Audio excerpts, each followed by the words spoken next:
it's your projection onto me. The point is, I think everyone is valuable, and there's only the now. I'm being facetious when I allude to the fact that I record conversations here because I've shut down my recording operations because I keep getting YouTube policy guideline strikes, and I don't want to risk my youth on all these meaningless conversations every day, all night, all day, in all the rooms, politically correct included.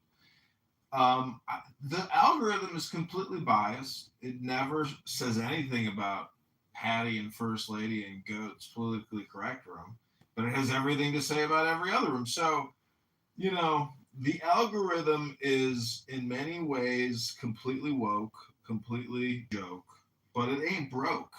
And it controls, $50 billion worth of advertising spend. So, content. I've been listening to you. Hello? I've been listening for a few years, like talking about recording these rooms. Like, why do that? I mean, can't you find a better hobby? I'm sorry to interrupt this important exchange, but we're going to open up the happy hour room. I'm going to close this one in just a second, and we'll go over there. Model for that. They don't care. Behind that, forcing you by gunpoint to give them your house. There are videos out there if you want to. You can just see them. They're there. All the information is live. Do we have any Israelis here on stage? Let's see. Anyone here? When they come, I'm just. What are you looking for? What is their rebuttal for that? There isn't. They don't give a They just don't care. Since the 1940s, they just went in and threw people. China, being anti-United States, which I don't say anything about China's foreign policy, is that, they definitely want to have, control. They definitely want to have power, economically at least.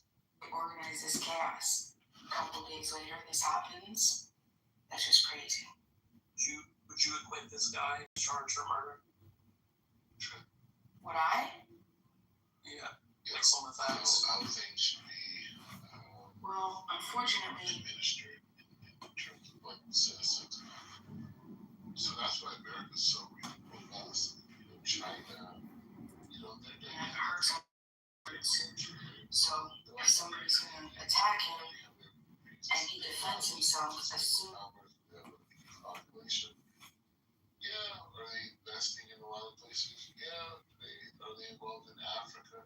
Yeah, that's like a low-hanging fruit. I'm not criticizing African people, but I'm saying it's not like, I think, I don't know, I went here, I think General Mathis, like, when they asked him about China, the threat of China, he made like a good point. He spoke about this idea of it's not America versus China, it's the UK, it's everyone who believes in horizontal governance, who believes in a free market system, who believes in democratic governance. Right, but you have a free market. Can you participate in the free market even if you have a dictatorship or some kind of a potential theocracy, etc.? Can't you still in the free market in a similar manner as the Western democratic nation? 100%. We're seeing it, but just as a point, when you talk about when you think about early, I'm just using this as an example to understand the foreign markets. Okay, so you have scholars, black scholars, you have Booker T. Washington, W.E.D. Du Bois, whatever if I said wrong, but they had a really interesting perspective that I think really has a big insight into foreign policy. And so they took the position and they wrote, these are famous black, I don't know if you call them historians, philosophers, I don't know how you categorize them, but they wrote a lot about the early America from their perspective, being ex-slaves and to they had a really interesting critique. And they said, one of the things, because they were comparing the black man versus the red man being the Indian man, and he said, said, because of slavery, it forced the African it forced African to achieve two elevations. One elevation was they were forced to master or attempt to master the market system, being industrious, being innovative, understanding, how to create value, these type of things. That was Booker T. Washington, a very good point. And then you have Du Bois, and his outlook was, well, the slave was forced to not only understand the Western legal system, right, but like in many ways perfect it and utilize that same legal system to leverage its own freedoms, right? And then compare that to the American Indians. With American Indians, well, we have our own culture, we have our own society, we have our own ways of exchanging, we have our own ways, and they did engage, with the early colonies and those types of things, but they saw who they were and what they were about had a greater historical precedent in terms of their sustainability than these new ideas. Okay, so what does that have to do with the president's trip to China?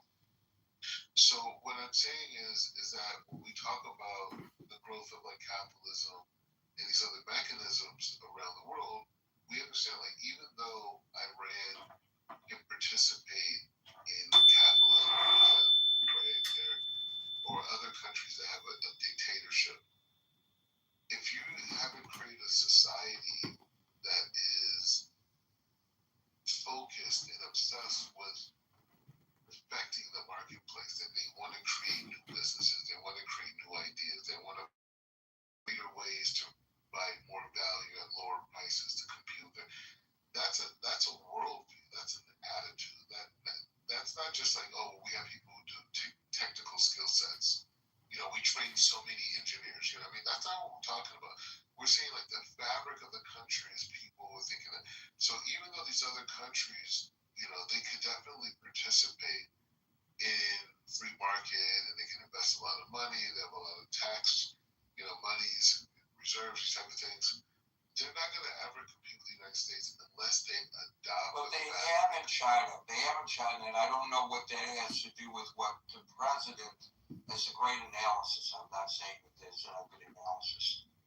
But the president is going to China, is in China right now. He's meeting tonight our time, tomorrow their time, with President Xi. I wonder if the by the way, property law center fund are clear. China here. Well, I don't know what Chud the Builder is known for or what happened here. I'm going to click the link. We are now on CNN. Live streamer Chud the Builder, known for posting controversial videos with racial slurs, is in custody after shooting incident. John, just think of Pepe on the streets doing what he does on Clubhouse. Exactly. And John, I see your future here. We need to transition you from Clubhouse to the streets. And you start doing this. You're built for this. I don't know about the racial slurs. We'll think of something new, but yeah. Well, I would like to do a Clubhouse Live the Experience and do like a private screening of like a Clubhouse on a Friday, Saturday night.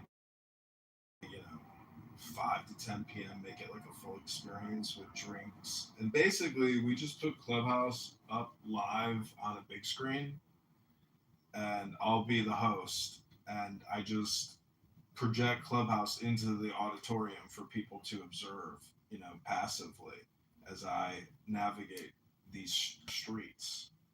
You have access to an auditorium. There's venues that I can rent that are nearby, but the thing is, how do I actually get people to show up? That's an interesting idea. So you stream us up on a big screen, and people can come into the auditorium, right? Exactly. They will watch me on stage interacting with a big screen of Clubhouse. You should do it. Try to figure that out. I think it would find entertaining because people will pop in and go, what kind of, No, the whole thing is the videos that I'll create of the experience of people watching like film as many videos in the How auditorium about, as is it possible. like Science Theater 3000? Remember that? Exactly. It'll be like that. Something. We will have that Yeah, angle. yeah. Yeah. That's already what I'm technically doing. Like, people, I got a compliment from a woman yesterday who says she went back through my Instagram accounts and watched like videos from years ago of herself.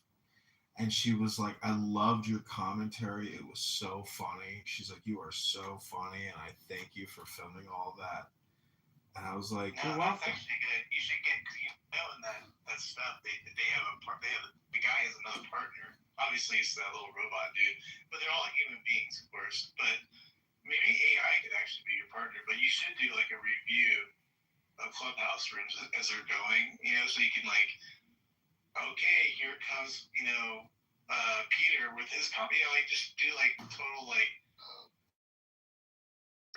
For the most part, well, not everybody knows all the characters, but a lot of people would be interested in See, who the characters are. A9 lets you do that. Like right now, I'm in Gary Baumgarten's Critical Thinking Forum, and I have the news by John Kitover open and politically correct. So I'm like doing Mystery Science Theater 3000. I mostly just listen. I don't actually comment too much on what people are saying, but the liberal Democrat observational studies are always amazing. Right. I don't know. I think there's a new angle to how all of this, like, it kind of is a new form of entertainment. I'm not gonna lie. I mean, let's be fair here. Like, there's a lot of people on this app who aren't serious people. I mean, let's just face it. It's just entertainment. It is, but at this point. these rooms become bang rooms. But you're just a white banger. You're a white gangbanger, because if you go to any other black room, it's all Cray 3000. That guy does it, and those rooms are like, in my opinion, not mentally healthy. But if you By can, the sound, I hear John Morley but I am very impartial, I promise. You are not. I am just listening to you. But John is more racist, so. I don't know what you said. I hope you're at the He's gym. really racist. I think that's what he said. He just insists on that word strongly, and that makes the sensation. Still losing me here. Take it easy. But yeah, anyways. Kelly, you do need to work on some kind of. You need to totally reinvent media. I have a shot at it. I don't know what it looks like. I have to see what you're doing. No, it's the Kill Tony tour. They're already doing what we're talking about. The Kill Tony tour and Joe Rogan and the. They do these types of interactive shows, but nobody has like taken Clubhouse and made it into like a live show. It would be an experimental thing, and I'm willing to do it, especially if I tie it into my Chicago mayoral campaign. So I will try to secure a venue and set all this up.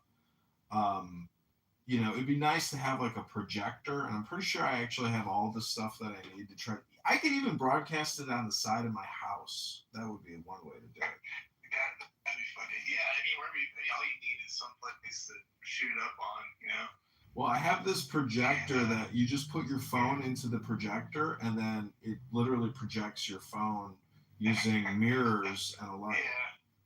It'd be funny, like, how like you can rent those things that project like on buildings, like even like I remember like the Twitter headquarters had that.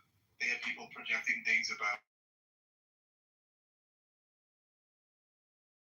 something to do with Elon or whatever. So if you were able to like project something on like the Empire State Building or some building, if you did Clubhouse onto that and like I don't know if you can do audio on those big building things. I just realized that. I don't even know. Yeah, I could have like two big speakers, Bluetooth. Yeah, I could do Bluetooth. Like I could have a big Bluetooth speaker tied to. All I need is two phones, the projector, and a Bluetooth, and then other cameras to record on tripods. I'm already doing this in my studio. This is the nice thing about doing it in an office, is you just contain it all in one office, and you don't do anything in the streets. You don't wait. Because in a way, this is like the really efficient way of creating media and content. But like, how do you get 100,000 people? That's the goal, right? I mean, that's kind of the goal. I mean, like, just like you get like just a shit ton of people watching your shit and just actually just like they aren't tapped into this. You know what I mean? Well, the way to He has to start streaming. He has to like the Chad the Billy guy and all these guys. They're all on Twitch. no, the way to spam this out is to recruit and hire influencers, which is pretty much local hot chicks that have 30,000 to hundreds of thousands of followers, and get them to actually project and spam and film and publish all this shit, which a lot of them probably won't do. But if they get paid to do it, guess what? You can't. They do it. You can't like on Twitch. You can't use the N word, right? Like, so that's the thing. Like if you have MB on the stage, like you would just get banned eventually, right? Is that how that goes? I don't even know these days. He could bleep it out. No, you can't bleep this stuff out. It's too toxic and it's too annoying. And actually, when I hear Pepe talking now, if I'm in another room, I run back here to my main recording studio and I actually turn the volume down.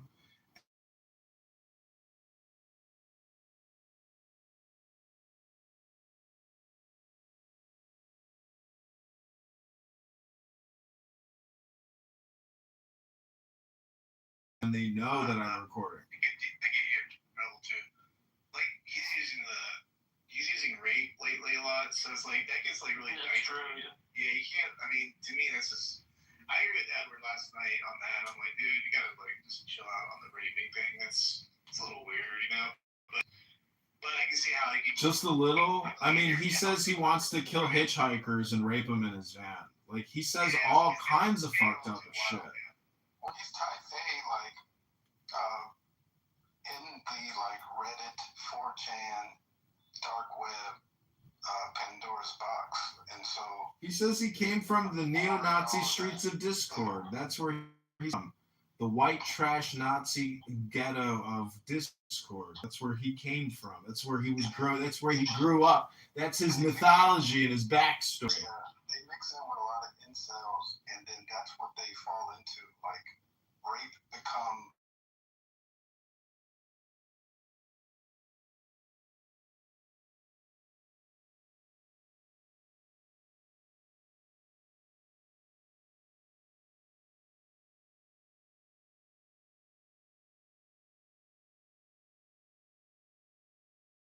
The sad thing is I think the way that everybody talks and sounds and acts is really who they are, or at least who they're projecting who they are. And if that's what you're projecting all the time, well, Jesus Christ, you are one unattractive, unappealing, obnoxious, horrible, to quote Akshay, horrible, terrible person.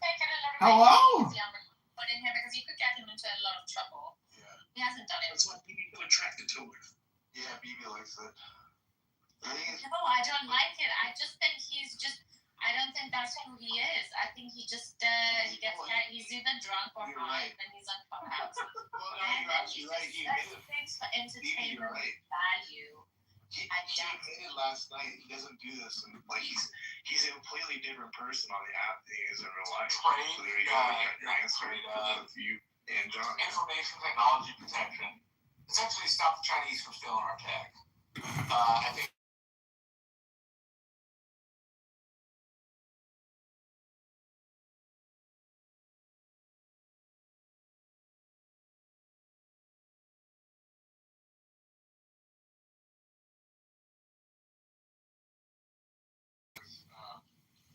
All the analysis I read, the U.S. actually needs China right now more than China needs the U.S. And that's not a good position to go into a summit or a meeting and expecting to win. So the best case scenario that Trump, can consider a win is to get, China to buy more of our agricultural products, soybeans and all that stuff.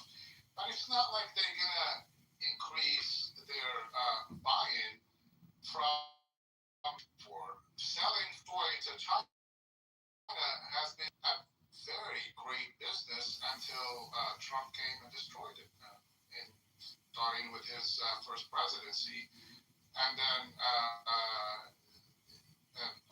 with this presidency with the trade.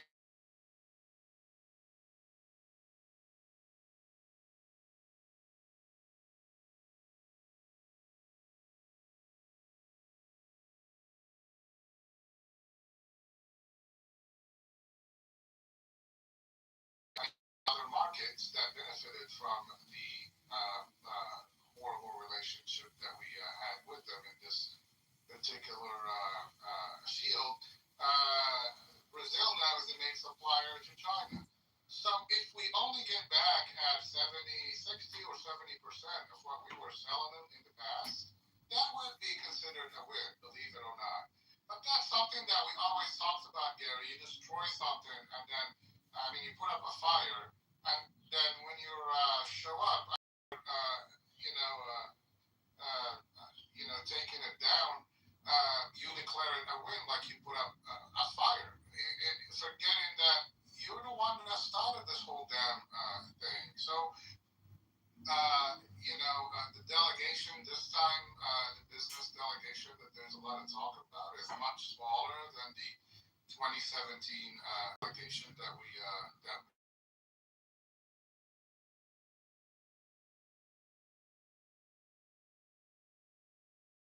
the whole world that Trump is stuck in what Israel is doing with Iran. We don't know. We don't know how to solve that crisis. Every single thing that we would. That's possibly the situation. Listen, I just want to say, BB's like,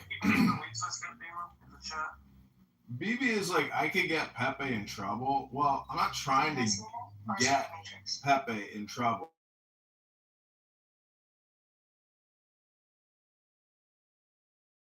It's because Pepe got Pepe in trouble. Hello?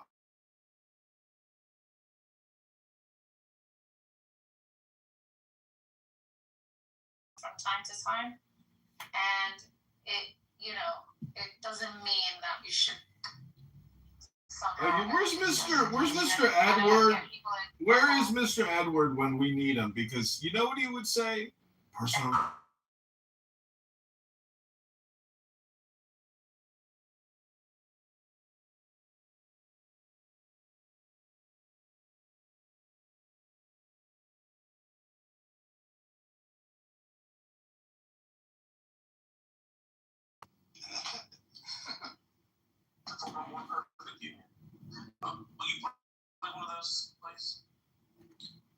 Oh, what did you want me to play? In the chat, there's 2 links. Has not been established. He had this great. He always kind of comes up with this thing, bombastic stuff like this is the end of the world, and if by tomorrow at noon you don't do this, you're going to be obliterated to the Middle Ages. And then 48 hours later, it's like, yeah, I guess we're going to take another look. We were told that the Navy, the U.S. Navy, ships are going to finally open the strait. That whole idea lasted for, I think, 24, 36 hours, and then we're back to ships moving. Beautiful child that stands on the dragons of the deep, I invoke by thy name of Apollo. I invoke.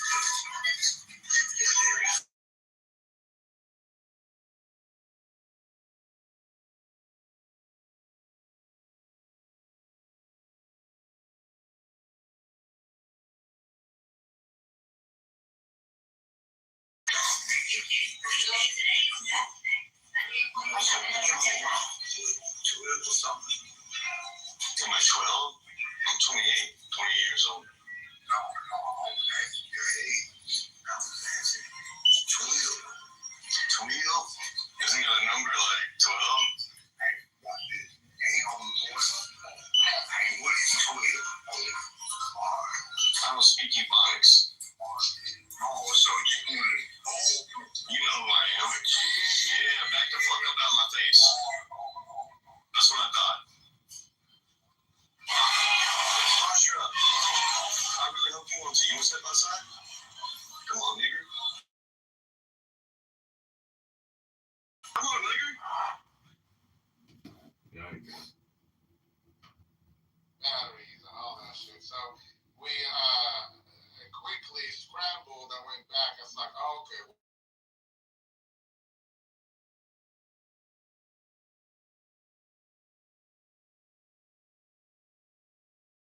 Extended.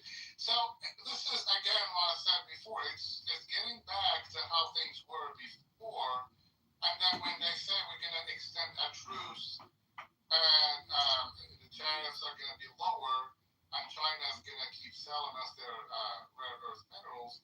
This is how things were before. We destroyed it.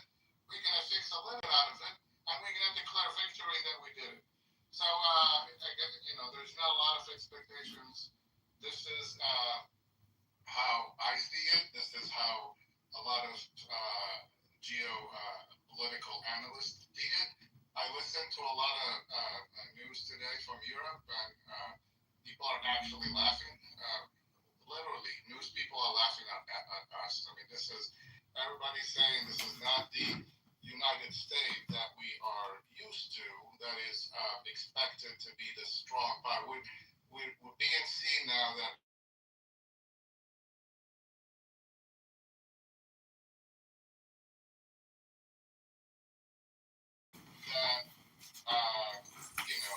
like I said, is please let us get back to where we were before. I'm trying to recall, but wasn't Obama disrespected by the Chinese when he went there? And wasn't there a lot of commentary about how weak he made the United States look? I'm going to have to. Yes, there was. There were several articles written about how the United States was a paper tiger. Right, because he got played. They didn't. He had walked. They didn't. They did not bring even the stairs for him to go out the front of the Air Force One. They walked out the back. That's true. That is true. I remember that. Yeah. But that tells you, Gary, that when you have I mean, someone talked earlier about how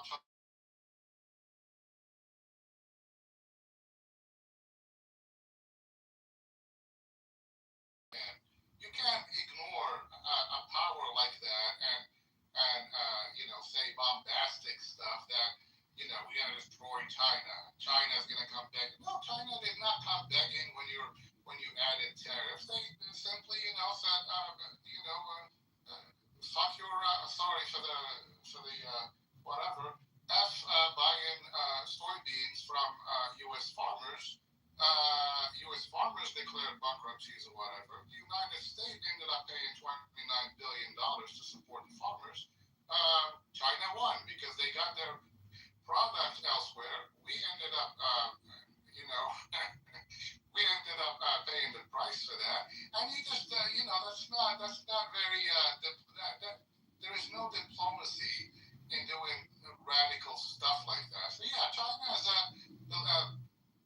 I mean, we love the United States. China.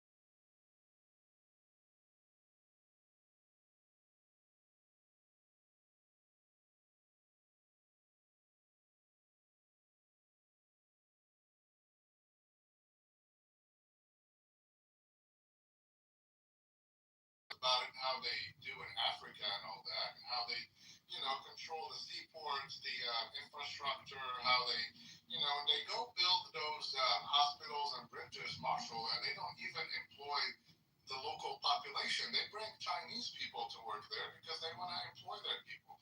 So, I mean, sometimes you gotta look at your adversary and not be foolish in thinking that you're just that you just had them before you actually do. Thank you for that, Seth. By the way, I mentioned very briefly earlier that there were the leaders of our high-tech industry participating in this summit, and William was kind enough to list the names of all of them, and they are all posted there on the main chat if anybody's interested in seeing who is there with the president. I thank William for that. Maran, followed by Daryl. Hello, everyone. I understand the passion that Cartman displayed, and it is true that any form of anti-Semitism and anti-Zionism is abhorrent, but it has nothing to do with our China policy. And our China policy, if anybody has read anything from any reputable think tank, is the main strategic challenge to the future. If anybody reads even the Chinese writing, they know that's what they're planning. Their plan is to challenge us in the coming decades. So what we should be paying attention to is what CCP is trying to do, what sort of strategic challenge they have, and the main important thing, if anyone PTRs, I have replaced a map of Southeast Asia instead of my photo, and we see the first island chain, which starts from Malaysia, Philippines, goes through Taiwan.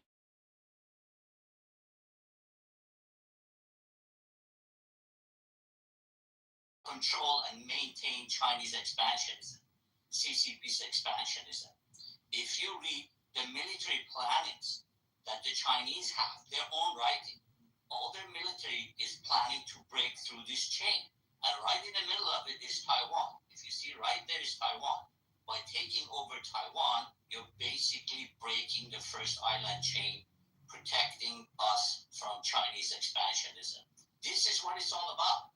I mean, if you look at what they're planning to do, that's the main important thing we should be thinking about. So this is something for the next decades, and it has nothing to do with any other policy that we may have. Now, going back to the question of the room, what is a win? Well, as Marshall said it, I agree, and I think Gary mentioned it too. The most important thing is to manage the trade tensions we have with China. That's the most important thing.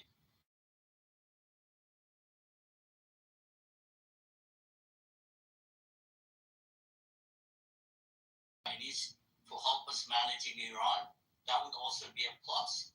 Again, all of this has to be done without paying anything about Taiwan. And everyone is kind of scared because we all know the president is the man who can go off script.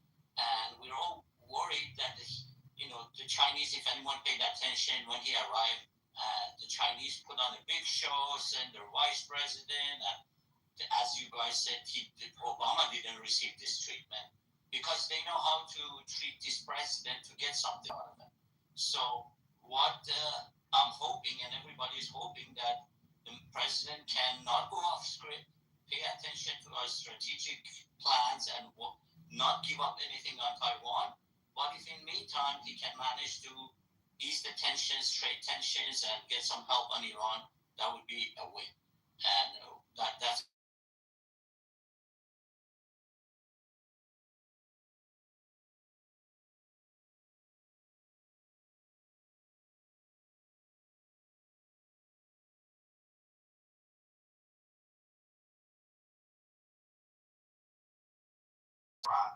And so, is it a win if he gets that help, or is it a loss because he said we didn't need it?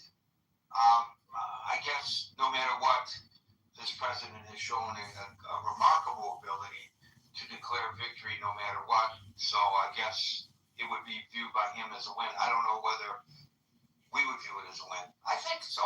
I think if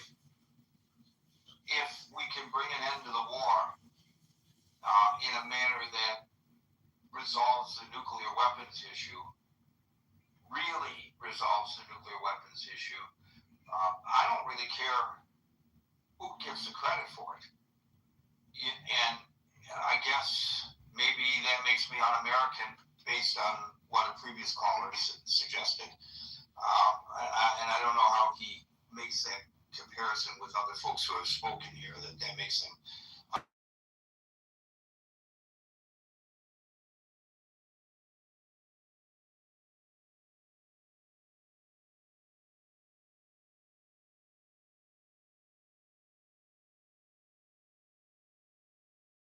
removal of that regime. But I don't know how that's even in the cards anymore. I think that was overly optimistic when that was suggested by this president. Thank you, Miran. We'll go to Daryl, followed by Maze. Hey, Gary. Just a couple of, give me some latitude, a couple of things. There was a caller, Black, who made some statements that are just factually not true. And, so Russia is China's largest single supplier of oil, not Iran. So, that's just factually not true. And America's economic power really, really hinges on the strength of the dollar globally. And I've said this in this room before, I've said this a million times before that.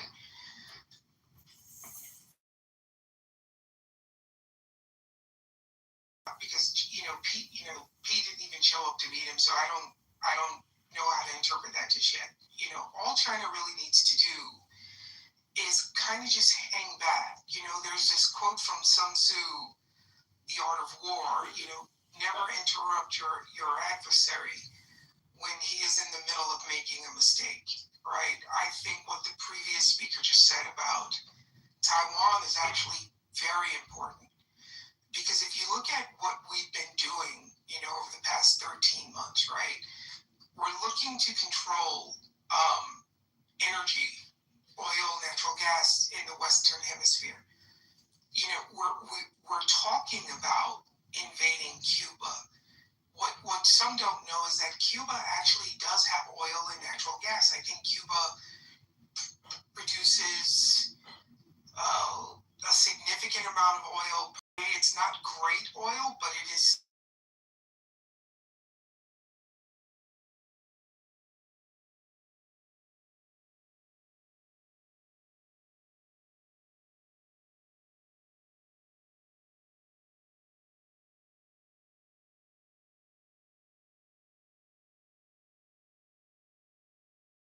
So, which I don't think was bright. He has no filter. I think no one can actually control what he says, and the ramifications of it be damned. I would hazard to guess that in some way we are preparing for the end of the petrodollar. And I think what we're looking to do is, okay, well, if the petrodollar ends and we can't force the sale of oil in dollars, then we need to be controlling the oil. We need to control oil in the Western Hemisphere. Not only oil, but we need to control natural gas in the Western Hemisphere. Because the previous caller who mentioned something about like China and whatever, I guess they're not familiar with BRICS, right? Brazil, Russia, India.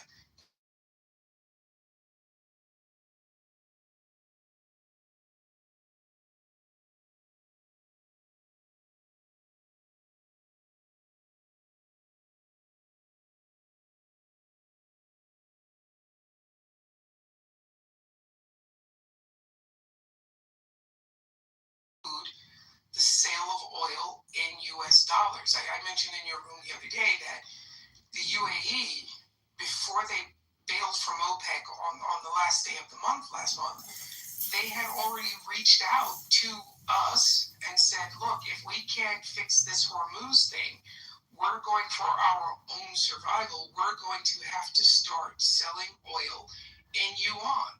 So that means that playing card is now on the table, and that playing card is also now on the table for the other OPEC countries. So all China really needs to do is kick back and watch how this progresses. It's very important. I think more and more people are going to start to realize this as our economy really tanks.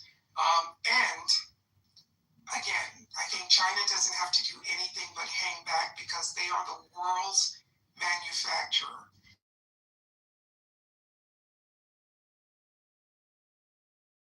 He could have done, because like a previous caller said, he can't get in the room and talk this stuff with these guys. He needs Tim Cook and Musk and all these other guys, because the future is going to be about rare earth minerals. And that means the future economy is going to be based on rare earth minerals. And China controls a significant amount of rare earth minerals. And if they were to go into Taiwan, then it's going to become this, okay, you have the oil, we have the rare earth.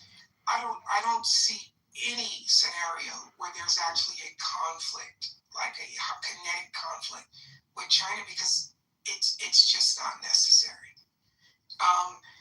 To the question of what is a win?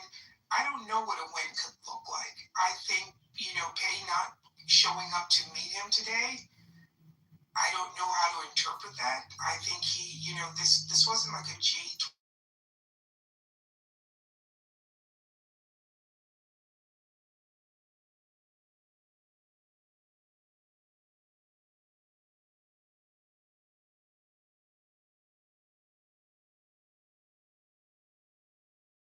Trump's words, and he shows up and Pei doesn't meet him. I don't think he likes things like that, because I believe he likes to be seen as the biggest guy in the room. But hopefully the smarter guys that he took with him are focused on the future of business with China. So the New York Post, which is not adversarial, China made a revealing choice in its airport greeter for Trump in Beijing. President Trump arrived in Beijing without a tarmac greeting from President Xi, but the appearance that was actually an upgrade from his last welcome in 2017, according to an expert. That's the way they're spinning it. It's actually quite revealing from a protocol perspective, said Isabel.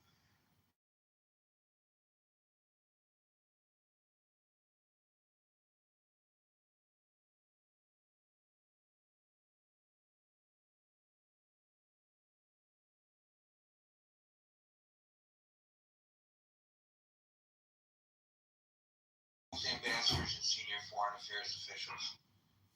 He does appear with a grin on his face, but I think you're right. This is really not what he probably anticipated or wished for.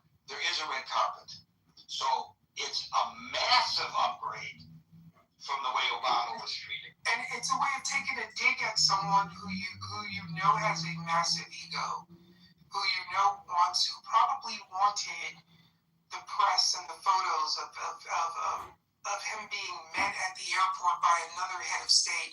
I'm a head of state, he's a head of state. He's a dictator. I don't want to be a dictator. This is how I want to be a dictator. I'm being facetious, Gary, so don't hold me to that. I'm simply saying these are the little things that get under his craw, and I think China knows that. Thank you, Daryl. We'll go to our maze, followed by Andrew. Good evening.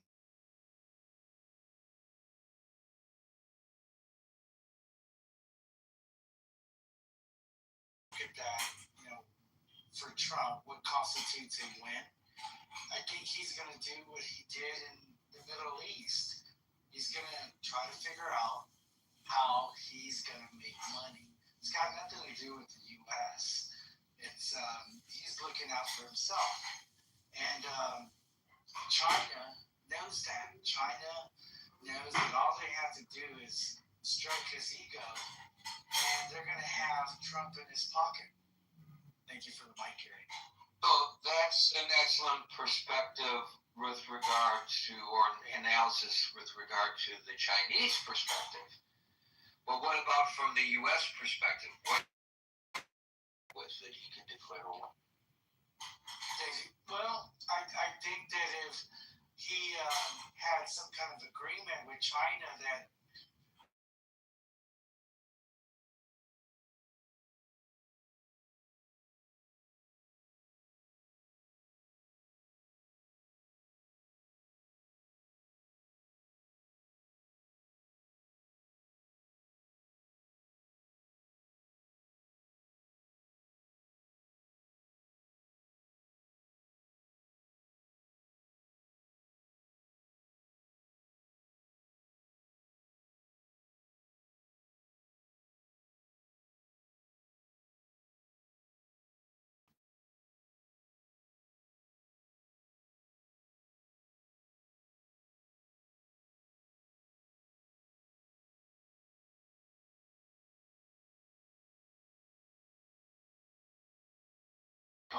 Trump went there in 2020. I think it was January that year. He came away with 3 or 4 MOUs, memorandums of understanding. One of them was for $200 billion. One was $78 billion for West Virginia, I believe, which is more than their GDP that year. And that was for power and some other issues in West Virginia. But really, what the proof is always in the pudding.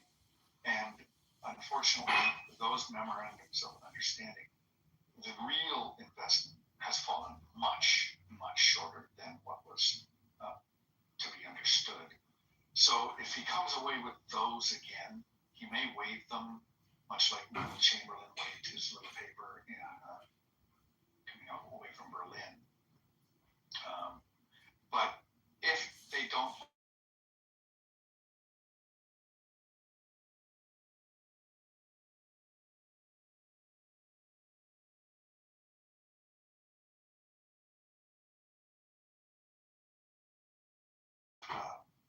they retaliated against us by kidnapping 2 gentlemen, 2 Michaels, as they're famously called here in Canada, and held them for over 2 years in prison in retaliation for us holding the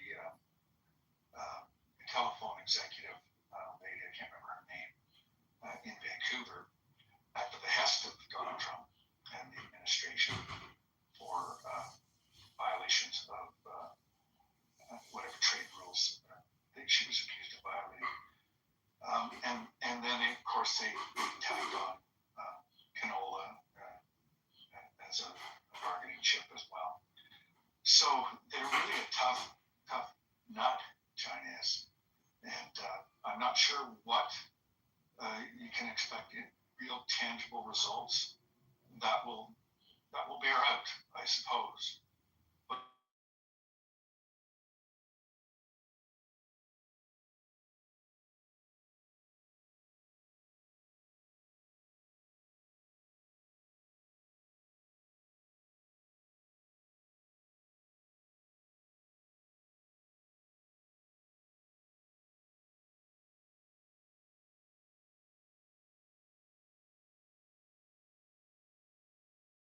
it never came.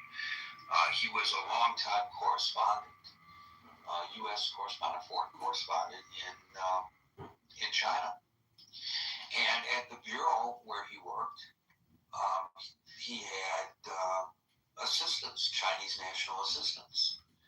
Well, the assistants came from a pool provided by the Chinese government. So he had no choice but to hire minders. And that's what they were. It wasn't that they didn't do their jobs and didn't try to arrange interviews and act as fixers, as the saying goes in my business, where a local will go and talk to folks and try to clear the way to get you in for the interviews. Those are called fixers. They did their jobs, but their other job was to report back everything that was discussed in the bureau, all of his movements.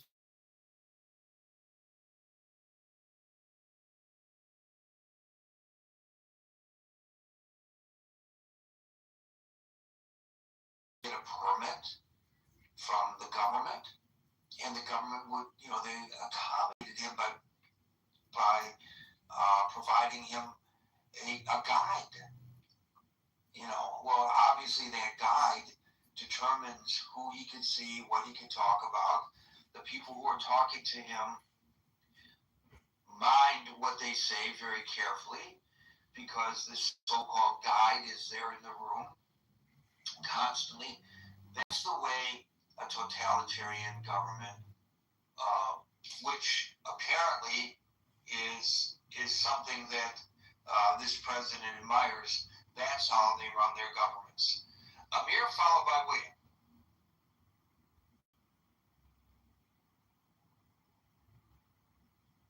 Amir, yeah, you're up. Okay, thank you. Thanks, Gary, for the opportunity. So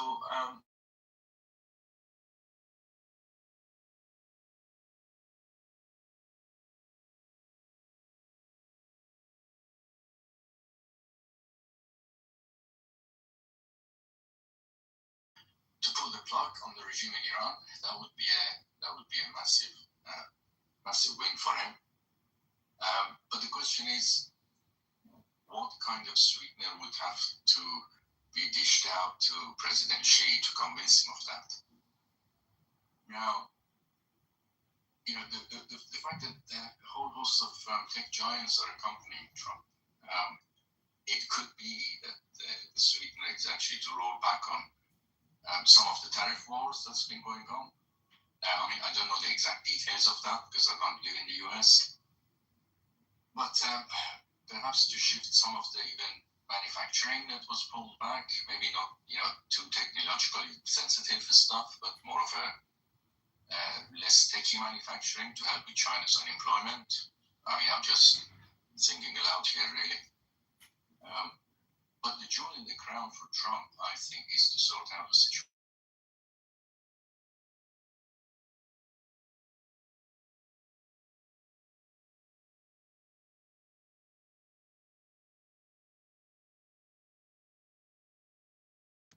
Can I just say one thing? I think someone mentioned about the relationship between China and Iran. I think a lot of people have got that wrong. From what I understand, it's a pretty one-sided relationship, and it's all in favor of China. I know for decades they were making the cheap oil. Obviously because of sanctions, and of course in place of that, they would just ship over, shall we say, second-rate goods and some military stuff, of course. So my point is, there's no real strategic relationship between Iran and China would be willing to, given the right price, to drop Iran. That's what I would imagine. So I would imagine the right price would be another source of oil, and theoretically, Amir, Motherfucker walk up to a man and a wife at a grocery store and grab the wife by the hands and try to back on her in front of her husband just to see what her husband does, right? Those type of pranks. Though I don't appreciate that type of shit because I say, hey, if they get booked, then hey, that's what the fuck they deserve. And I've been saying this shit for a few years. One of these days, these pranksters are gonna get shot. Somebody's gonna get fucked up. And there was a Adrian, you sound a lot like my black friend who get punched in the face, and I was like, I'm ready to go to heaven. And my friend was like, man, somebody gonna punch you in the face. Yeah, so, when I see pranksters out in public doing these skits or these acts and shit, provoking people for no fucking reason. Venezuela, other places. Any place of it, play ball with what Trump wants to do in Iran.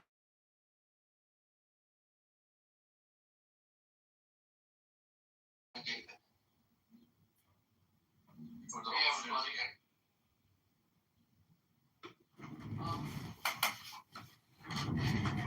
Adversary of the United States and East Asia.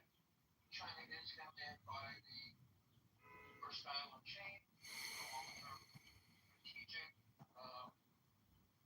structure of American national defense security, which includes Okinawa, Taiwan, South Korea, the Philippines, and Malaysia. China has an adversarial relationship with the U.S. in the South China Sea. The 9-dash line where they were building basically fraudulently expand.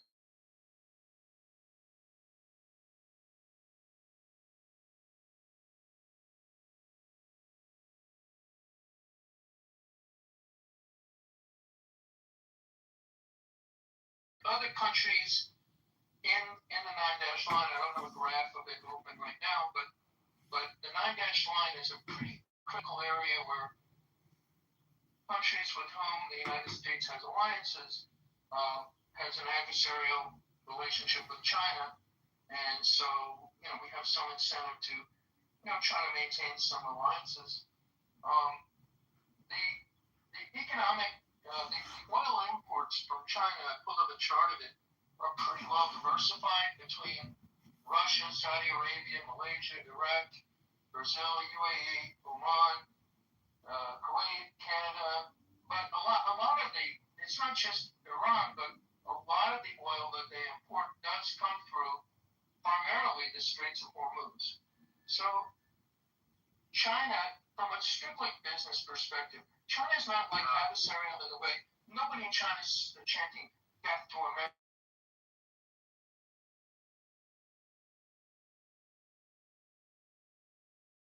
Or get into capitalist or non-capitalist. They have a mixed economy to some degree, but they have actual real needs. They have to import their oil.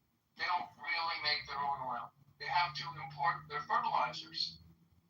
They need that to feed their own people. They actually have a water problem, especially in the northern provinces of China, where they're really parched. So they actually need better access to water. And some people have argued that they are, along with sort of the So it's kind of like it's a weird kind of philosophy. I hear what you're saying. I'm not endorsing it. I think it's an idiot. Yeah, you see them walking away, but still antagonizing people. Hello. I'm like, I think like okay on the scale of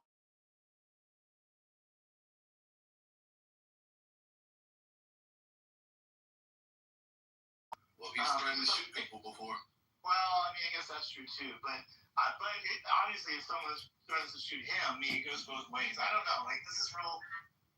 This part, all this stuff is really interesting. It's entertainment, but the truth is, if you want to do so. I'm not going to ask you again. I'm not going to ask you again. I'm asking you to remove Liberty's profile from your picture from your profile. Would you please do that? All right, for you, Bima, I will. Thank you. I appreciate that. Thank you. Okay, go ahead. Yeah, I just don't know who was Adrian just talking about. I was talking about that Chud the Builder guy that goes around calling black people the N-word and stuff. I have no idea who this person is. Well, You're in for a treat. Bima, this is John. I just removed Liberty.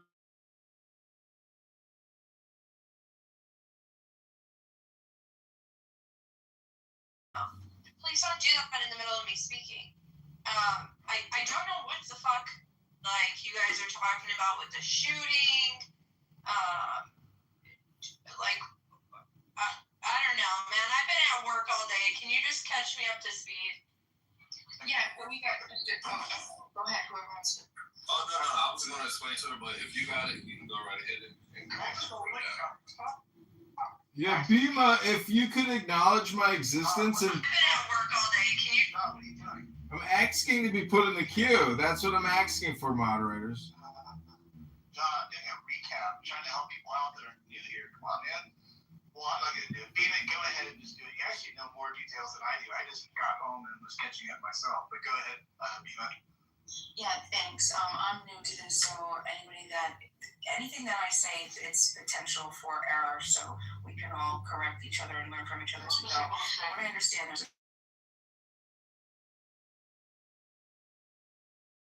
issues. We also changed the tariff policy, which has changed like hundreds of times. It keeps going back and forth and back and forth.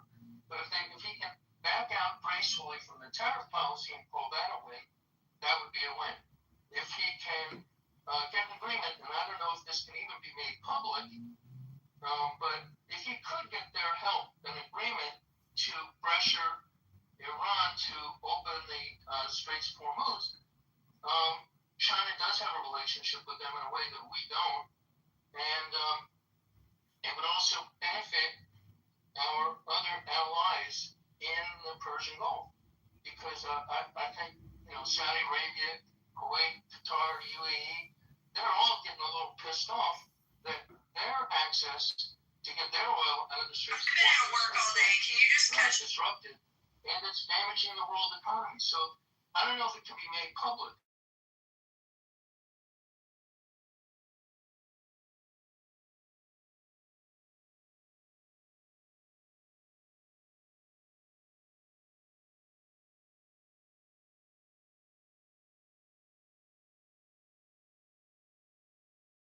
A face losing situation because I don't think I hope I'm wrong. I hope I'm wrong. I wish we could have regime change for the Iranian people, but I don't see it happening. And I think we're kind of in a quagmire right now, and we'd be better off now from an American point of view. But that's a possibility because a lot of Trump's voter base, a lot of the Trump MAGA base, is really pissed off about the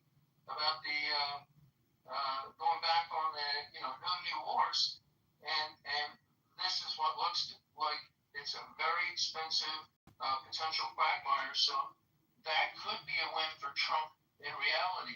How he would announce that, what he's going to announce, I have no idea.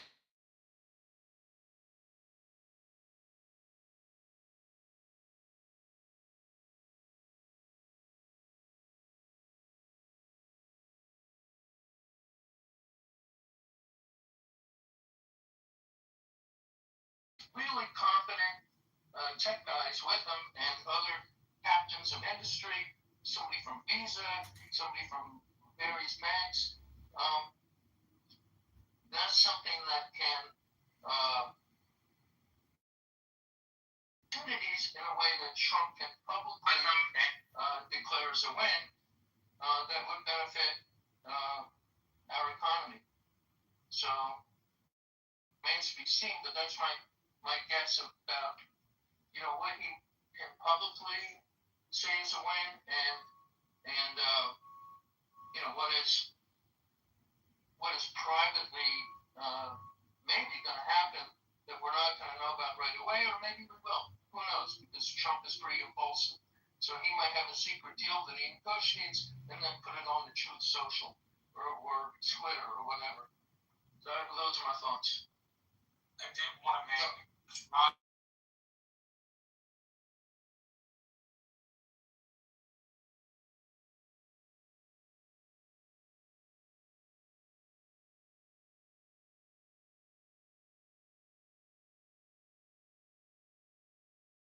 head of state, not for the vice president too. I read something about that also, and I think this is keeping with protocol. That you don't expect to have your head of government, your head of state, going out to the airport like an errand boy to do that kind of meeting, and this is just consistent with prior protocol.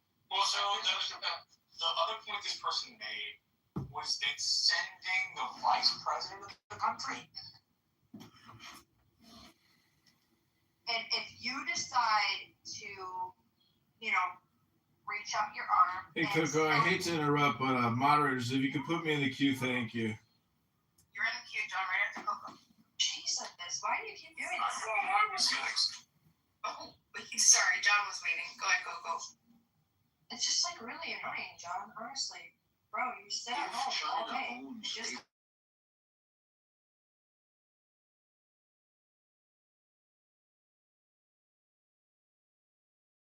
conceal things from me because that's when problems start occurring, and I'm not there to be manipulated. Concealing is not just what point do they need to tell you that's just out of nowhere?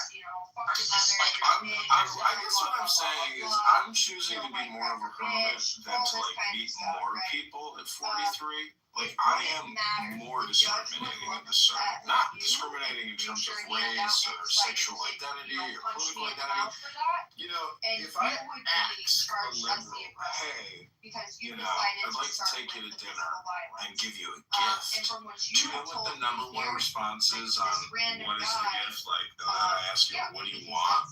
Guess what the number one response is? Well, you wouldn't choose what else the question is. If it matters to you, you said no. You just want to be transparent. But again, if you have a friend who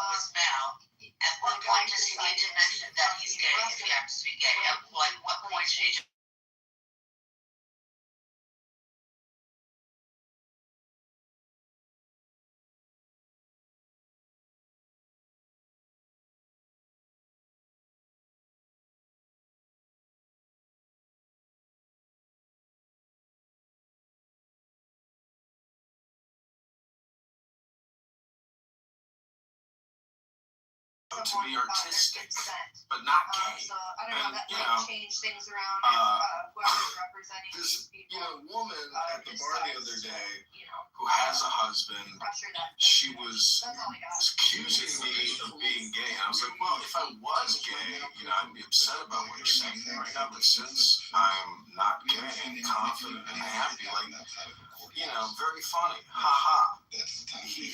You touch your toes. Can you take a deep breath?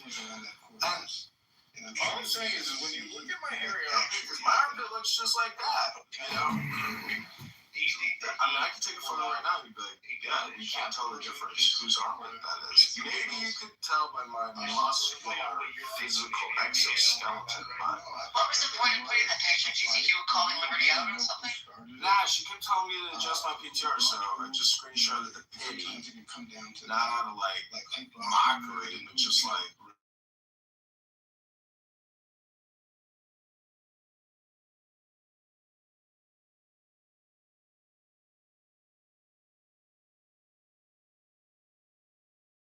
Yeah, skin tags are gross. Like, do any of you rubber band your skin tags? Go to the dermatologist? Like, I've tried to see a dermatologist for so long, and it is so hard to see a dermatologist. It's like impossible. I have a question. What point should have everything I've been saying? Okay, we're waiting for this guy to either get shot or shoot somebody. And sure enough, they have to. But how is somebody supposed to be on screen if that isn't shot? Hold on. So, let me know if I get the series of events fucked up. So he comes out of the courthouse. He sees these people saying something about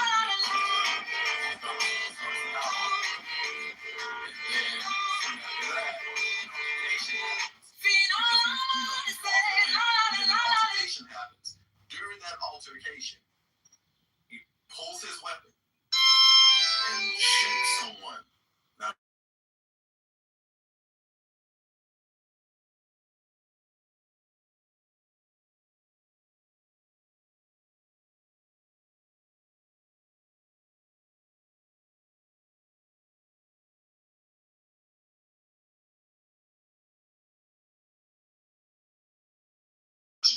any other song about No, it's the cheaper version. It's the cheaper version of the song because when you heat the song, it takes tremendous amounts of gas or electricity, but the infrared is its own heat source. So, in my opinion, infrared is fine.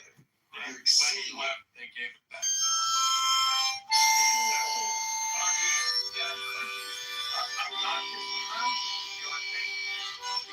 I mean, what you're saying is they let it be the court with the guns. They have no way. They have like problematic that I'm assuming they can already make your mortgage with the altercation happened and before the altercation. Means he doesn't rely on his firearm or I can explain that. So in Texas, specifically, I don't know about where it is, at least in Tennessee. In Texas, they have like storage lock boxes. So if you come in with a firearm, you can.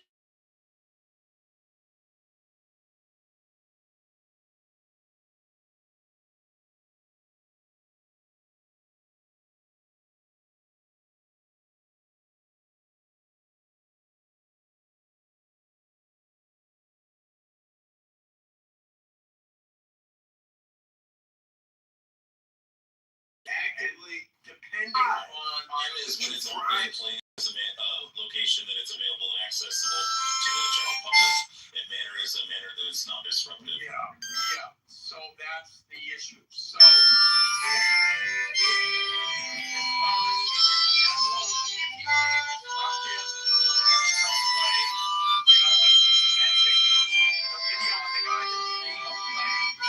he could say this.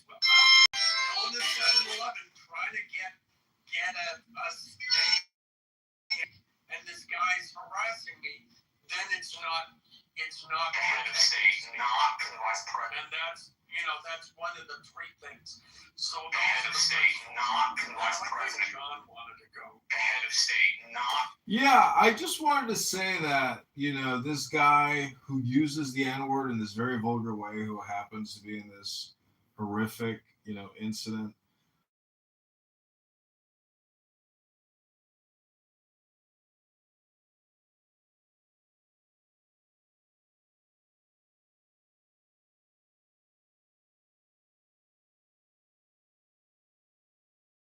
American men or Canadian men or Australian men or European men happen to find this type of content entertaining. And I follow so many Instagram accounts and I see such horrific violence on Instagram on what I would call like shadow accounts, accounts that like I don't know how else you see these videos, but a lot of it is just criminal activity.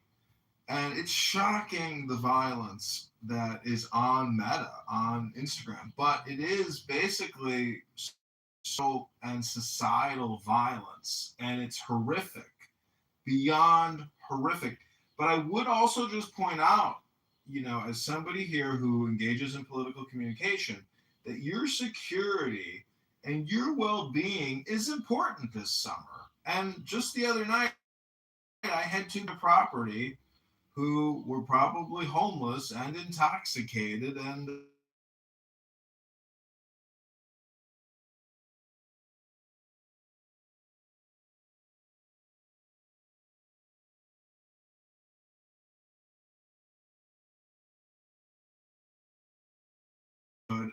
I was observing them and I called the police.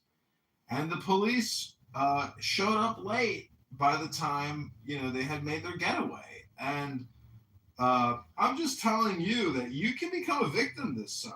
And Clubhouse, this little security briefing, which is something you usually do before an event, is to say, hey, practice situational awareness. But the real situational awareness is not just your physical security, like if you're on a train or a bus or somewhere like that. What I'm trying to tell you is Clubhouse physical, cognitive security is what Elon Musk calls it. And in my opinion, listening to racist, vulgar, profane hate speech for days and weeks and months on end, to me is a waste of my life, my existence. And I'm just warning you all as users of this app, and this app will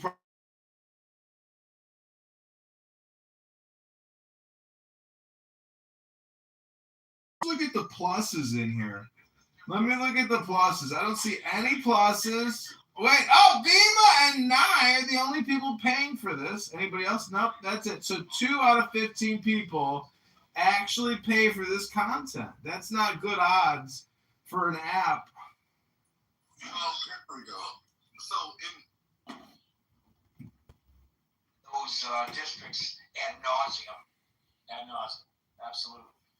And particularly if they're being ran in the face of even higher gas prices than we're facing now. So, the Republicans are going to have to somehow find a way around that.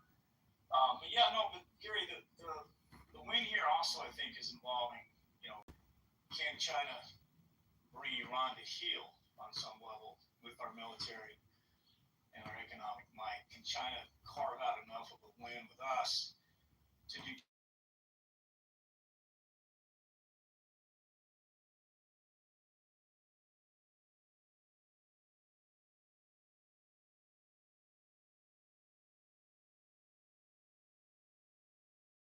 and be one less oil source for them?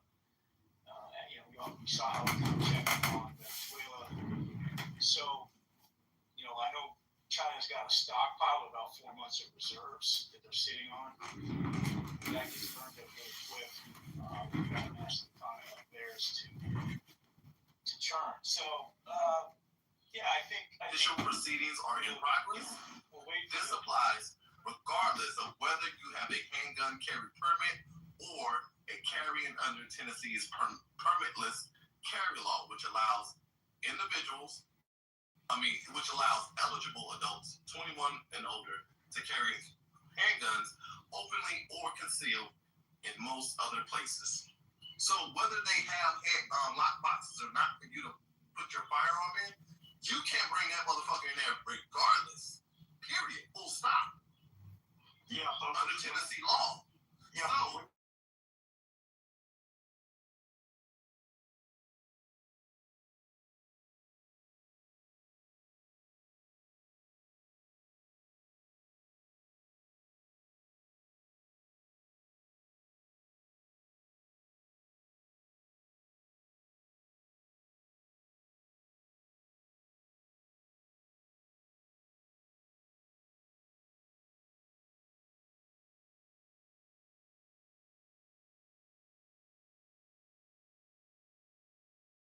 He wasn't supposed to have it on him. Yeah, but what you're missing, Adrian, is that if you, when you get to the security checklist, if you say, I promise on a holy stack not to do anything bad with this gun, then they let you in with it. That's all. And I wonder, so if he was at the courthouse, that was probably for his resisting arrest charge that happened a couple of days ago. And also fleeing the bill on a $400 tab. So this guy's having a shitty week. Right. So he was there for whatever official court proceeding. 3 charges. Yeah. So where the fuck did he produce this firearm from? That's interesting because it makes it more sketchy when we can't verify whether he had it on him in the court or not. But there's 2 case scenarios. One, he either did have it on.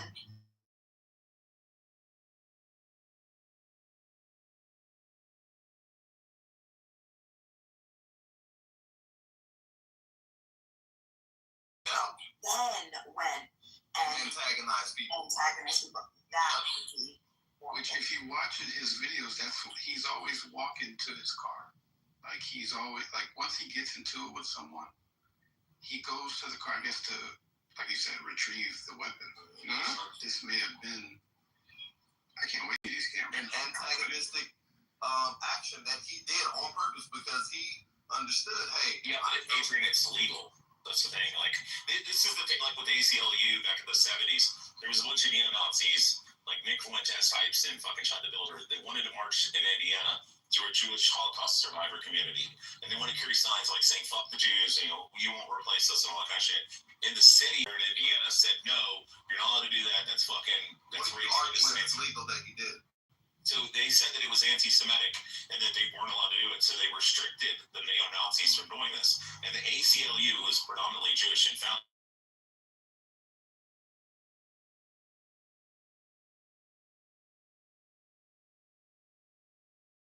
So as long as you're not doing a call to action, if I say I'm going to get my fucking gun and shoot you in the fucking face and I'm not in fear for my life, that's illegal. But if I say, hey, I wish you'd get shot in the face, that's 100% legal. If I say nigger to you on the fucking street and you attack me and I feel that my life is in threat and in danger, I have the right under stand your ground to wait, hold on. What are you arguing is legal or not? Because my whole point is legal. No, listen to what I'm saying. I think we're talking past each other, respectfully. My whole point was, where the fuck did he get the gun from? Adrian, they got it from his gun, or they have a secret lockbox on it. Adrian, I just put it in the chat. Under, you can see it there. Under Tennessee law, the sheriffs provide lockboxes for you to do it. So it wasn't like... Yeah, you come in, you say to the security guard, you say, hey, I have a firearm on my 3 o'clock position. It's a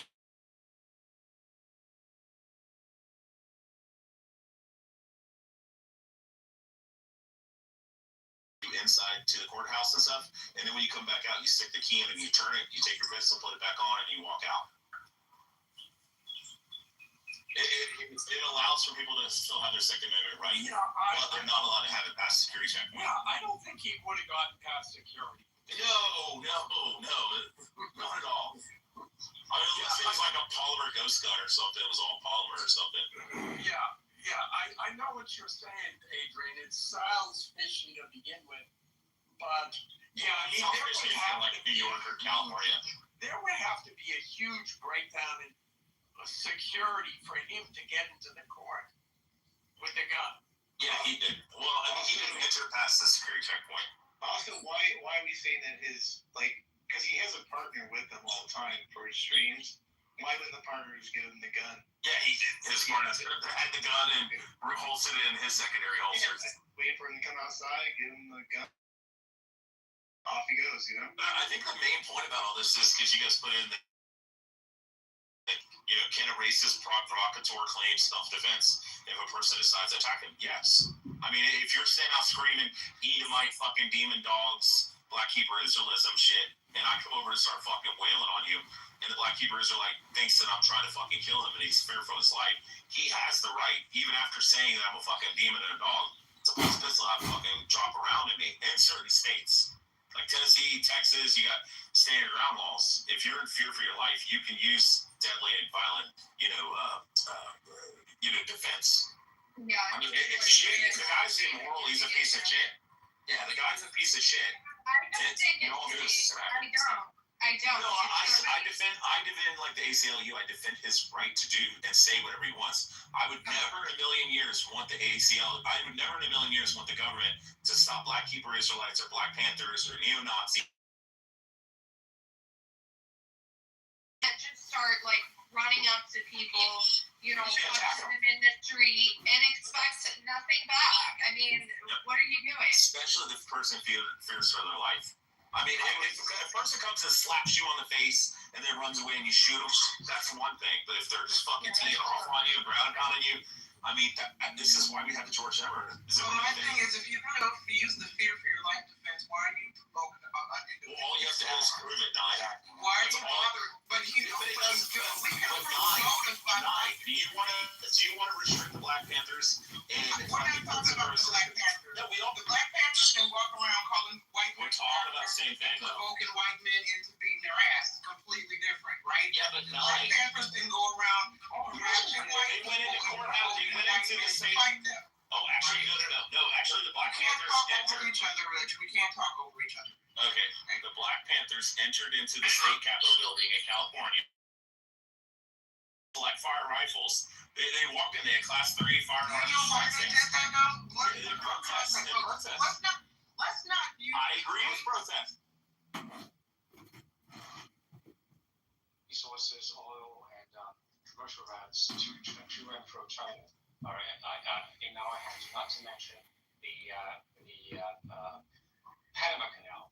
So we have already taken it back completely. So this is a huge win. And so China is in our hands. And also there were people talking about the currency, BRICS currency. This is nonsense. China's currency is not. They did not allow their own currency to trade freely in the international market. So there's no worry about for them becoming a freely traded hard currency on the market.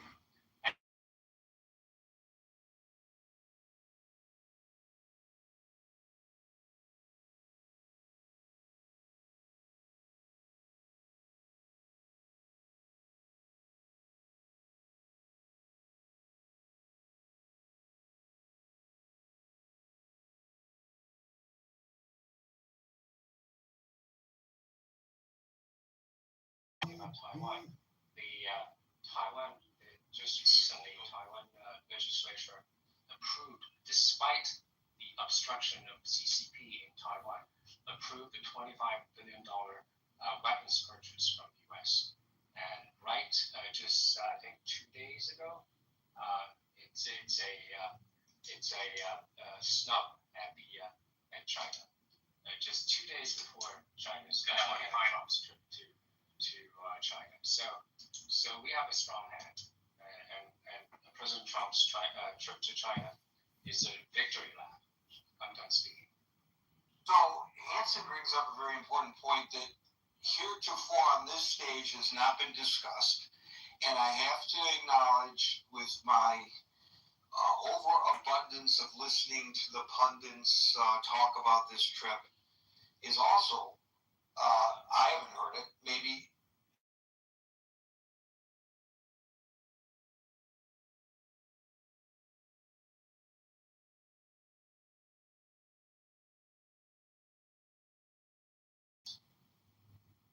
So, in reality, what's going on with Iran, I know it's a global market. I know it's sold as a commodity. But the reality is that China is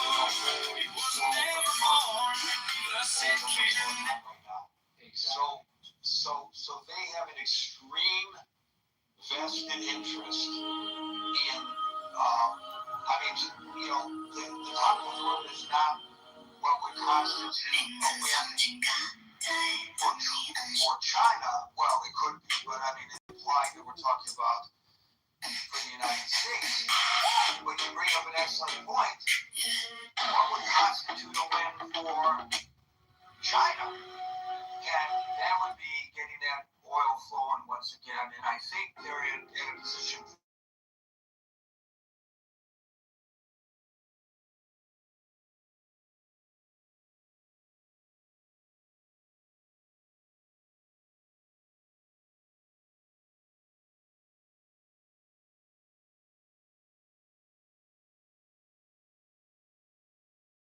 And I think rightly so. People have reason to be concerned about that. Yes. But So China I'm not finished. But I'm not finished. But that being said, the pressure on China right now is immense. 90% of their oil cut off. So, we should probably expand our view of this, and it's a little late to do that now, on this stage, but I'm just saying that we should collectively expand our view of this and try to look at it from the Chinese perspective. What do they need to get out? The whole article that I read at the top suggests so much the president of the United States with his hat in hand in some respect.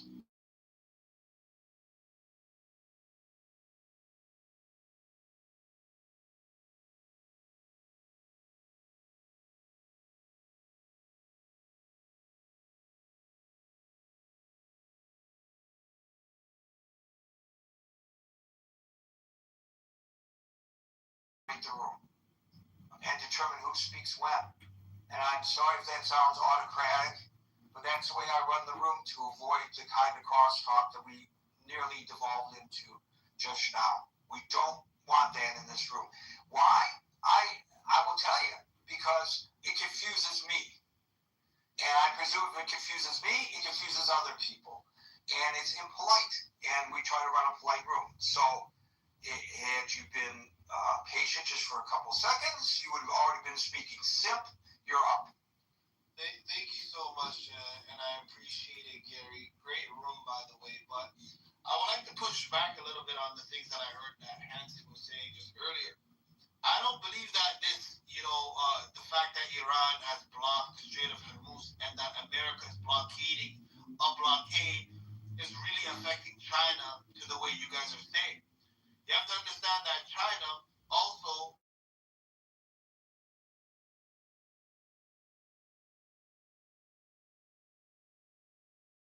hold on a second. They hold on a second.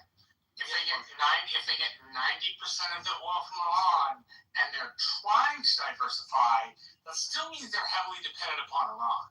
Yes, but since the war has started, they've been heavily buying oil from the Russians, and they also been buying oil from the Brazilians. So they also have 6 months of oil reserves, one of the most in the world.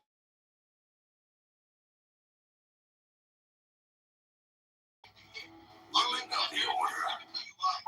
The Americans are in extreme pressure to get who's open because their allies, India, Japan, and the South Koreans, heavily depend on this oil flowing way more than China. The brethren shall be diligent in preaching. In all writings they shall be careful to use the... Yes, but when a specific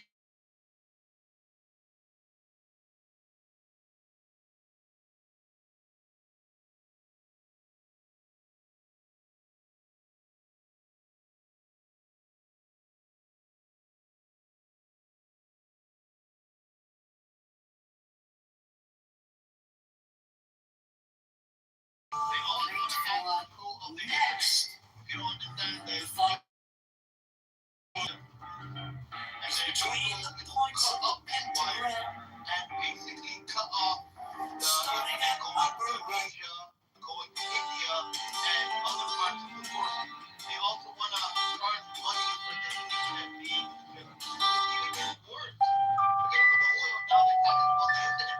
So it's very important. Mine is the head of the hawk. He's coming with the leverage. Abracadabra. I think the armies. I think that as long as they can oversee, other he's room. gonna capitulate and probably say, hey, you know what, the Chinese, we're losing this, and we'll give you an amazing trading deal, with Apple and all these other companies that you could build factories in America, and it'll make these Chinese billionaires more rich.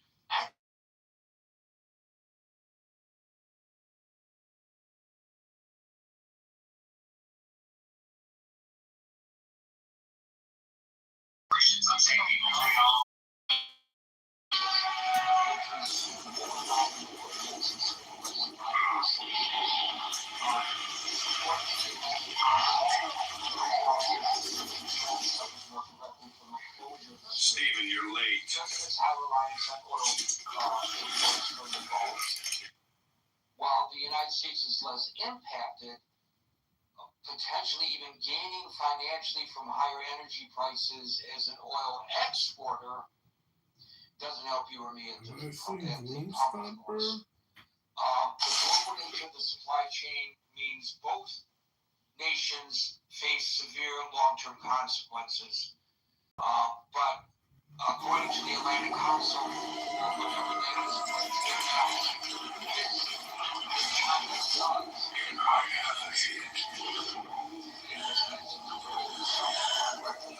From a closure of the Strait of Hormuz than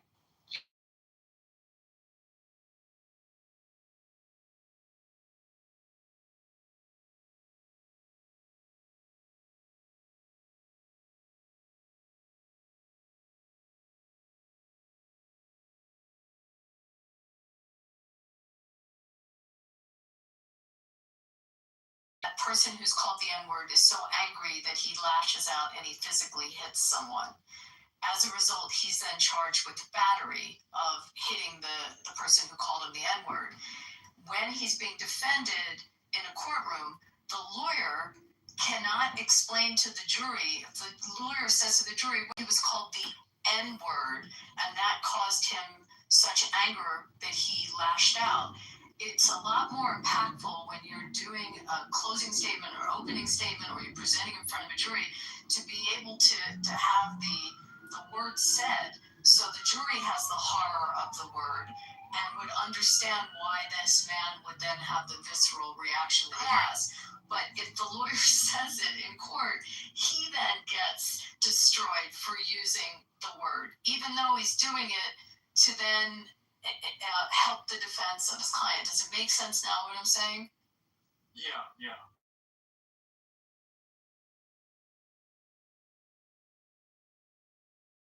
I mean, it's in case law. It's in literature, by the way. I mean, if you want to read Huck Finn or you want to read certain literature, but to use it by quoting, something that happened in a case or quoting literature. Yeah, I mean, this is John. I got a question for you. Oh my God, can I just finish? Yeah. For a sec, John. Let me just finish this with Alan for a minute, because we've talked about this before. I have a question for you right after. The quoter who's using the term, and sometimes to the benefit of those that had the horror of hearing the word, now goes and gets censored and sanctioned. And in the case of the law professor, I think that students petitioned to get him fired. So anyway, now I'm done. Alan, can I ask Abby a question? Because my question is, when Pepe comes in and he says horrific things about the J words, why do you tolerate him or his presence? And why does El Normo tolerate him or his presence? What is it about him that is so affable to you that you just think do you just tolerate him because this is a conference call app that anyone on the planet can come in and say horrific, vulgar, profane things? Is that pretty much what's happening here? Thanks. Othello, you wanted to ask me something? Yes. So this Trezor guy, he's not only in trouble with the black community for using this word, but now he's in trouble with the police in this restaurant, which he's brought bad publicity to, so they can actually sue him for that. How would, after what he did today, and after you've seen how he moves, how would you go against by disrupting this guy? Came in the room, so let me look at, is that what the video is up there? I'm sorry to play dumb on this. But let me look at it and I'll give you an answer. I mean, if he did something to disparage the business, is what you're saying, or to disrupt or intentionally interfere with their business relationships, then they could go after him and tort for that, most likely. I mean, I'd have to look at what he's doing, but if he's going after a business intentionally and painting them in a false light and disparaging them, then yeah, it's commercial slander. They could go after him, or it's saying it, or if he's writing it, then it's libel. So that would be my gut, but I'd have to look at it. I mean, but did you follow my point on using the?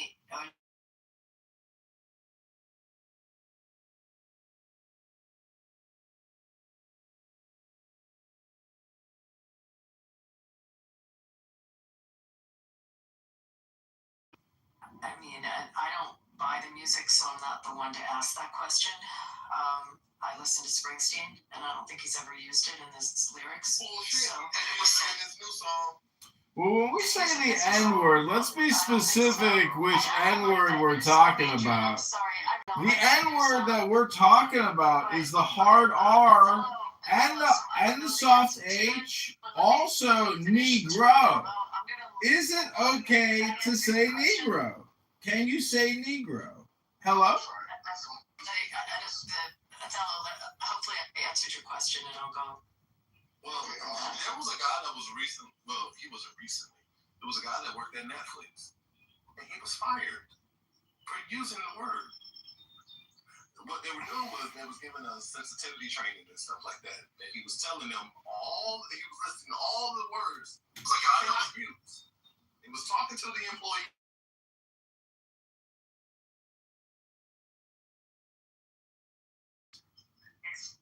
He said the N-word. They fired him. Someone went and complained, and they fired him for using the word that he was telling them, y'all can't use. Do not use this word. It is a sacred word reserved only for N-words. I was in a room. They were talking about how they have to protect the word. That we should only use the word in limited amounts because it's so sacred. The N-word. Hello? Go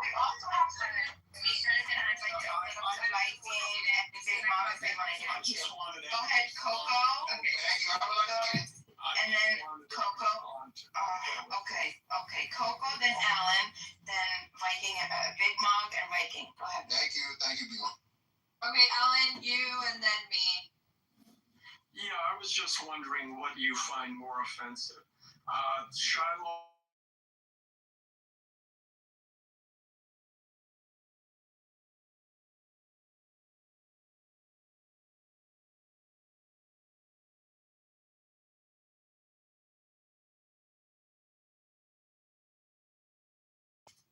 Which do you think is more offensive? Using the word or killing somebody?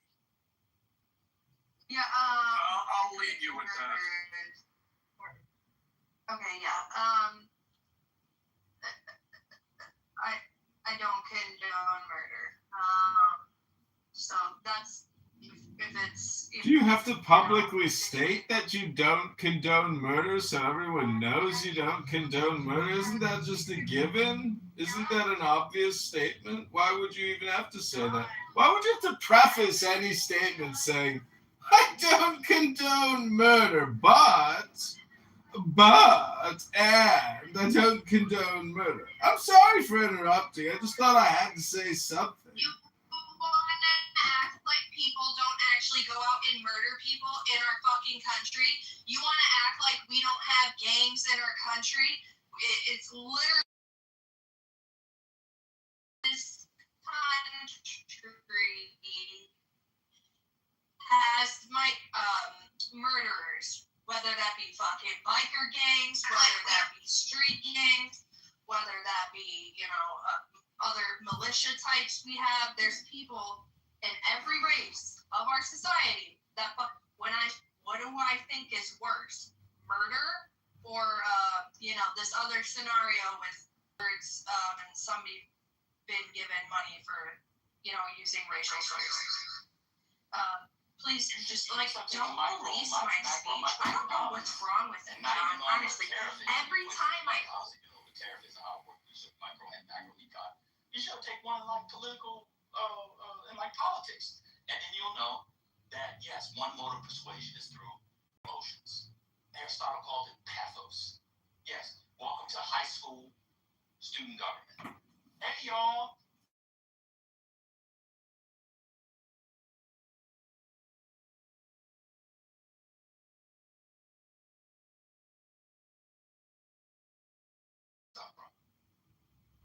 Can I go now? Or are you done? I'm sorry, I beat it up. I'm done. I'm oriented now. I'm back in my vehicle now, so I can answer you more succinctly. So I agree with you. Both sides use emotion. Okay, everybody on the political spectrum uses emotion to animate their base so that they can, generate political power and all that stuff. So I'm not saying Democrats are the only ones that do it, but Mr. Wesley, whatever his name is, Wesley Hunt, is responding in kind. So yeah, you're right. Roly-Poly's audience despise Wesley Hunt, but it makes the risk. That clip is gonna get clipped up. It's gonna get put on somebody's feed. We're talking about it in here. There's a lot of Roly-Poly followers in this room within the sound of our voice.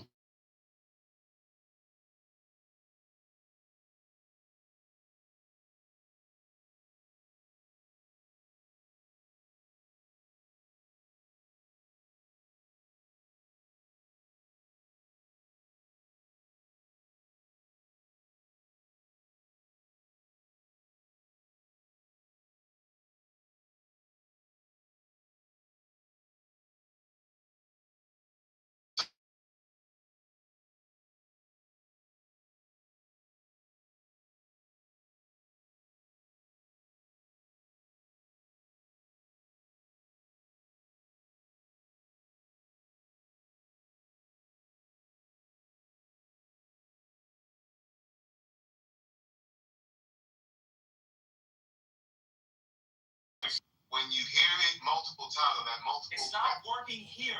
You have a new point. Come on, man. This is kind of frustrating. I'm answering your question. That's the audience. That's the audience. Cool. You said that 7 times. Anybody else want to speak? Got it. I'd like to speak to the West Hunt situation. Also weave in a little bit about what Arshay said about history, which was wild to me. Like, what's the worst kind of Negro? Him saying that slavery and Jim come back is exactly why RJ brought up about Black history. It needs to be taught, honestly, to white Americans. Because people hear Jim Crow and they think it only means separate water fountains and somebody yelling, the N-word. They think racism only counts if it looks like a old black and white ass picture. But history evolves, language evolves, systems evolve, right? So nobody is saying that we're literally back in 1950. You already covered this, man. But the point is that we're watching all these voting protections get gutted. Power diluted. I mean, just in Tennessee, they cracked the only majority Black district through redistricting, then removed every Black Democratic member from committee assignments. So, that's the problem. People who don't know history, they think oppression has to come back wearing the exact same outfit to be recognized. And if we had more actual history, white Americans might not be getting duped so easily by MAGA. You know what I'm saying? If they had been taught real Black history instead of patriotic mythology, you understand it, you start recognizing the same strategies they're using against you. And then you go on and you scapegoat minorities and this manufactured fear. They feel like America is unstable because of Black people, because of immigrants, DEI, the new term woke. The playbook is old as hell. And part of the reason why it works and part of the reason I got to work so many mediocre white people is because they have this false sense of identity.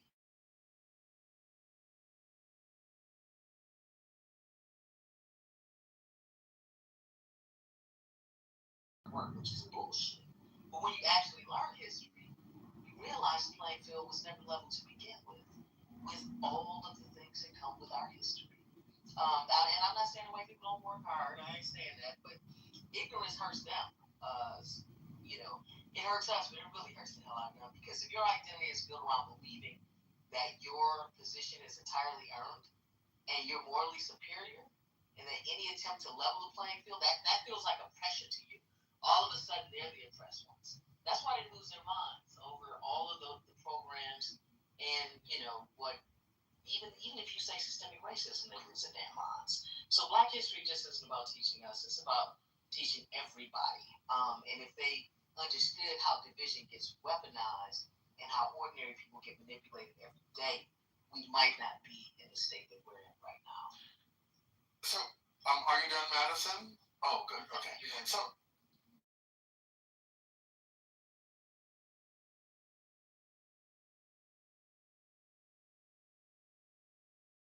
lawmakers, what he was saying was that he doesn't mind if we go back to 1901.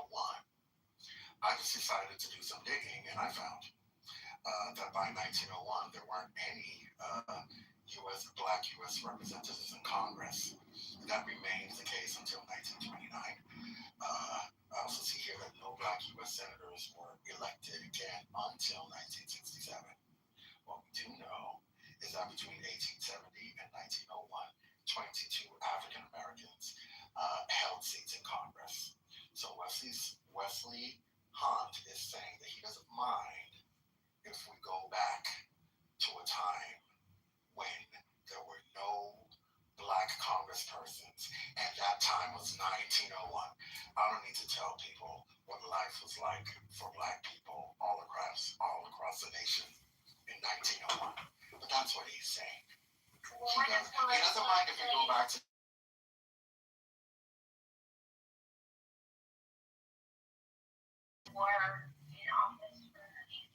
I'm sorry, what's your question, Monica? The political affiliation of those representatives. You mean the parties? Oh my God. I don't know. I think most of them were probably Republican, if not all. What's the point? They got ran out of the party. It's called the Lily White Movement.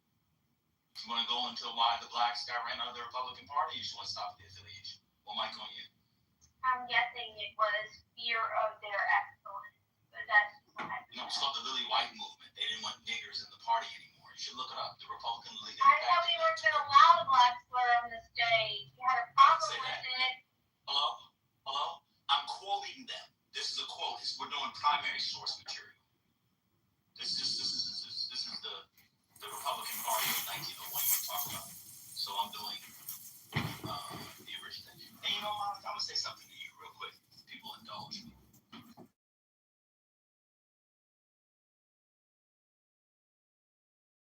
You down because when people are on the stage for a long time, they sometimes unmute by accident, and you hear stuff and whatever, and it's like, it's crazy. I moved you down trying to be nice so that you wouldn't unmute like you've done 2 times before, and we've heard your business in the background. You then got moved down and decided to call me a pansy and do a little mini crash out in the chat. I was actually trying to be nice to you. I called the person who said, move or go. That's why he said it. Because I was calling your name. He was looking, because I wasn't responding because I wasn't near my phone. Exactly why I moved you down. He didn't want me sitting on the stage without contributing. You said no thanks. And then I left. Or whatever you said, so you left because you thought I was moving you down. That's exactly what happened.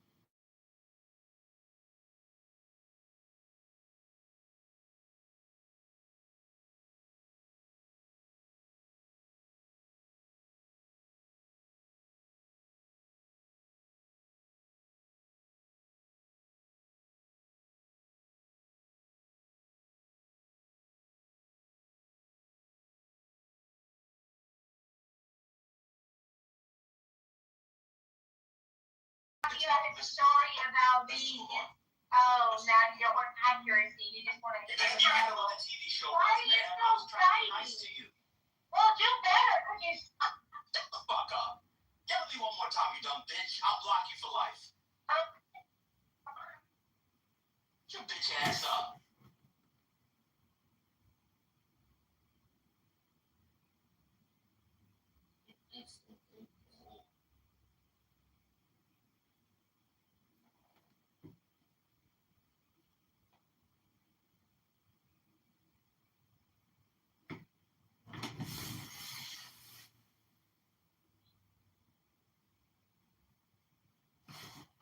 That was functional. That was fruitful. Oh, let's go fuck her. Yes, at the very least, it's fun. I think it's fun. Okay. Okay.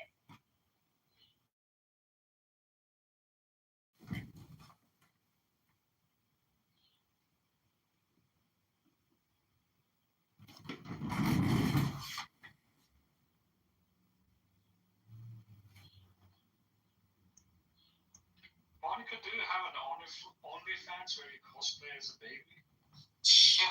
Dio.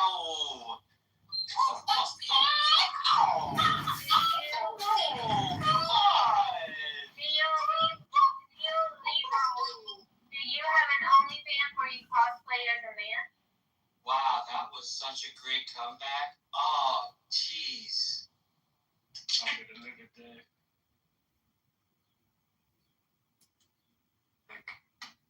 Okay, you're moving up on my weird list. Just so you know, just move up another rank. So your list right now goes from least weird to most weird. And right now, coming in first, I believe is that. I think followed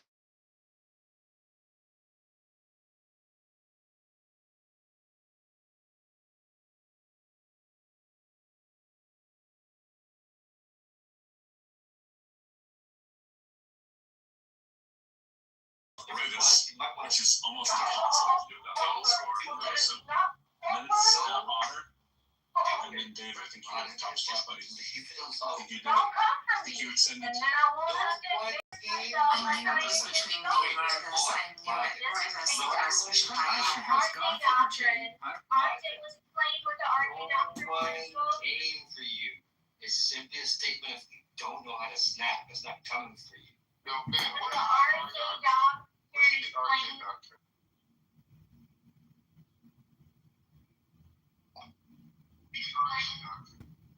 Man, what is the RJ doctrine of your home? It's not going to contribute. I fill in the spot if no one else. No, we don't need to bastardize the RJ doctrine. The RJ doctrine no longer applies. What does the RJ stand for? It stands.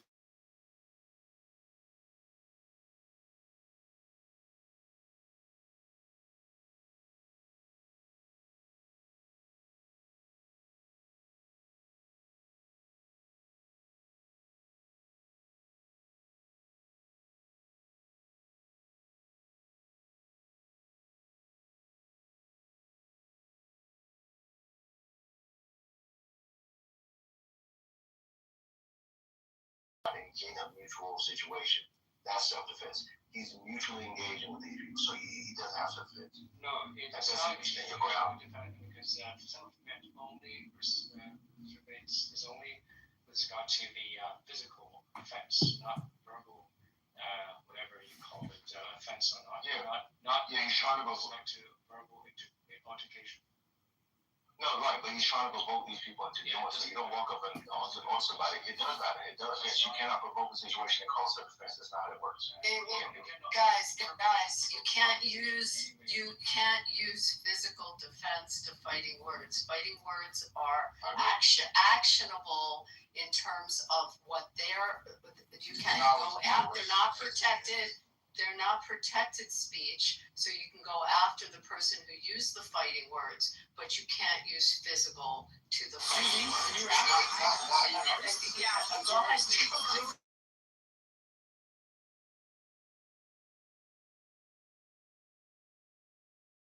You live that's acceptable.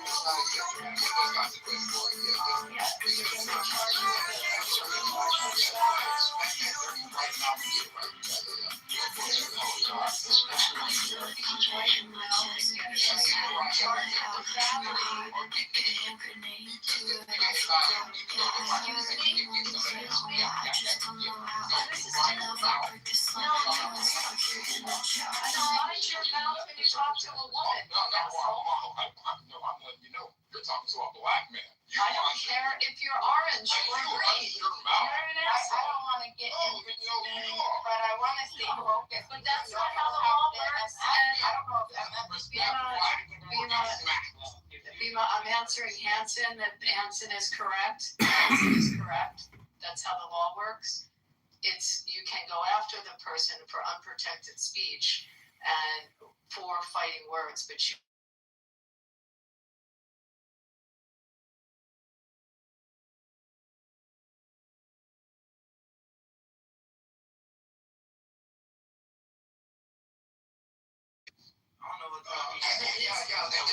it's not. Okay. Yeah, that's how we do Do you know what a fighting word is? Do you know what fighting words are?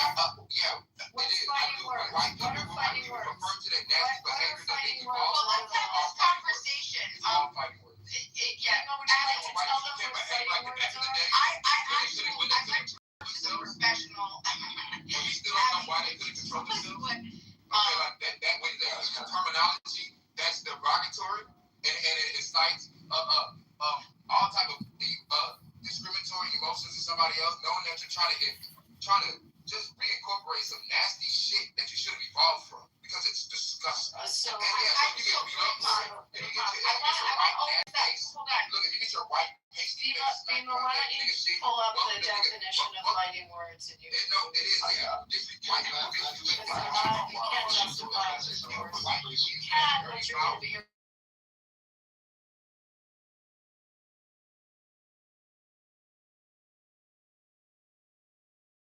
We can circle back around. Free range and then the SA. Did anyone just hear that? No threats, no dodging. About free speech. No threats, no dodging. Okay, free range, go ahead. So I think we all agree that he's been a aggressive and provocative situation. I'm not saying that words just inherently means that you can subject yourself to violence, but I asked the question: if you provoke someone into fighting, can you claim self-defense? Right? And that's what he's doing because, of course, there's other clips of him saying hit me and shit like that, so he can pretty much use mace or taser or gun, whatever he has. So it says generally no, you cannot claim self-defense if you provoke a fight.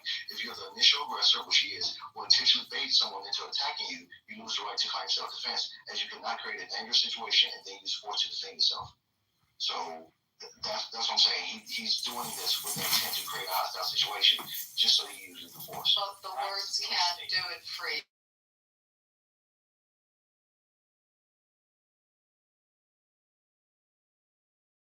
I agree, that's a separate issue. Yeah, but that's you're absolutely right. If someone physically goes after you, then you physically respond. But physical to physical is different than words to physical. I agree with you, Abby. I agree with everything you're saying, except for if it's a white racist motherfucker trying that shit smack their ass. That's the exception. Beat their ass up.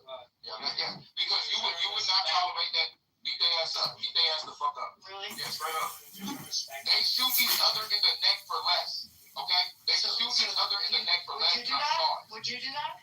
I wouldn't do that. I don't shoot white people in the neck. Would you hit someone? Would you hit someone if they said it to you? If a white person doesn't know how to behave and they want some nigga treatment, they can get nigga treatment because white people what would you do to and them? they don't think they are. And sometimes you have to remind them that they can be a dirty white And nigga. how would you remind them? Nigga treatment. You understand what I'm saying? How would Like you anybody remind them? else can get nigga treatment. How would you do this? What would your method be of reminding them?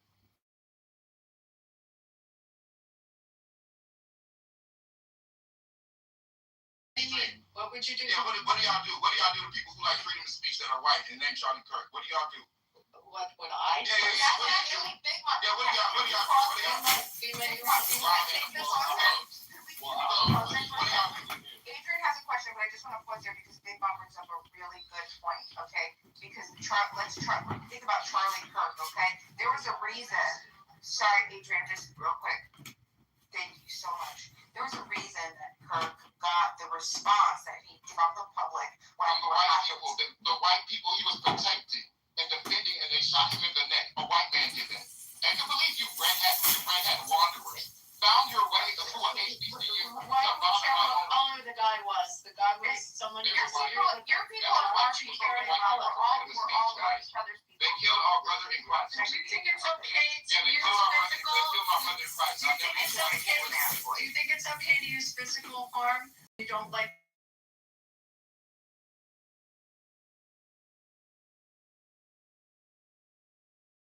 Exception. Big Mom, you know Charlie Kirk deserved to be killed, right? Big Mom, let me explain my exception. What I agree 100% with what Abby says. You do not, if somebody is antagonizing you with their words, you do not respond in weapons. Oh, that is lower frequency level de-escalation skills. Now, if a white person, the same time, goes to Ruby Bridge, like bothers Ruby Bridge, you gotta understand these white people. These people are not like their lower level is different from white people lower level. These people will wake up and go to a school to bother the little black girl. They're like they're grown adults, right? This is what they have evolved from, right? So let me tell you, anytime they revert back to this, you have to you gotta do this for America. And not only just for your people, but you gotta do this for white people, bro. You got to do this for you got to smack the fuck out their ass. Because they will not interfere with the white evolution.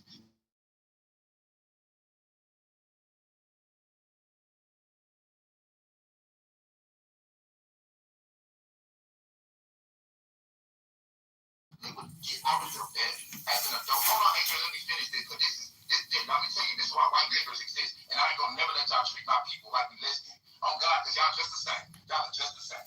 And I love y'all. Hush your mouth, bruh. Y'all got so triggered. Let me finish. Self-control. Can you try it? Damn it. All right, so look, y'all come a long way. You can't stop the white evolution, and I will not let anybody get in the way of my white brothers and sisters growing up from that Ruby Bridges shit they used to do. You know, bothering black children who are trying to get an education because they couldn't control themselves emotionally to that extent.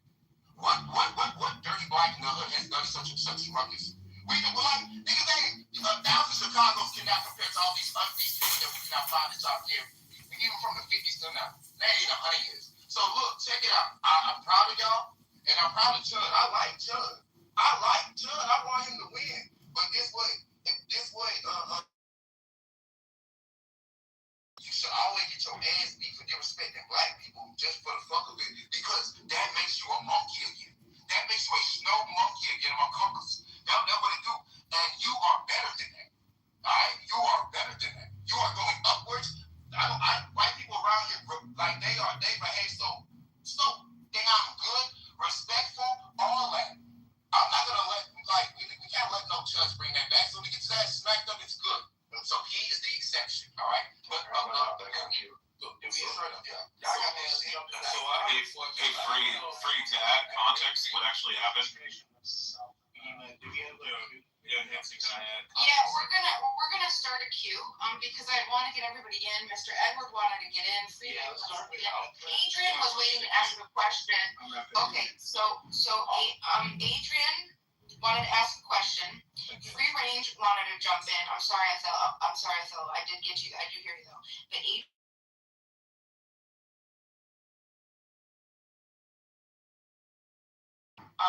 you're way at the bottom. We're not playing this shit. We had Mr. Edward. I'll do a Q in the chat. So we got a question, and then who's next? Talking next. Oh, me. We have Adrian, Free Range, Mr. Edward, Othello, Rich. Okay, I'll put that in the chat. Thank you. Okay, Adrian. All right, so my question is, when it comes to the use of people in defense, self-defense, I'm standing your ground. Can you use that as a defense for an altercation that you did? Initiated what? By what? If you initiated an altercation, a conflict between you and another person, they put hands on you. Can you use self-defense as a defense? Yes. Because it depends. Go ahead. Who initiated the physical? Not physical. I think you're listening to respond and you're not listening to my question. Digest my question. Can you use self-defense as a defense if you initiated an altercation or conflict? Verbal altercation, right? No.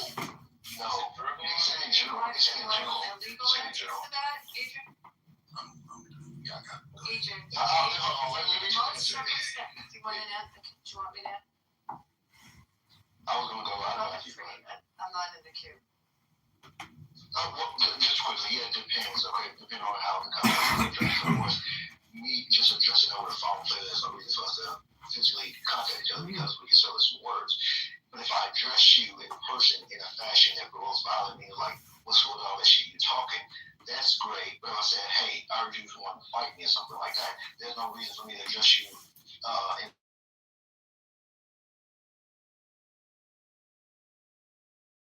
the conversation develops, who takes more aggressive steps towards each other. At some point, it may get to a point where it's just what's called standing your ground, so to speak.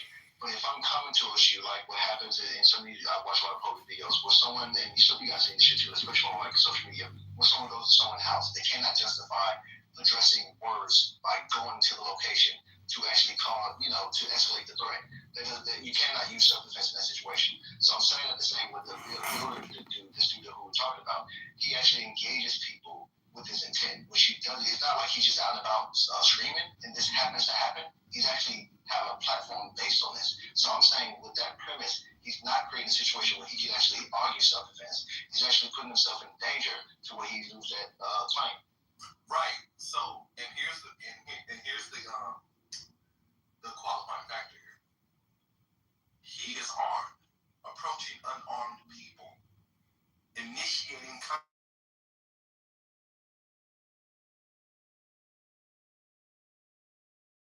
defense anymore. Because you're armed with a firearm, and you started a conflict with people who were minding their business and who was also unarmed. I agree with you. I agree with you. If he escalated it to that level, but punches to a punch, it's different than if you bring out a knife or a deadly weapon. And the law will probably support what you say, Adrian. Right, because simply brandishing your weapon, that's considered assault. Not if it's justified. Bullshit. If a person has intent You're not listening to inflict deadly violence upon you, and you brandish a firearm and do not use it, you're saying that you would be put in prison for that? That is a charge, buddy. I don't know about that is a charge. No, it's not if it's justified. Again,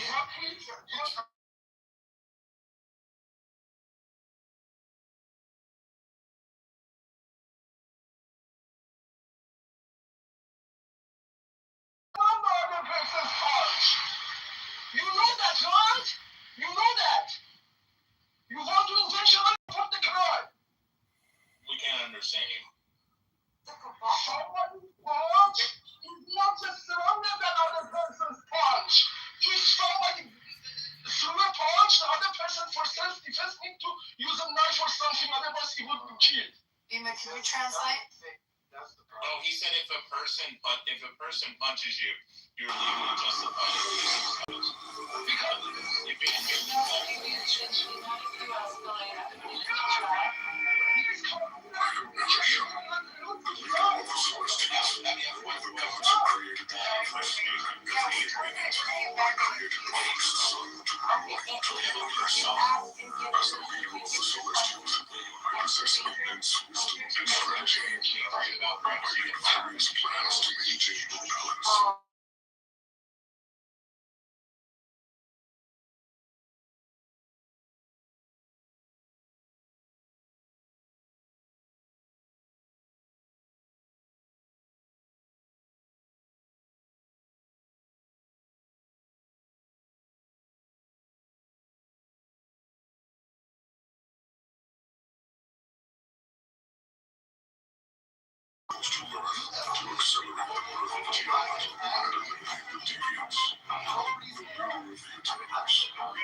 Jane's returned, attacking Cersei and Sprite. Even worse, they evolved to absorb the energy of the Eternals. Cersei and her companions set out to find the remaining Eternals. Later, after inheriting the soul of Earth, Cersei discovered the truth. When the human population and energy reached a critical point, she opted to converge and destroy Earth.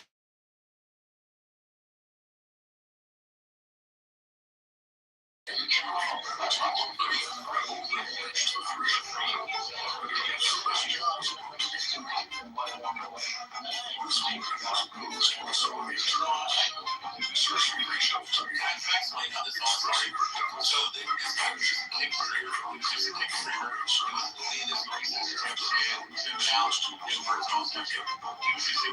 Shaken by the market, the internet is focused on the powers and transfer all their energy into Cersei. She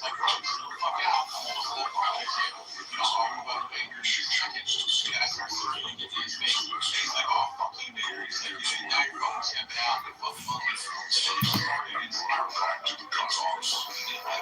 She had several Earth Celestial. I will personally descend to Earth to judge and reshape this world.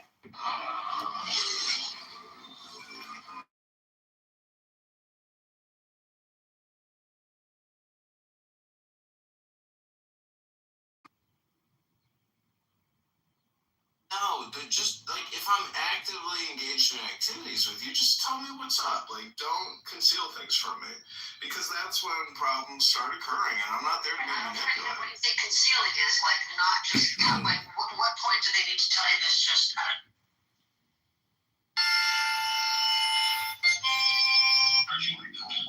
America is if China.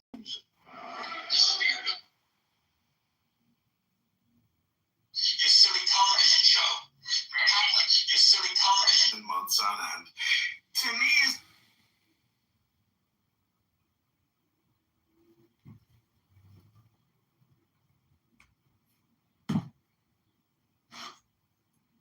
here we go. This is Rich Left, where he steps outside of the courthouse, where he's at the courthouse. Okay, so here we go.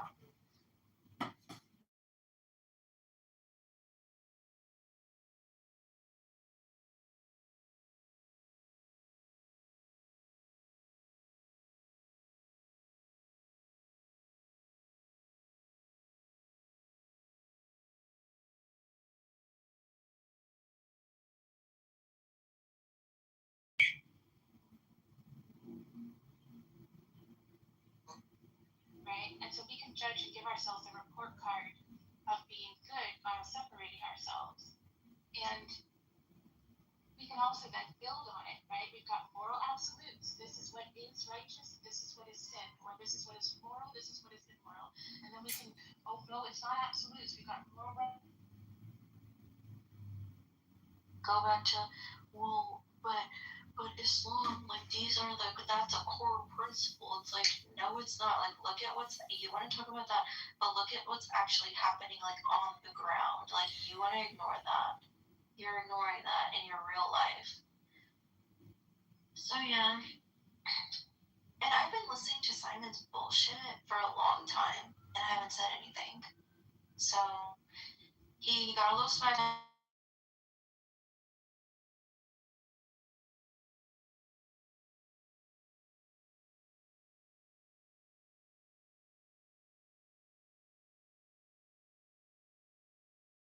Paul, you are only Paul. Who among you dare say otherwise?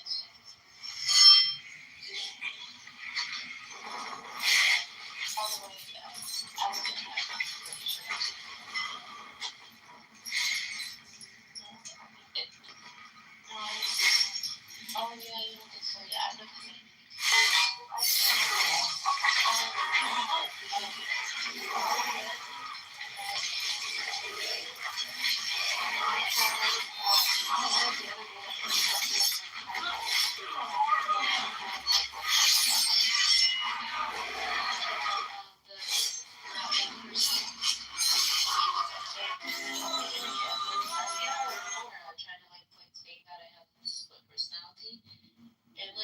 see it as just a title. It's like princess, not a identity. It's just like a title.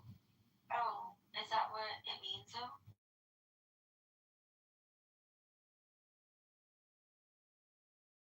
Like it's no, it's just me being cute. Like I made it up. Like the day that I made myself name Princess, yeah, I don't know. My aunt, I was going somewhere with her. It's probably it's very aesthetically assault, right?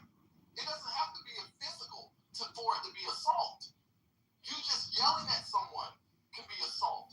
You playing a loud ass megaphone 2 inches away from someone's ear, that is considered assault in certain jurisdictions. Okay? So we need to be very clear on what assault is and what provoking a response from a person is, right? Because you, being a person with a gun, and you came up and started assaulting people, guess what? You cannot use supplemental suspension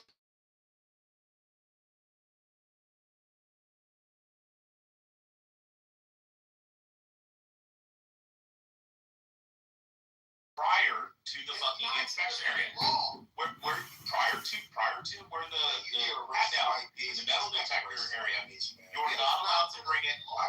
You're not allowed to bring it past the secured area. But this is why they have lock boxes where you put your gun in there.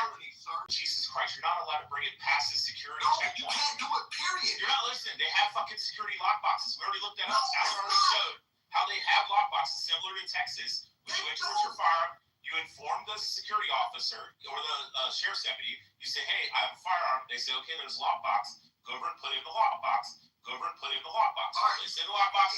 Take the fucking key, walk inside. Jesus Christ, you're talking about on the premise, past the security checkpoint. I agree. Okay. You're not allowed to have it in a courthouse, or you're not allowed to have it in the courtroom and or adjacent. And you're not allowed to pass the security checkpoints. It's a state bill. They literally fucking have lockboxes out.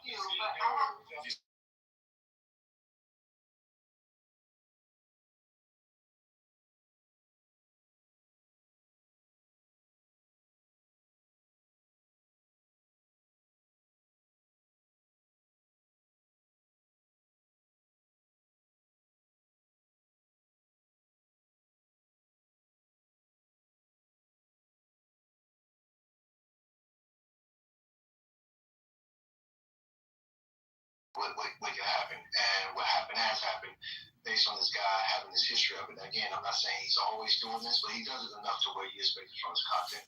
The point of the matter is, if the story that's being portrayed based on the article is true, then like I said, it's a legitimate case of self-defense. I'm just saying there's an outline on this. If we are going to keep this principle in mind, then we have to start addressing the violence that comes to us from the left to the right, based on them just attacking us for our so-called violent rhetoric, which they use that shit saying Trump, that he always goes around saying shit that leads to violence. Meanwhile, the violent actions of the left is not compared to the right.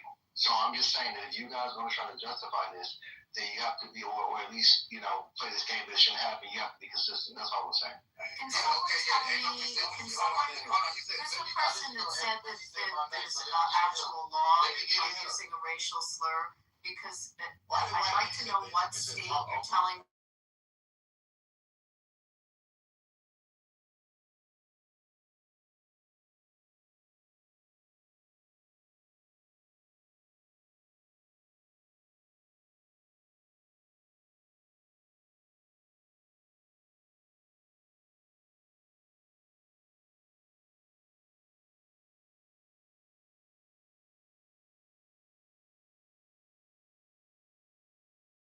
Talking about, because that would absolutely be an infringement on your free speech. You can say horrible things. Unfortunately, you can do that. And however, so could you tell? Who said that? Could someone tell me what state they were talking about? Like a deranged white person, and then you want to get smacked for it. That's you said it, dude. Adrian said it. Yeah, it doesn't. You have to couple it with the. You have to. That's right. Get smacked up. Watch your mouth.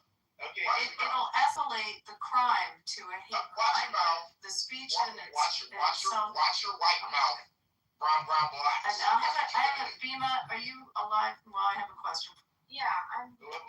prosecuted. Oh, sorry. You should be prosecuted too. You should be in jail. Everything's working out for you. Why are you not complaining? He attacked the foolish white boy the right way.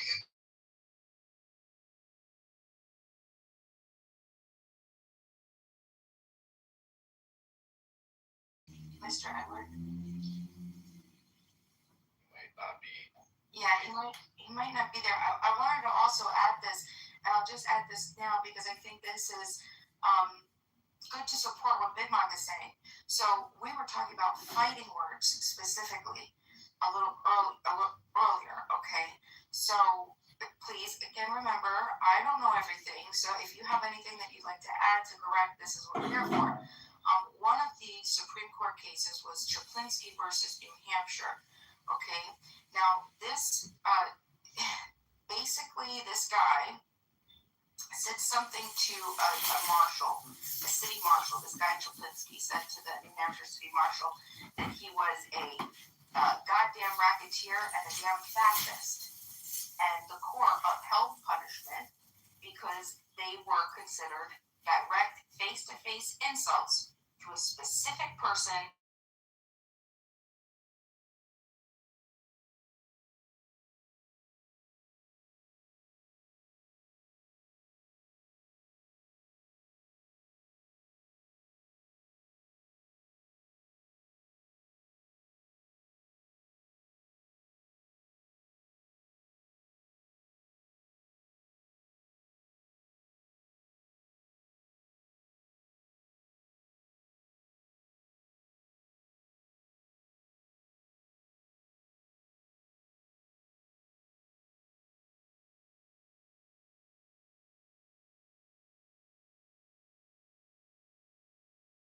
By their fighting words, by their very utterance, inflict injury or tend to incite an immediate breach of the peace.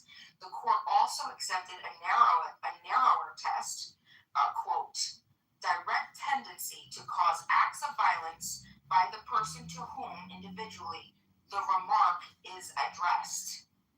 Yes, they're not protected speech. That's what I was trying to say earlier. But it's a separate charge from the scenario you were talking about. All right, okay, now talking that shit, now I'm looking for legal loopholes. Even though I don't agree with them, but look at the fucking niggers champing it. Crack it out. Look at it. These niggas go to the law. Hey, look, they go to the law and they try that nigga shit. Crack it out. Meth it out. So Rich just gave an example. Now the reason why that wouldn't be considered words is one, we're not in a personal setting. It wasn't said face to face and directly to somebody. Y'all dissecting the cracking out. But now, Rich, can you give us an example? Because you tend to be able to conjure him up. Well, can you give us an example? If said face to face, a personal insult, that would have listed. Oh, easily. Yeah. What I'm gonna do is concede my time to answer. Go ahead. Well, you have to distinguish that case, because that was a disturbing of the peace case, and that was there was a demonstration. I mean, there's more facts in that case. So you kind of have to distinguish it from just a one-on-one conversation that was a public gathering. Look this motherfucker down. Yeah, you down for less. I know he's black and you want dick from him.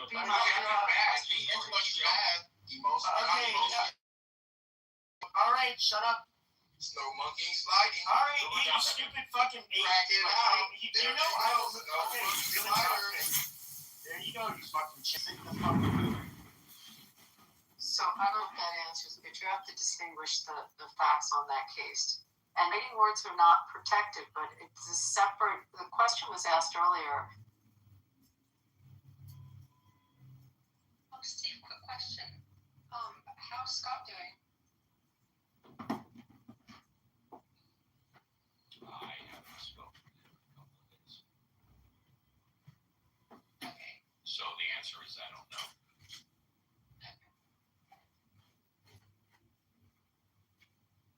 If I knew more, I would tell you I haven't spoken to him in about 3 to 5 days. So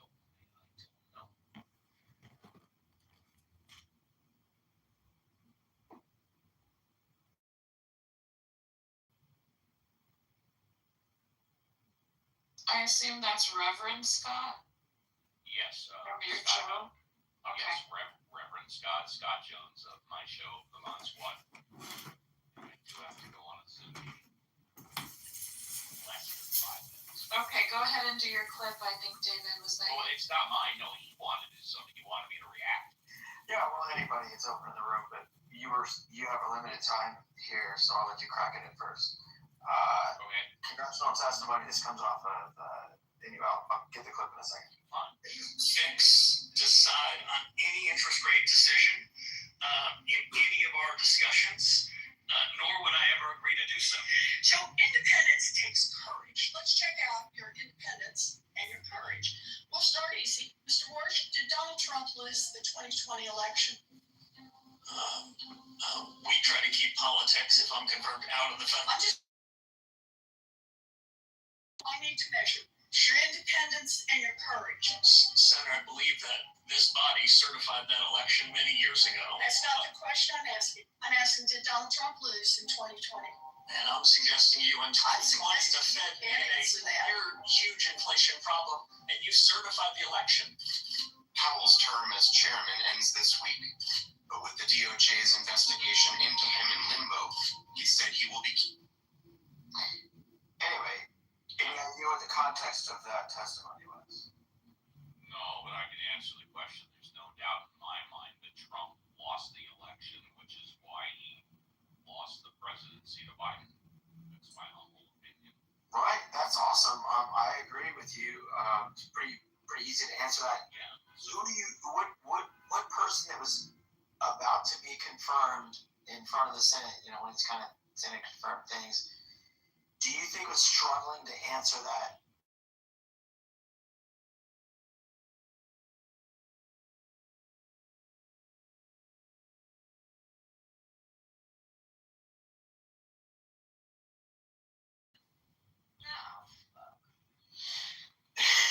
They all literally go this way. Everything for the Department of Health has gone this way. Everything with the FDA, with the Senate, with the RFK, all of this has gone this way. Be fired without cause because they serve at the pleasure. The only thing is the Federal Reserve chairman is the independence to tell the president to fuck off. And if I may, before I go very quickly, I'm sorry because I gotta go. I've been saying for years, or ever since he was nominated, elected, or confirmed, that RFK would have been amazing as head of the EPA because he has 20 years of experience filing lawsuits on behalf of the environment against the EPA. That's his field of expertise, not the field that he's in right now. As far as I'm concerned.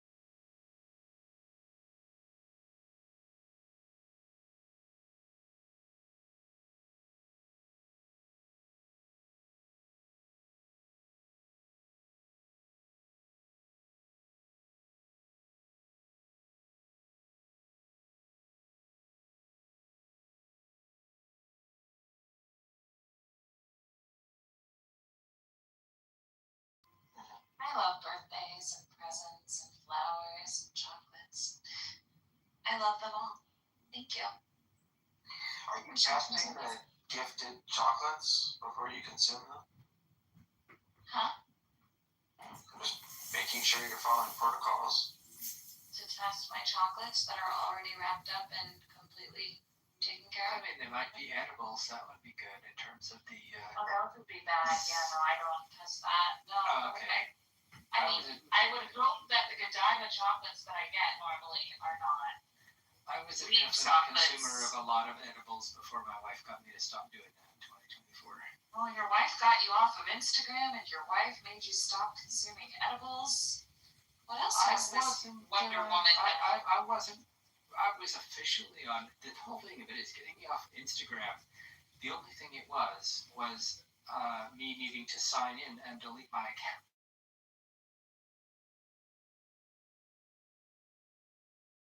Under 33 years. Our daughter's grown now, and I'm very happy to. What is your wife still getting you off to now? Oh, I wasn't going to discuss that because she tends to be pretty private about those things, but it definitely still happens on the regular, so that's all. No need to discuss things you don't want to discuss. And for the men in the room, there's a definite pipeline from piano to pussy. I'll just put it that way, as a pianist. Wow. Okay. So that went in a direction I wasn't expecting. Thank you, Dave. There's Roybus that we need him.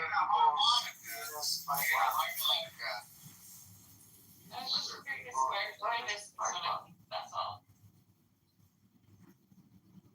Is that Roybus said?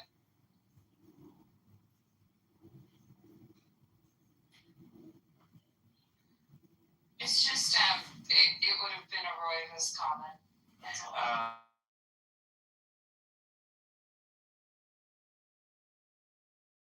You know what? Stop pestering the girls and go start practicing your piano. It'll take you about 10, 15 years to get good, and then, Well, at least you're trying to help the others. I don't know if it's helping them. At least it's maybe helping them not be pests to other people if they actually took me seriously and went and did that. But I don't know. I'm not their father. I have one daughter to worry about. So. Well, I appreciate that. Thank you. Okay, so now everybody heard the clip, and David wanted responses. We can go back to that.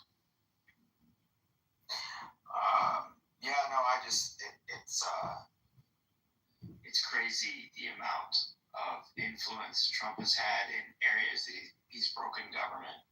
And this is one of the membranes, the blood-brain barrier that matters. That independence, if they a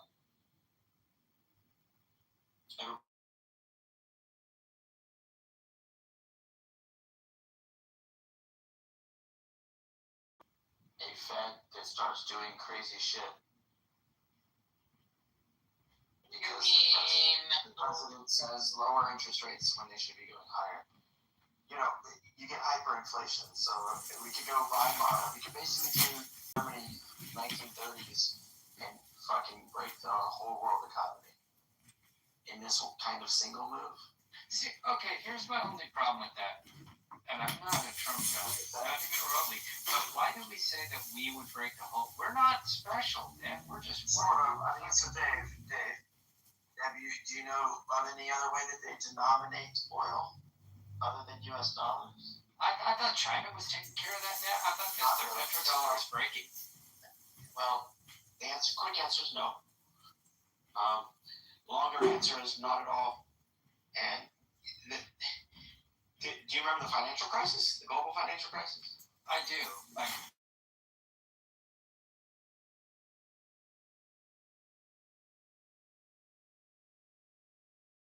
Sort of. I'm talking about the moral side, but I was 5 years into being a stockbroker financial advisor when it started, and did it for 5 more years after.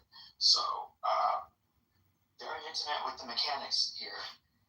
But if the dollar breaks and people, what do they do after the Great Depression? They put in federal deposit insurance corporations so that people don't have bank runs, so that your money's guaranteed, that there's fractional reserve banking, all this other stuff. But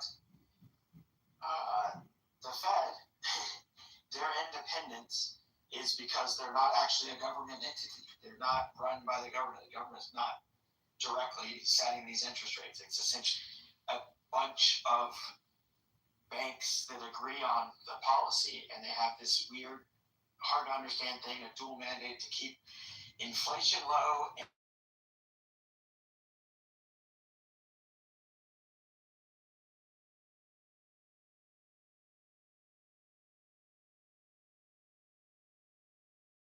future matters. So Donald Trump, as a real estate developer, only knows, just like tariffs, it doesn't matter what all the economists say that it's a dumb thing to do and the tariff war is bad, blah, blah, blah. He still will do it because nobody tells him no.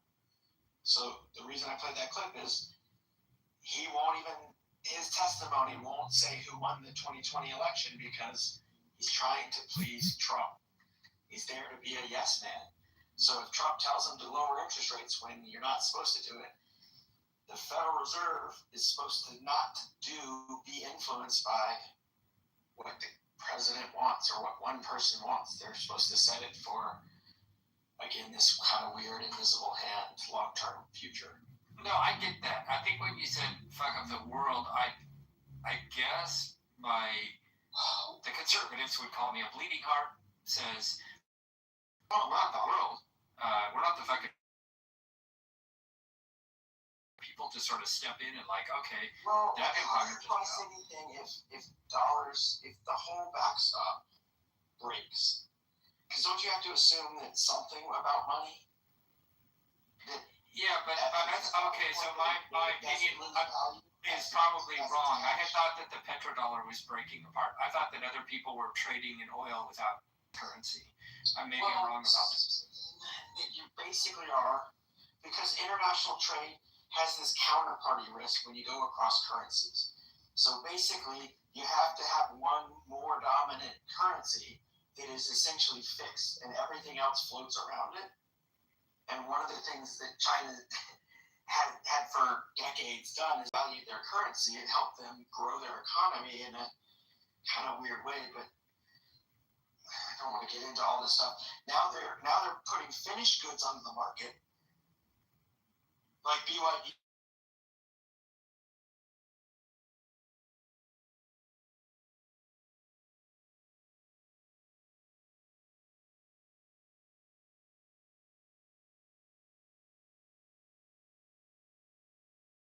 And that's the part that Trump is so fucking stupid. He doesn't understand how anything works. He thinks tariffs are good policy to raise money. He thinks tax cuts are going to work perpetually for rich people. It's just a total misunderstanding of how complicated the ecosystem of our economy is. Just my views. No, I support, especially ethically. I guess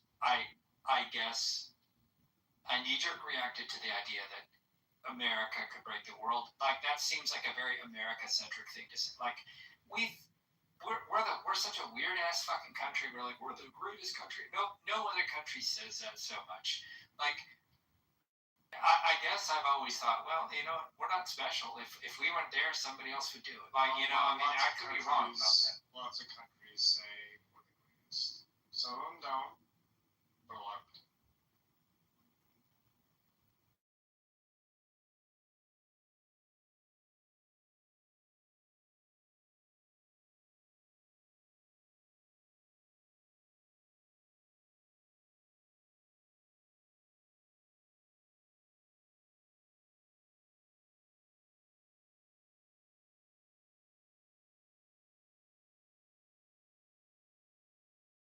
Issue, and I'm flipping to the how much is left in the environment section.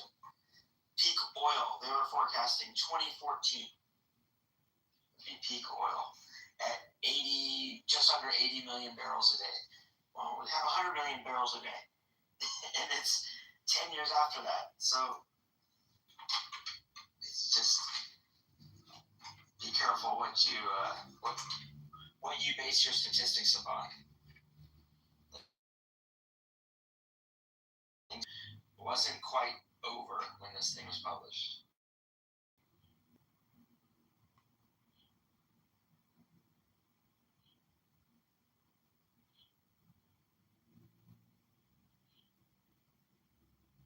What do you think of McPherson's claims about 2030 being the deadline for, like, if we don't fix our shit for the environment by 2030, then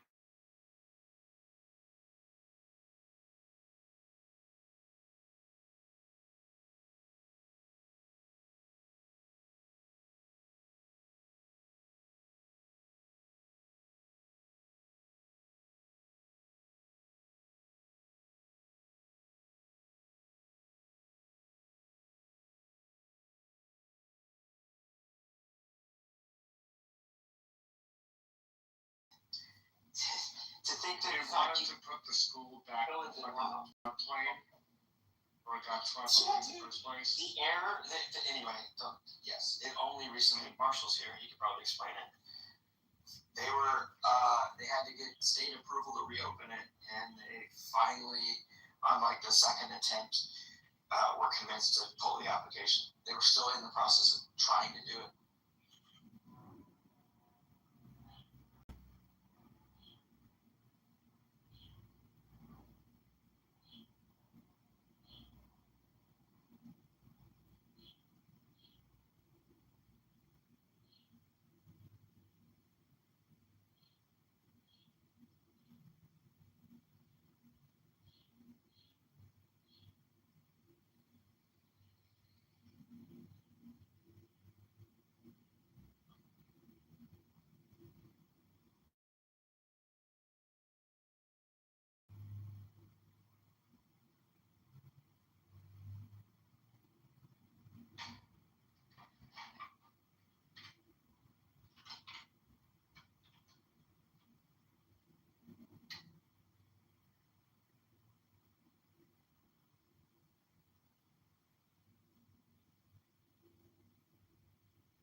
So I haven't checked the Texas on this NOAA map, but this is a NOAA map which lets you see where sea level rise will take place between 0 and 10 feet.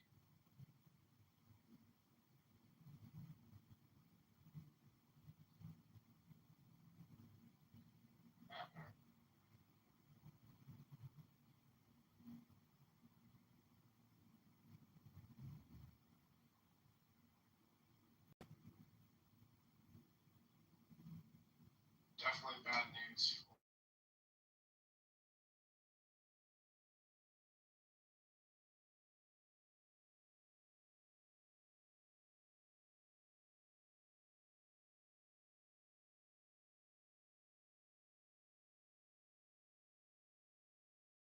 Bad news for a lot of people. Give me the cut and dry fifth grader version. Well, sea level rises. If the sea level rises 10 feet from where it is currently, imagine where you are. Right. I don't know if you're by the coast, but basically anything get that's that. coastal. I thought you said Texas was in real big trouble or something. I wasn't sure what you were. No, I haven't looked at Texas. Oh, okay. I thought you said Texas, and I was like, oh, really? What is that like? Okay, got it. Yeah, no, I mean, we already know climate change is a thing, and people refuse to acknowledge.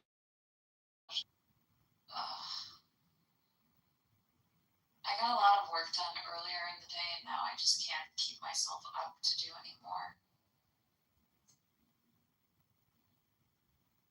Rest is not a reward, it's a requirement.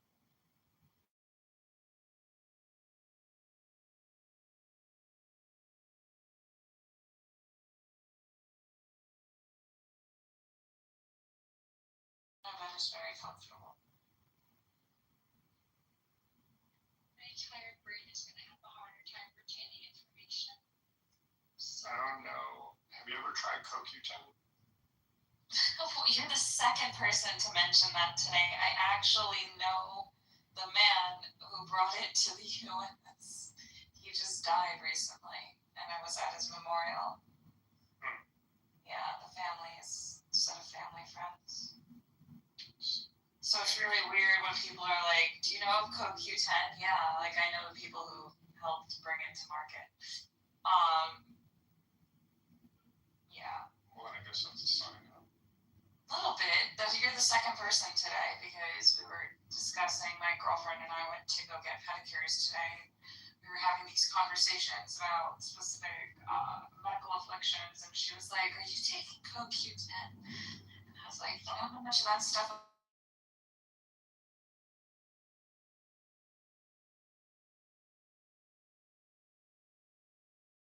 Understanding is that ubiquinol, as opposed to ubiquinone, is the preferred modality as it has higher bioavailability.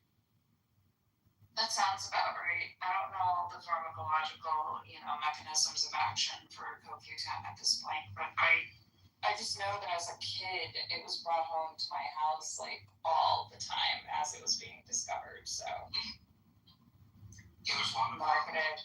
There's a lot of pharmaceuticals that deplete CoQ10 in various ways and affect mitochondrial function. So it is a really, really useful supplement.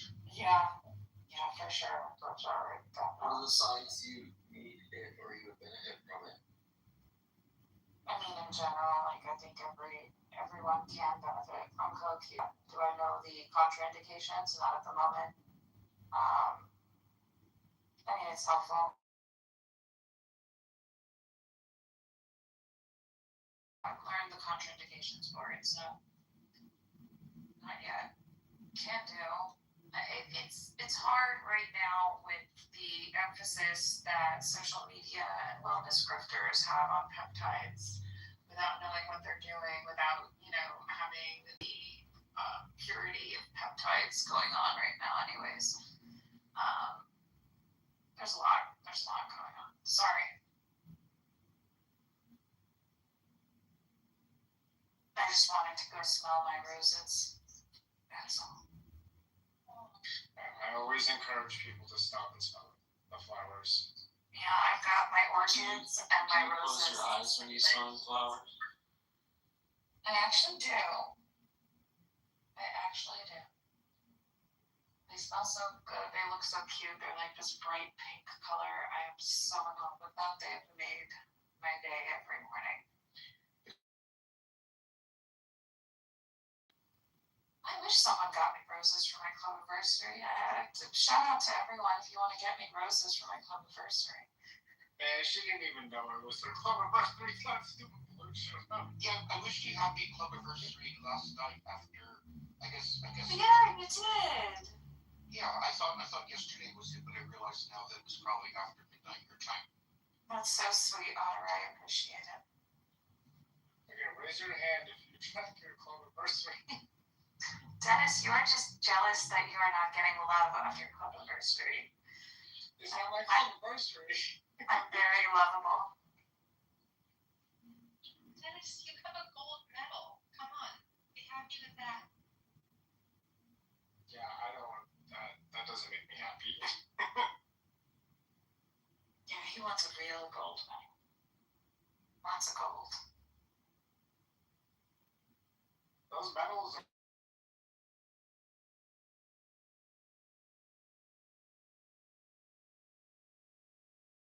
Yeah, I want to find them. Well, they're not even real gold anymore. I was looking at something from the medals from like 1910 or something, 1920s, and they were actually. It's not real gold anymore. That's not surprising. Yeah, it's plated. So I think you actually had. I don't know if it was actually solid gold, but you actually had like a worth a lot gold in like the 20s, and in this last Olympics, it was just gold plated. Which I mean is still cool. Like it still looks awesome, but it's gold plated. I got a gold medal coming in the mail tomorrow.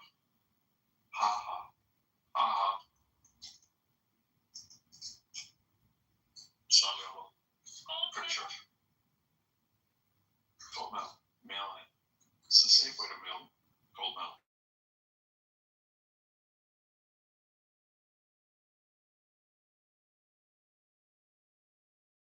On Amazon, this is a shocker. That's not what I said. I bet Amazon sent me it. So, but you mean like a gold balloon or something, right? Not like a gold medal, like a sports medal. No, it's actually a gold medal from Amazon. What for? I'll bite. What for? You got it from Amazon. I completed a course with Machine Learning University, which is Amazon owns. So they send you out a gold medal and a gold certificate. You know, doing the paraphernalia promotion thing. I'm getting the gold. Stop. Find out how much gold is in that medal and see if. Pretty sure 0 is the right number. Pretty much like this title. But the odds are it's less than 0. There's so little gold that there's less than 0 gold. You owe them gold for sending you that.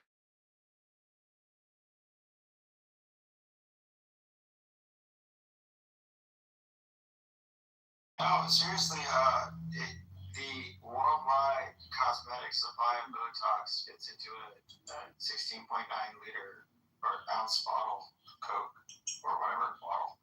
Less than half before it gets, diluted down and supplied to the whole world. So if you think of how much revenue that generates, What? way more valuable. That doesn't make sense. Not way more valuable than antibiotic. Definitely not way more valuable. I don't know if you've got a buyer for that much of a market. Antimatter is almost infinity. All that Botox gets sold on an annual basis. Who's doing what with that antimatter right now? You don't have customers. Yeah, experimental, labs. Right.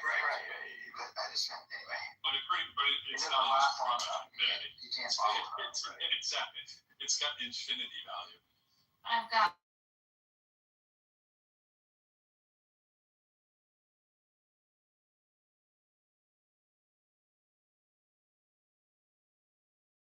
It would be worth. I'm going to guess it would be hundreds of trillions of dollars. There are valuations on antimatter, and quantities are. It is the most expensive substance on the planet. Right. Because it's not on the planet. Transported. That's kind of the trick question. It's a store on site. Yeah, what's more expensive than nothing? What's more expensive than the opposite of stuff?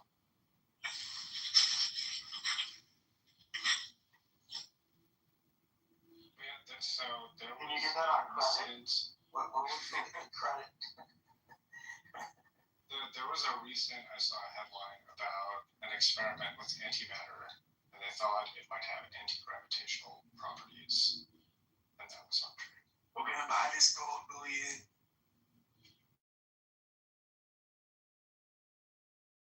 Put it on my toilet and take a giant shit all over my gold throne and ballroom.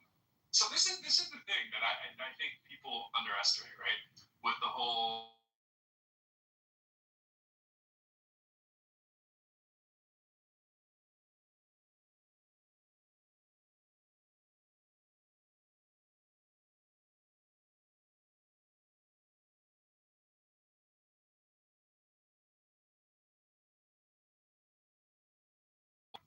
Oh yeah, he couldn't get a Nobel Prize, so he made the Board of Peace. But he gets this like when you start reading the details of it, it's nuts. It's absolutely nuts. Like I heard it like 3 weeks ago driving in my car, I think, and I was like, yeah, this is fake news. This isn't real. And I was like, wait a minute, this is real? Like, how can this? Like, of all the, we always do that. We go, how could this be true with Trump stuff? But like, how?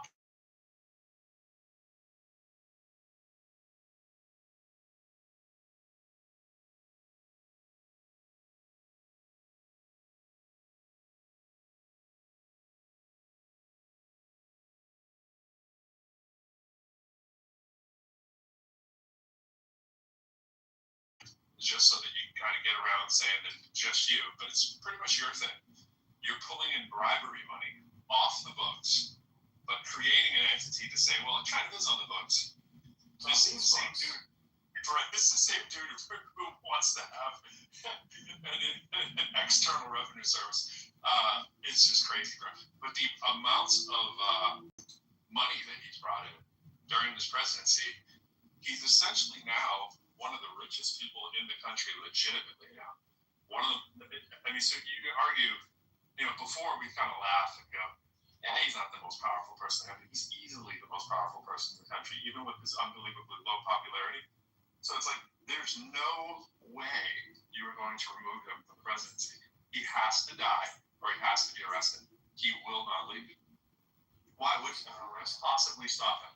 People go, oh yeah, that's not gonna happen. Who's coming? What?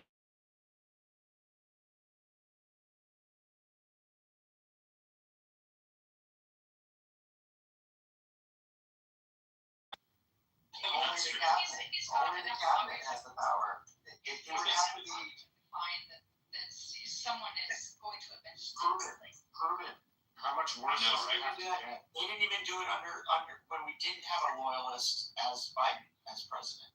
When people talked about cognitive decline, you're telling me that these people that are loyalty tested. I mean, it wasn't that long ago. I played the clip from Elizabeth Warren talking to the next Fed chair.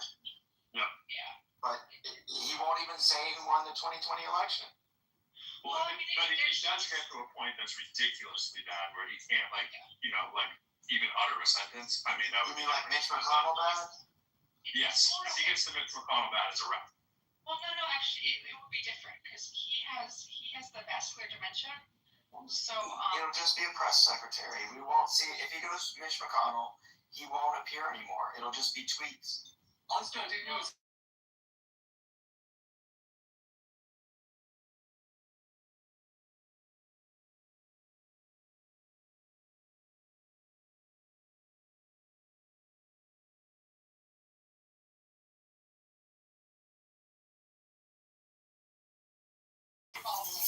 like that may actually be something that he would do, and no one is having to stop him.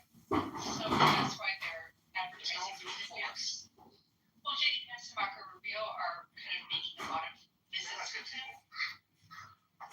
They don't have They are infinitely better people. There's nobody you can name who is I get so triggered on these people they're an awful replacement. They're fucking light years better. Light years. Give me the worst person in the country to be president. They're way better. Better. In a second. I would take it in a second. In a second.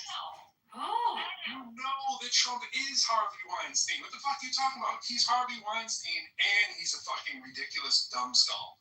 You think Harvey Weinstein is as corrupt as him just because he's a racist? Trump's a racist and he's corrupt on top of it. Yeah, exactly. Yeah, I mean.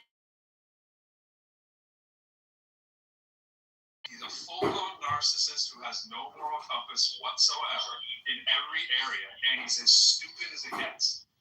He's a loose cannon. There's nothing like him. Yeah, well, who's head of the KKK? That guy might select more.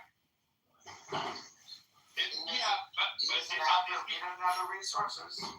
Yeah, he's not going to be a billionaire. He's not going to be worth $6 billion. I mean, Sheldon Adelson, that kind of but you're not going to be stupid. He's the trifecta. He's the quadfecta. Stephen Miller. No, you can't do it. He's way too smart. He's way too smart. He's the Klan, but he's way too smart.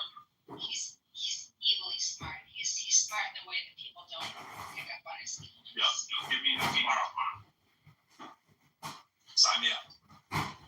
If I had to replace him with Stephen Miller, it's instantaneous.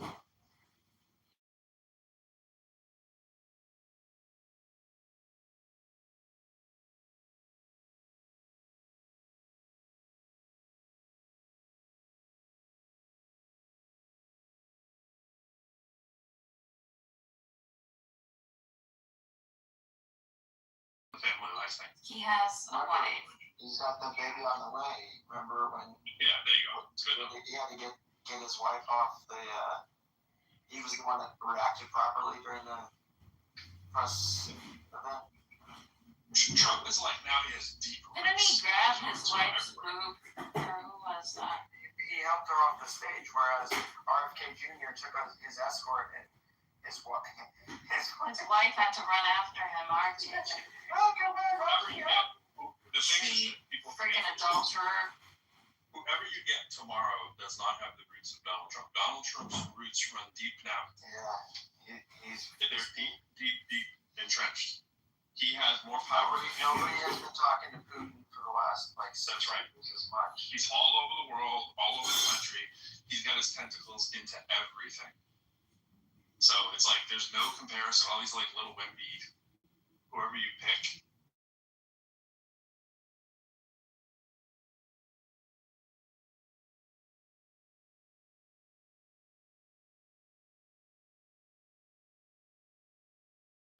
People are like, no, that's crazy. No, there's nothing.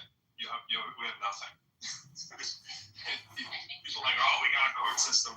Do we? I think Trump should leave office and become president of Iran.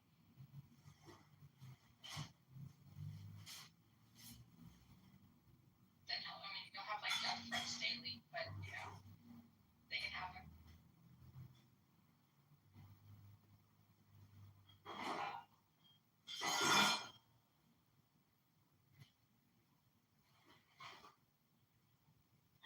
So, Pro, does the bunker get built?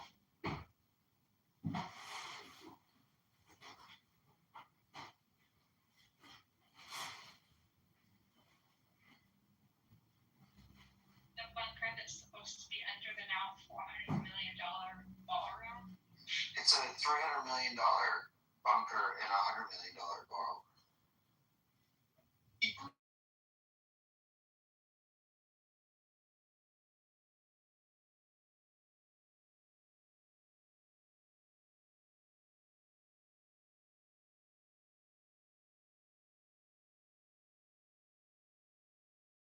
That's the thing. There's like 5 or 6 articles that speak to this, but none of them say we know for sure that it is a bunker. Yeah, I don't know. We probably will never know, but it's still absolutely disgusting that he went and tore down the East Wing before even kind of getting any sort of permission to do any changes to the White House. He just was like, I'll just take down the East Wing. It doesn't matter. It's only been around since 1800.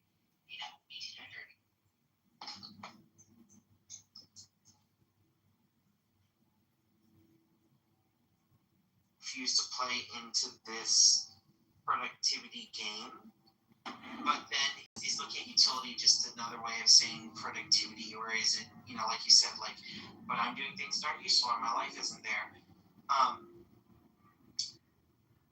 My gut instinct is to say, like, but maybe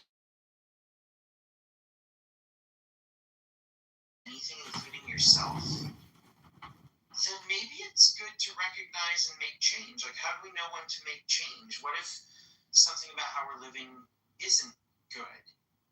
Even for ourselves. Like, I'm going through a lot of recovery right now, and there's some days where, I'm not feeling good. I got a migraine. I'm trying to just deal with, like, physical therapy and get through the day. And a lot of times I would probably feel better if I just went on a walk or drove over to the park or something like that.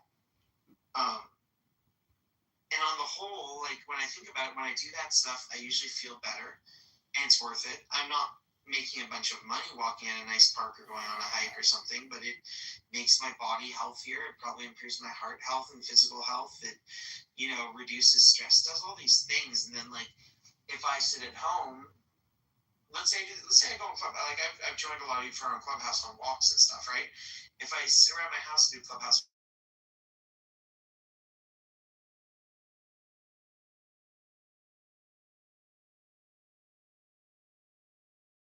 and maybe instead just, like, this is my personal opinion, so look at a capitalist productivity thing, like, do I want to take care of myself? Do I want to be useful for myself?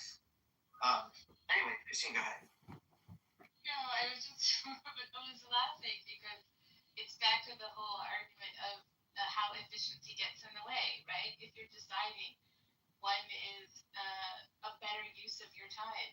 I'm not saying that you shouldn't make decisions or you shouldn't qualify them in some way. More like there's because it's still a good bad paradigm, it still has the same issues. Whether you zoom out to the universe level or you zoom in, right? Granularity or the broad argue there's still getting used to it until it's a paradigm for me.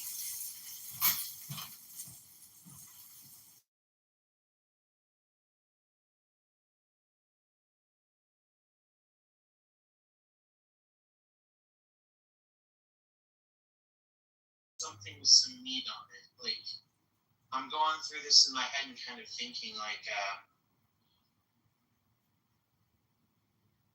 what the implications of that would be, or like what the thought on that would be. For sure, because there's something about just coming up with like a linguistic term of I'm not saying productivity or something. Instead, I'm doing something way superior. I'm saying utility. But what is utility but a proxy for productivity or goodness or badness or something like that? I mean, is it a good idea to be allergic to that or even to embrace it? You're definitely getting on something where I'm thinking about that a little bit. So feel free if you want to expand on that a little bit, or I'm not sure if you feel like you said all. I'll add this to release any tension, if there's any, for anyone. And it's that I think even in asking these questions and exploring this,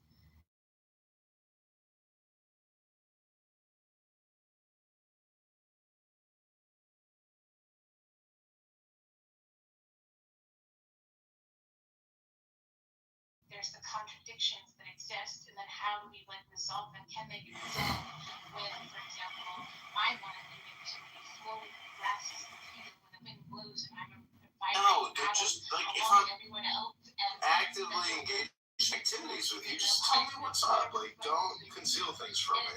If I'm actively engaged. Power dynamics of cultures that I have to sometimes pull out the power games in response because people don't necessarily understand this language or this way I'm looking at the world, let alone it's absurdly. This methodologists who are boring. You know, if you're going to comment context back equity and economy. Virtues. One knows to be just the virtues. One knows to be. Hero and Die Hard. Yeah, well, kind of sad. The codes will get together. I feel that.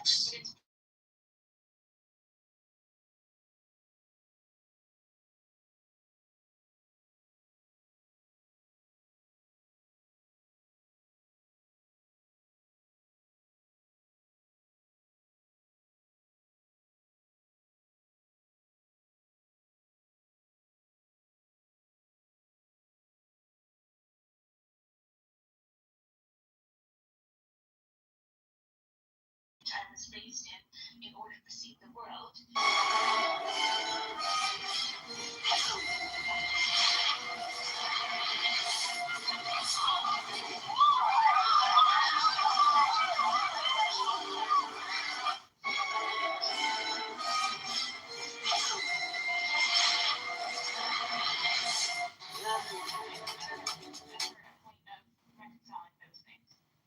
So I guess what I'm trying to offer is that I don't think we have to strive for a perfect destination. It's more that whatever it is that we're rearranging around or thinking about or challenging, it's not about getting it perfect or good or right.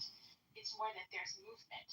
And that movement is in a direction that is somehow, like, I'm calling it for myself, signal integrity. I don't even, sorry? You know what this makes me think a bunch of, Christina, is like the being versus becoming. I was like shown this like 3 or 4 times, and it really illustrated for me.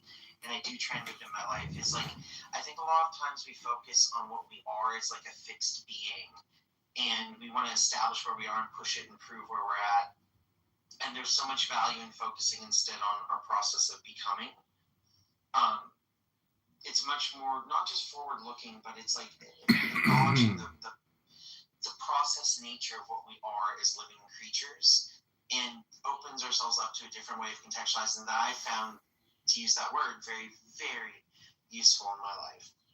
So I think like it sounds to me like you're hinting at that similar thought of focus not just what we are as a fixed being, but focus on what we could be becoming, because we are going to be in that process inevitably. Like you're using the example of the, we're not the insane after the infection. There's something different about us, and I resonate off that. And by the way, yeah, I think she's integrating some awesome.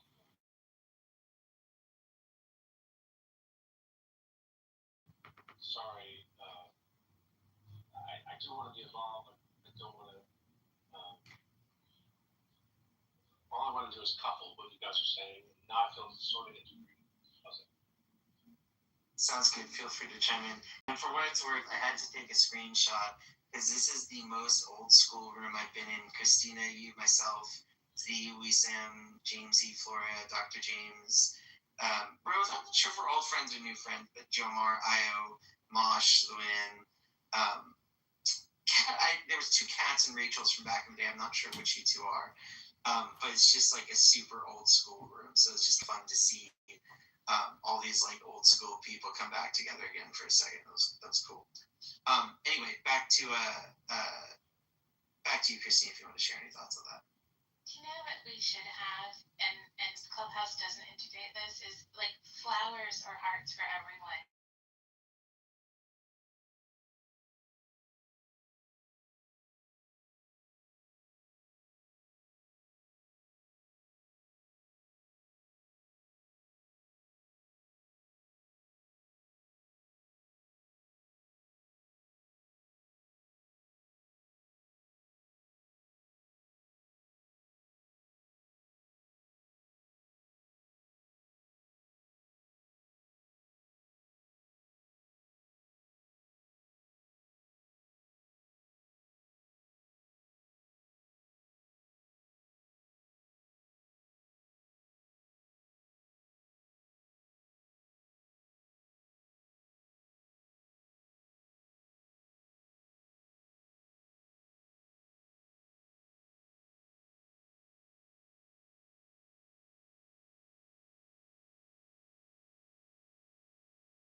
Identify with this type of person, even though he's a white guy?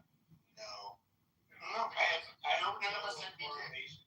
Oh, sorry. No, it was a question. It was just a question. I didn't say.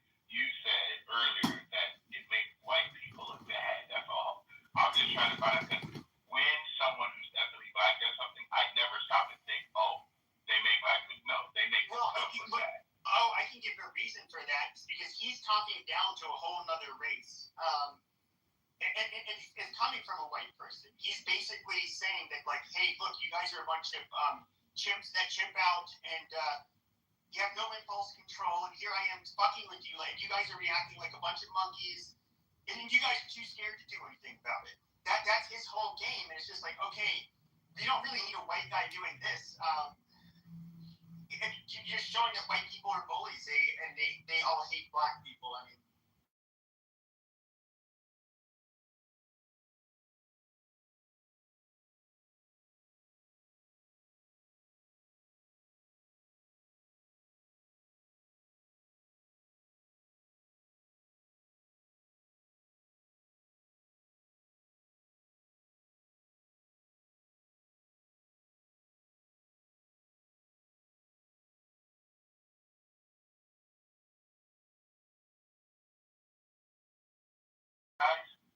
It's quite interesting that this is what we're feeding our young.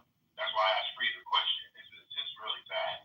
It is sad. I mean, there's no question about it that this is pathetic. I mean, and the only reason why I bring up race, and it's because that's what's being associated online. Obviously, they're saying, oh, another white person's doing this, so I have to reference it when I talk about it. You know what I mean? Otherwise, I just feel like, yeah, this is just another bad human being in general. You know what I mean? But yeah, I mean, because at the end of the day, that's what we got to focus more on. Is that the behavior? I think even like we said earlier, it's a low person, low individual. To me, this is something that I think it's really sad.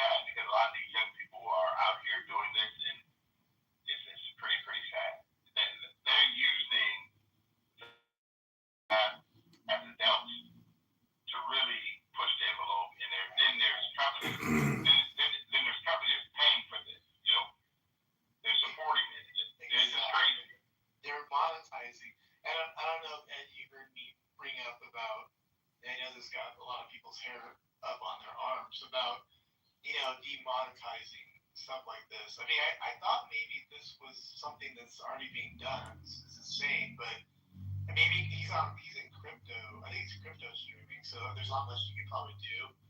But what do you think about that, Ed? If the money dries up, all the fun stops. So you think or no? Because he's making money off this Uber. You know that, right? Yeah. You monetize. No, I know.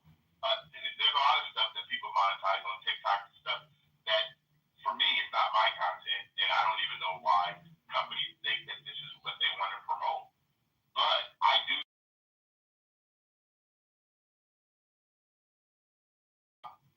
giving these young people this information, and the only way you can do that is by parents or adults looking at this and saying, how do we stop our young people from watching this stuff? Like, I have a 10-year-old granddaughter, right? We have to put parental code on all of her devices, her iPad, her phone, everything. Why? Because they're still trying to slip stuff in, and it's pretty sad. But we don't want her being exposed to this kind of stuff. And that is unfortunate, but that's what you got to do in 2026. You got to do a lot of monitoring. I do that as an adult. There's places on these apps I will never go in. It's not going to happen. I agree. Pepe, whatever happened to Baked Alaska? That's another name I was trying to. Oh, he had to do. I think he had to do some time. He lived here in Scottsdale. He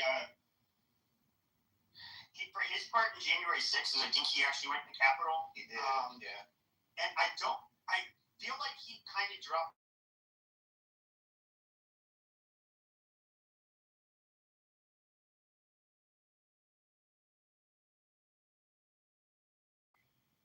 Because you have a record already, it's like, oh, it takes one more little thing, and then you're. I feel like so, like you have like Enrique Tarrio and what is it? Michael Biggs, some of the leaders of what the fuck do you call it? Proud Boys, and like I follow their accounts, and I'll see. So Biggs is turned into like. I don't know, I haven't really seen his shit for like maybe a year or so, but it was of course he was targeted. He was given like a 10 or 15-year prison sentence for his role in it, but he's like wearing like he's still I can tell they're still trying to do like edgy shit, and be provocative, but they just like fell off, like nobody cares anymore. Like they were only relevant because they were going out and like Antifa they were a pain in the ass, and they were like the one group were known for that, but we don't have Antifa doing this shit anymore. Sure. Well, Jake Long got a concussion or assaulted during his protest. Another example of a fucking worthless cloud chasing idiot. He is a piece of shit, and then again, they get to do what they do, and then they get to suffer the consequences. You know how it goes. Now. Nick Shirley. So this is what I was going to mention. Is Beaver still here? Yeah, she's still here. So provocateurs, we need to really define I don't know if Tyler Oliveira,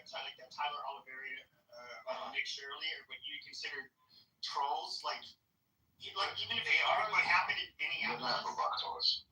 They are, right? They're not. They're trolls. I don't think. No, they're not. No, they're not trolls or provocateurs. I think they're legitimate journalists. They actually go out and just talk to people. They don't try to start shit or ask provocative questions. They just. There's people on this other side. You're agitating and you're provocating. No, they just don't like it. This is bullshit. Like the Somali community. It was up in arms when Tyler Oliveira, whatever, he was doing his shit in fucking Minneapolis. They were calling, of course, the Somalis were calling him racist, and it was really. Hi, I'm Alan Soros. As the son of a Holocaust survivor and a Jew, I'm acutely aware of the dangers of anti-Semitism. He's so great, and then he ends up doing one on, a couple of these townships in, New Jersey, New York. I'm also proudly married to a Muslim American. Discrimination and they were clearly documenting things they were doing that was like really, I don't know, I'd say wrong. They were taking over the towns and treating and defunding the programs in the schools for the non-Jewish kids, and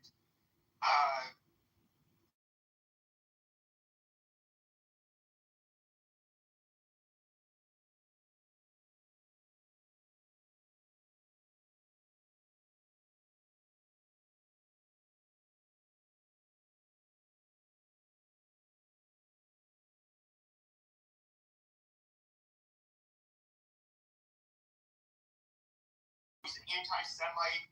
You know, a lot of this I think is just political, tribalism. It just kind of shows like the double standards people have. Like, for example, any of the Jews that called him an anti-Semite, you guys are literally hypocritical. You guys have a small group of your people that obviously are not going to be pleasant to move into your neighborhood when they take it over, and that clearly, abuse the welfare system. I mean, I know that's anti-Semitic for telling the truth. I mean, go fuck yourself. Yeah, to Pepe's point, so what people are doing, like initially, and I've been watching the show for quite just about fun, of course, it's, everything just boosted once that happened, but, yeah, I mean, there's a lot of those people, like I said, James, or we said Oliver, is it James Oliver, or something like that, your name, I've got his name, I'll follow him too. Jake Long. Yeah, Jake Long. Go, I don't think real careful here in to discuss with you something that's happening on a daily basis in New York City, where people who... That's what I'm trying to figure out right now. I'm trying to really sort this out right now. Jake Lang, we can't mix them both up. No, they don't try to want to be protesting against the policies of the state of Israel. Go to civic. They will do like the recording and uncover things, and of course everybody celebrates it when they're uncovering somebody that is not. I won't even get into it. I've already said what I was going to say. But then you have people like, what is that, Jake Lang? He's just a total fucking grifter. What was he doing? He went to protest the Muslim communities in Texas by carrying a tray with a chopped off pig's head with the Quran in its mouth. The Dearborn, Michigan did the same thing.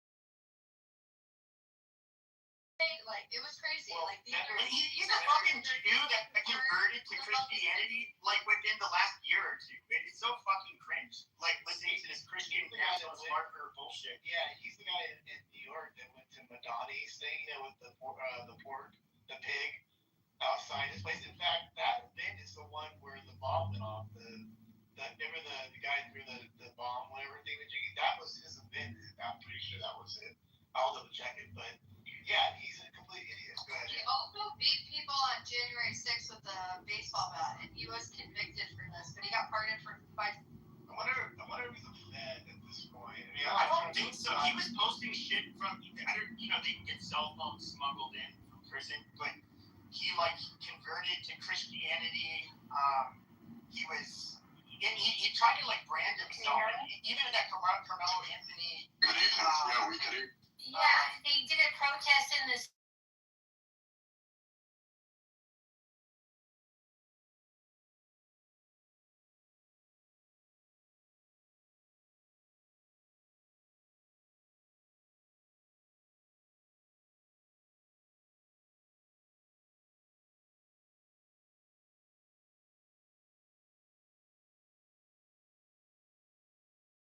Believe he's a real Christian. I'm sorry, Matt. I don't mean to keep interrupting you. I just really don't like Jake Lang. I feel like he's one of those people that are using Christianity just to get his point across, even though he's not a real Christian. It's like he's making a mockery of the religion. I don't know. That's just how I. That is most of it. To be fair, even though he's a Jew, I guess I kind of slipped that in because it's. Can I run? It's far more bizarre for Is this somebody the prophecy? Why Republican was decided in a 4-year term. Republican. While you're a Jew. Why is this so highly manipulating so effectively? Why are we not there no Republican candidate? Why Republicans have no power to control the weak right of catastrophic case legislative Democrats have been doing Super based Eastern Orthodox or traditional Catholic, and these people are just wearing it as a fucking uniform. These are not. serious Christian people, and like anybody. You know that they're not a bunch of like edgelord racists that hate women and all of the shit that these guys will say. They're just fucking imposters. But again, Pepe, I got a quick question for you, Pepe. Do you believe that humanity started in Africa? It's starting to be, just from the experts' mouth, that theory is starting to look like it's unlikely. So where did it start at? Africa theory? I thought that was largely accepted. It was largely accepted, but you can look this up. David Wright, he's the leading geneticist on human populations at Harvard. He's been speaking to the media quite a bit recently. He's had something published that was a little. It wouldn't have been published,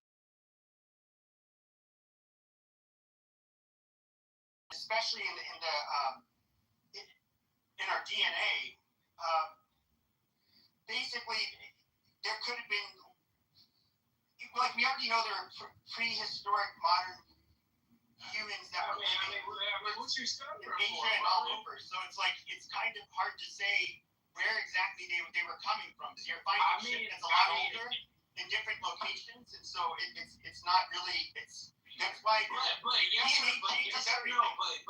or no though, can we not agree that humanity started in Africa? I can't say that, no. Okay, so you disagree. So I'm a part of the agreement that humanity started in Africa. Though. I mean, that's kind of what I'm saying. I'm in agreement that humanity started in Africa, and I do read my Bible, and I do believe that there was actually 12 tribes of Judah. That's not.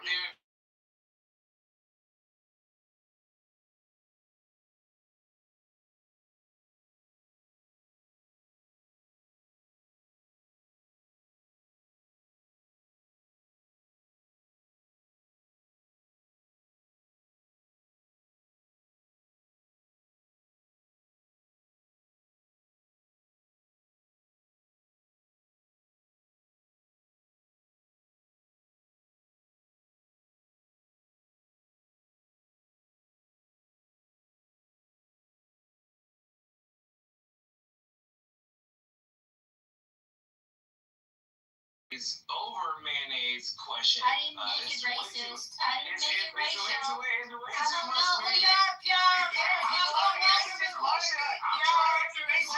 Monica's allowed to be It's way too much mayonnaise on this question. So can a racist provocateur claim self-defense if a person decides to attack him? All right, so this statement is sexist because why didn't we involve the women? But that's neither here nor there. Okay, cool. So this is a misogynistic post that we're saying.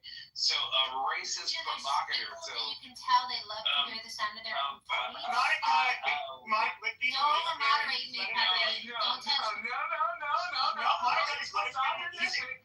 No, it's misogynistic. It's misogynistic. Shut your fucking mouth. I'm trying to. I gotta shut my nigger mouth now. I gotta shut my nigger mouth.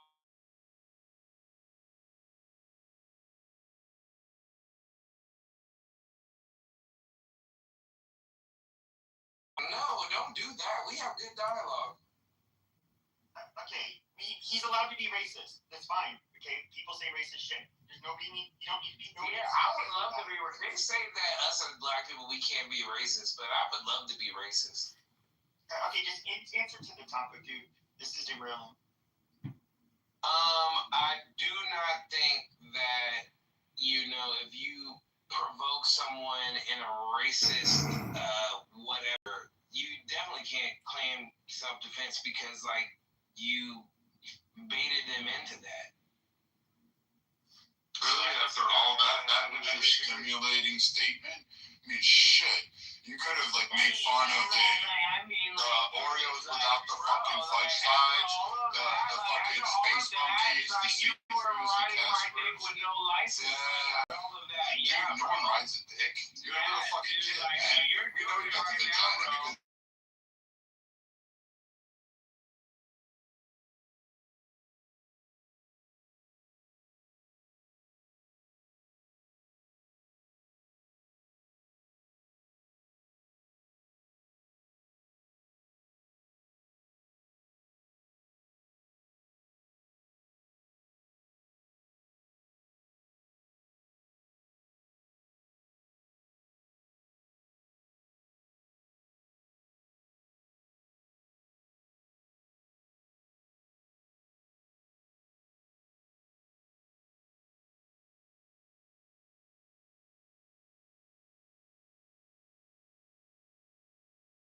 And you need it out of the IRS. So shut the fuck up. Go on, Pepe. Yeah, it was way too much mayonnaise on that retort. Really? Mayonnaise? All right, do you want me to say there's too much pile of shit sitting there? There's too much of a dung beetle sitting there like fucking crawling? Do you really want me to kind of keep going on that one? Because he may not say it. I'll do it. Jesus Christ, you guys were having a somewhat decent one. It was a nice nap. I was just listening to you. Yeah, I have a high tolerance, but I mean, this was so derailing. Fucking guys buying Walmart weaves and then thinking they're fucking tough. Go ahead. So that is like white boy spasm. Are you done, or you still got some more left in the tank? We're not fighting. We're moving on. Fear is a great psychological disease. Life has to be fun. Life has to be energizing.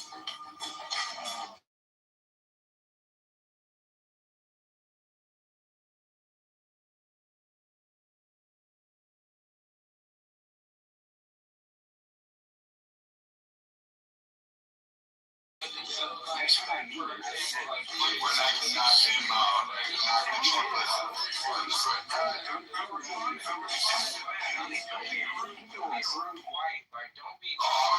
be that true white you said. I'm gonna be that oppressing white. I'm gonna be that colonial white. I wanna bring back the Viking whites. How's that one? I wanna sit there and make sure that you're working. I want you off of welfare, EBT. I want black women safe from you, so they don't have to worry about taking an abortion. I mean, shit. If I was a black woman in your community and you were in the dating pool, I would have fucking the morning after pills like Tic Tacs on the nightstand. Because ain't no way a woman wants to have a kid with you. Shit, worried about getting the milk. Shit, this motherfucker would have still staying around. You'd have to raise 2 kids. You'd have to provide for 2. See that? That's why.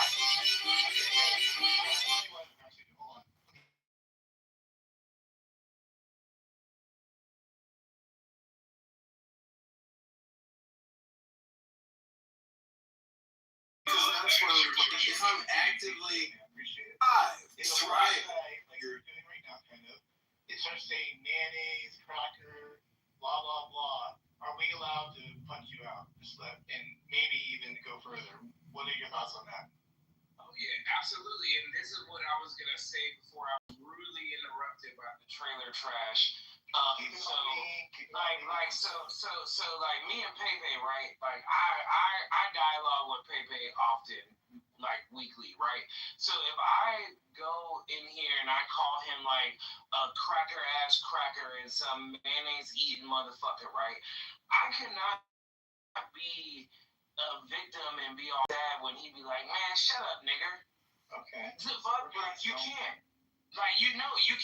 You can't because you started it. So, and he's trying to finish it. So either you're gonna like go back and forth, or it is what it is.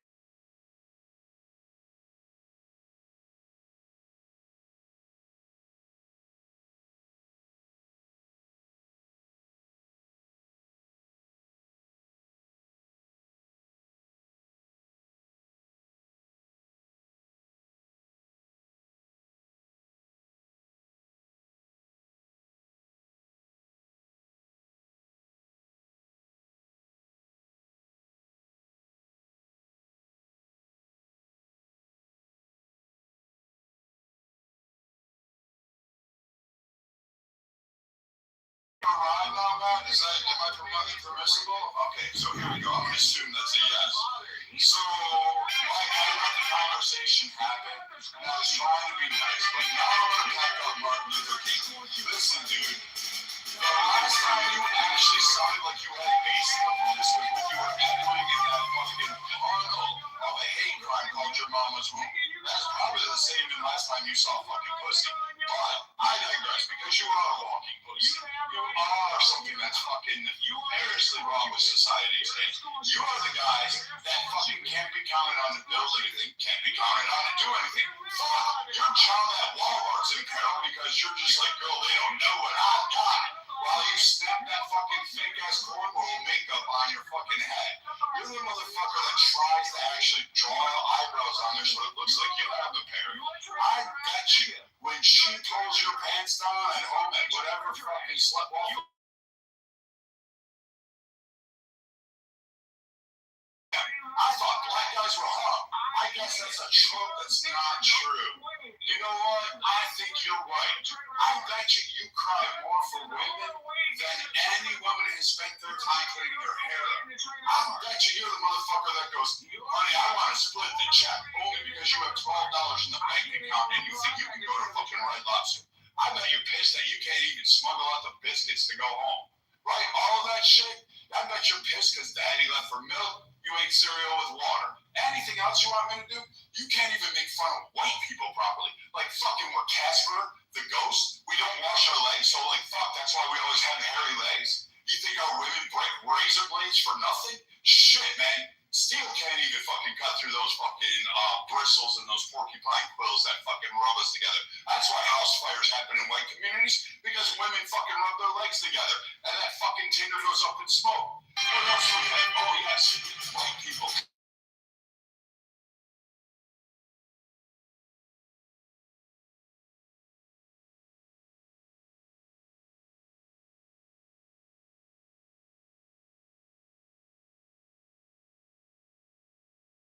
Don't have a whole list, a nasally voice in high pitch, and then come up here and go, mayonnaise? Like, Jesus. Fucking grow a pair and have it and come up with some real fucking white racial slurs. I would have tolerated yeast yeti. I would have tolerated snow bunnies. I would, like, fuck that. You could have had all of us. Like, literally, you could have said, hey, Frosty's up there, man. Get fucking going. Get back to work. Shit ought to be there. You should be building shit. But no, you don't have it. You still can't make fun of it. So I have two comments. So, real quick. He went on a tangent. But after you reply, I'm gonna go. Wait, I'm sorry. See, again, you have to cut in front of a woman to go ahead and try to be masculine. So why are you cutting in front of that white woman? Why aren't you respecting that fucking crystal clear queen up there? Why aren't you fucking...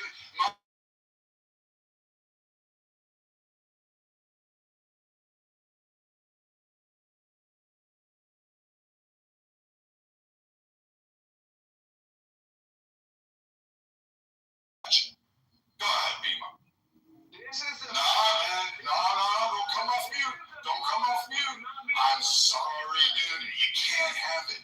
Your shadow's gonna stay on that wall. So I had a couple things. I wanted to know, this is my ignorance. Did you know the most powerful cosmic characters in MCU? There are many powerful cosmic entities in MCU. So let's see the three cosmic beings that are very powerful. What is the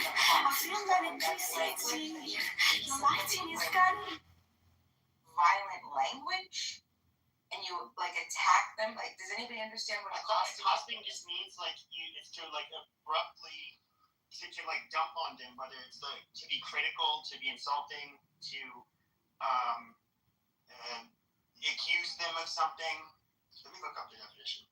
Yeah, what is it called when like you like to fuck your cousins and shit like that? And you're It's called...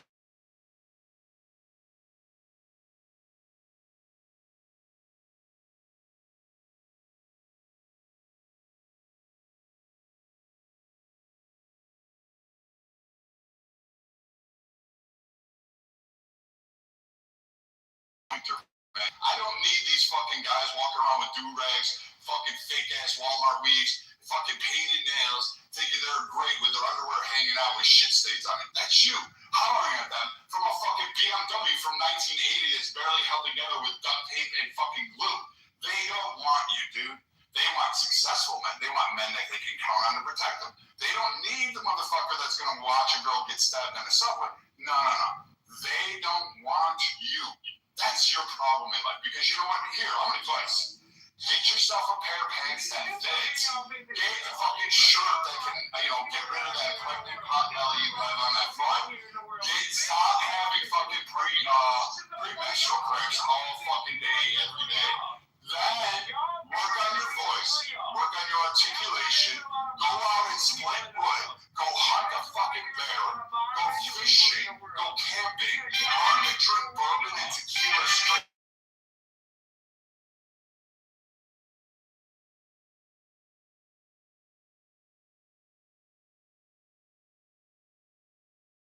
You do that shit. Put down the fucking Popeye's chicken so you don't have fucking grease dripping down your chin while you're trying to yell at some girl. Go for some white boy shit. Learn that a 3/4 zip actually looks good. Hey, how about a nice button-down shirt that goes down like every other successful black white man in America that has fucking done great things for this nation? Like, yeah, I gotta listen to Pookie and Ray Ray named Pierre. Shut the fuck up with that bitch ass voice. You don't have it. Hey, dude. You definitely don't get no pussy. Hold on. Talking to Diva. So I just Googled it real quick. It said, accosting is the act of approaching and speaking to someone in an intrusive, aggressive, or threatening manner. It often involves stopping to make demands such as asking for money or to engage in unwanted interaction. So I think that there was some report that we were playing earlier from this Chud guy. It really sounded like some of that would tap into the realm of hosting. I mean, like you went up to this one guy in a convenience store, and the guy was nice and gregarious, and he asked him something. The guy responded. Right, the gentleman responded with like, this women taking it one day at a time. A nice comment. And then Chud tries to push it to the extreme, saying like, slowly. I don't know about that Ebonics BS or something like that. And then he started calling him. There was a white cracker that did that. Right, yeah, but it was this guy that we're having the topic. It's the conversation. So then he started calling the N-word, but he while he's inside the store, he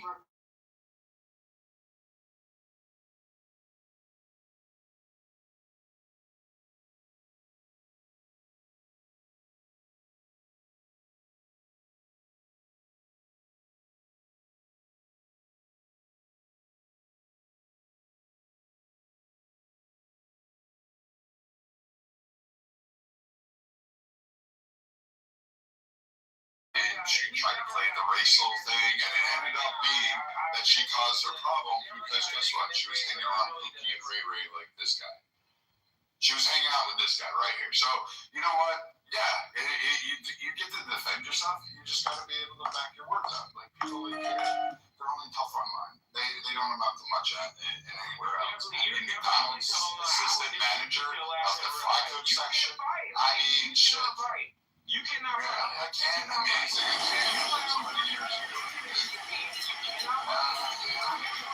I know you box like once like a fucking month or something like that. You like one saw a gym in a punching bag and then you thought it was great and now you box. Most you box right now is working off of your license. Like, just try putting the plastic bag in your head and breathing deeply. Because that's about the only extent that I'm going to help you with that big one abortion thing you wish you had. You want to beat me. Beat you? Beat you.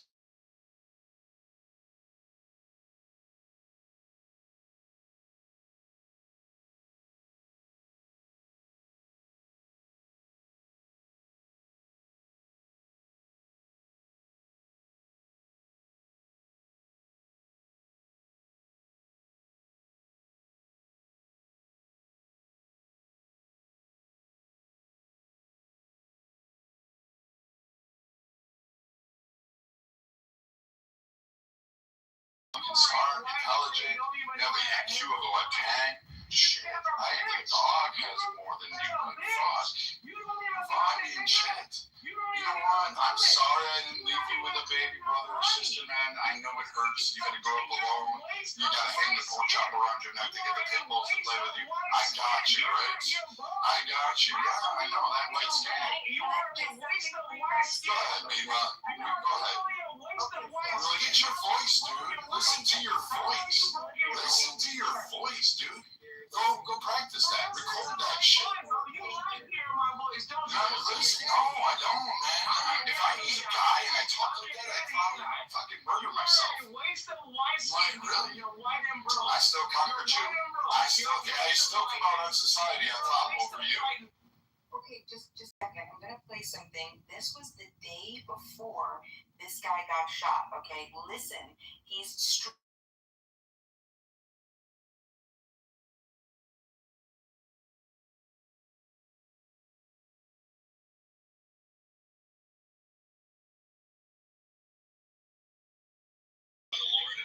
His divine protection.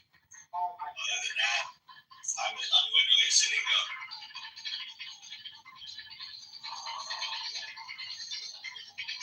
And he's sitting just in the city street while he's recording this.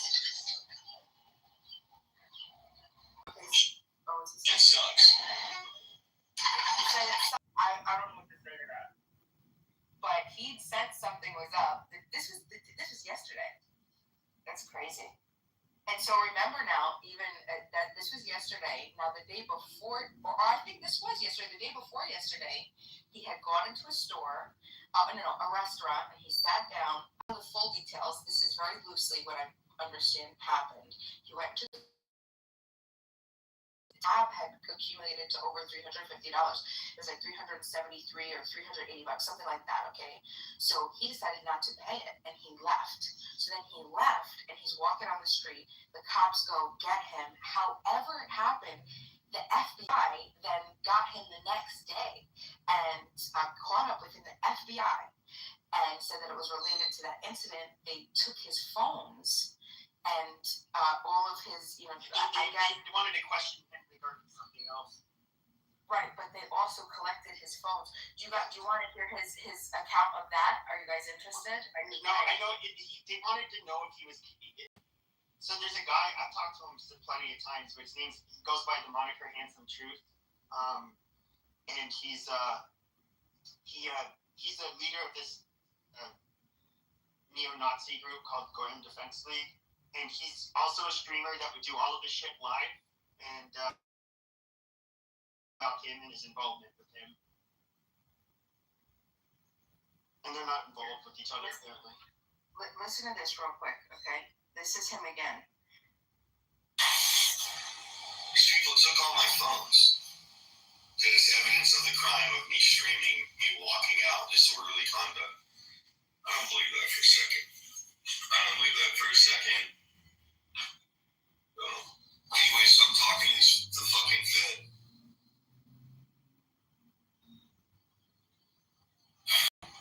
And it basically got to the point where they were like conceding in a way. Like, listen.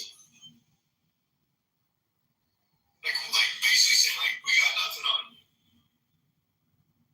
And after talking to you, we actually see like as humans want to just give you this piece of advice.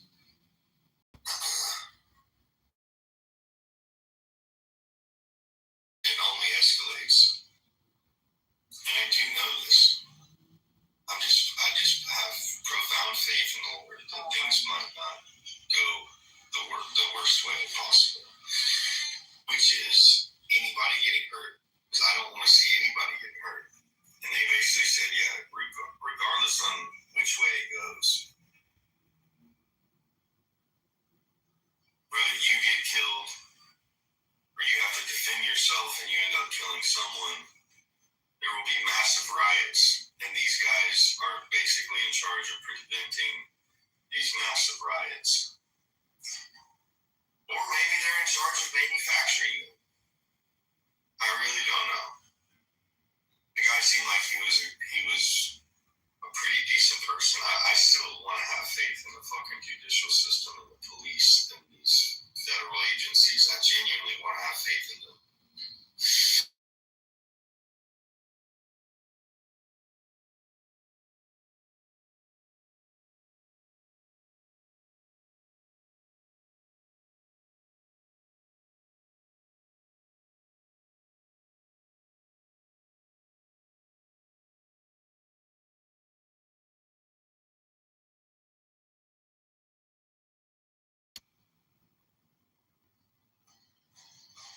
And regardless on whether I have to defend myself in a life or death situation, the ramifications of that, even if I'm exonerated in trial for something like that, the world would never be the same, and my world would never be the same. In not a good way, not a way that I'm looking forward to. I do not want nothing like that to happen. I don't want any of that to happen. That's genuinely my last desire. So that was him 2 days ago, and then this happens 2 days later.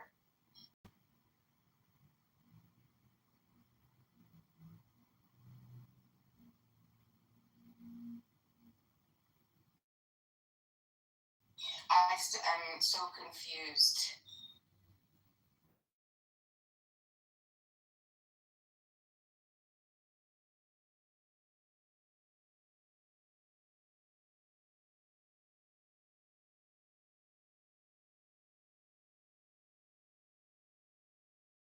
I don't think that's Christ that he's following.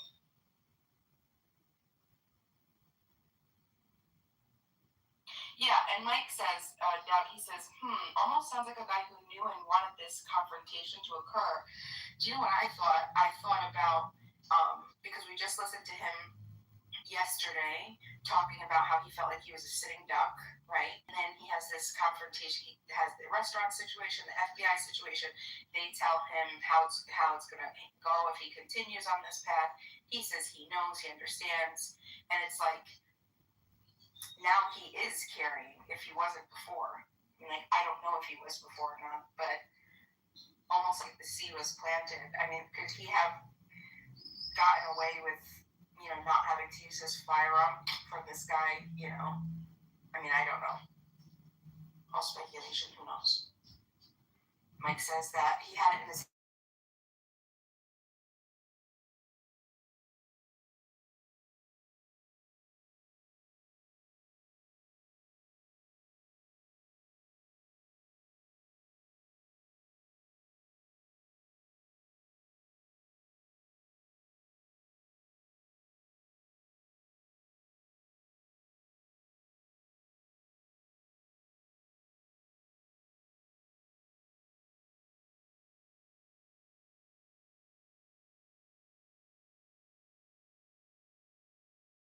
tunnels, and it feeds them.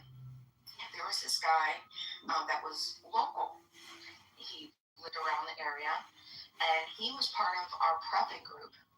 And the guy was overly Second Amendment. It wasn't uncomfortable. Like, everything was about constantly, always gun, have to have it on me, protection. He even hired a company to train 2 German Shepherds for, I'm talking like security level. No, I'm serious. Security level. He paid him like $10,000 for each dog to be trained in security.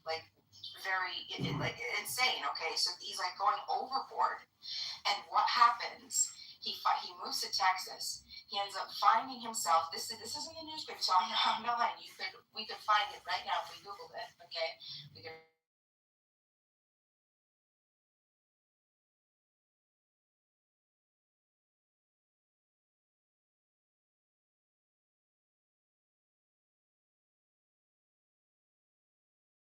However it happened, I think he hit the guy. It was a younger kid. The younger kid gets out of the car, walks over to his car, starts yelling at the gun guy. Gun guy decides, I don't know if he decides to call the cops first or whatever, but got his gun right away. The young kid goes to punch him, through the window, and gun guy shoots him, kills him, one bullet, boom, dead. Now, there's so many issues with this, right? People will say, oh yeah, definitely self-defense. I mean, obviously I want to say, yeah, it's self-defense, but also, right, you're in a vehicle. Don't try to tell me that you were threatened. You could fucking drive away. There's a million things that you could have done. And now what did the result? This guy had to go into the secret, the hiding, what is it called when they have to hide your family? He had to go into a secret.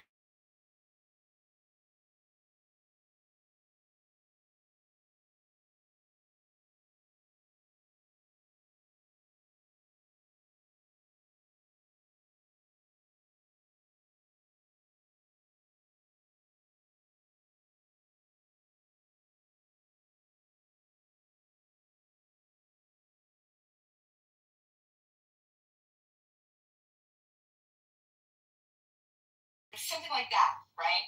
Like, that didn't have to happen. And I feel that if he didn't have that mindset, it was almost, I know it sounds weird, but we were talking about this yesterday, like how our thoughts attract, right? Magnify and whatever. So, I mean, ultimately, I don't know if this was like a setup, because this is even, it's so, I don't know, does anybody else feel like it's so coincidental that all this stuff happens and then all of a sudden the actual case happens that he uses a firearm? You know, I mean, not really, because he was on tour. He's basically doing a screening tour or some shit like that. Was this in? I don't know if he's back in his home state where this happened, but I mean, he's now known for this, and people like there's a private chat that like I know Matt said this before. So is Beaver. We've all like predicted this was gonna go south.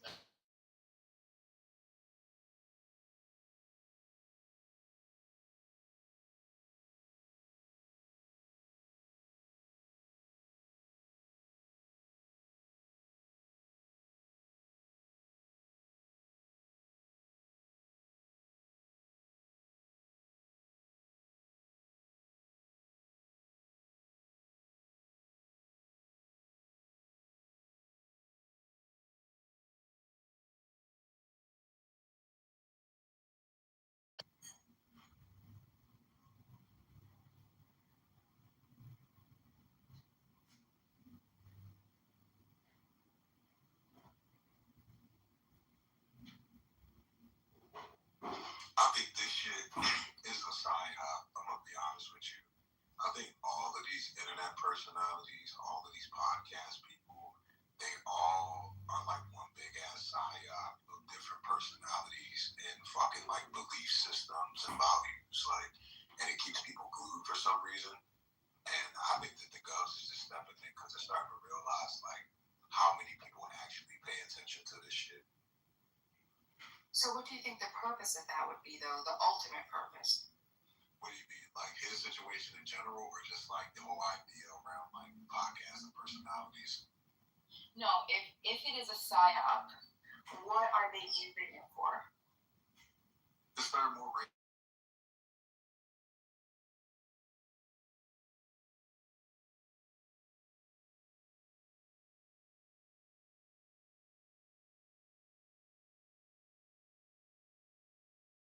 you know, immigration, economics, shit like that, resources.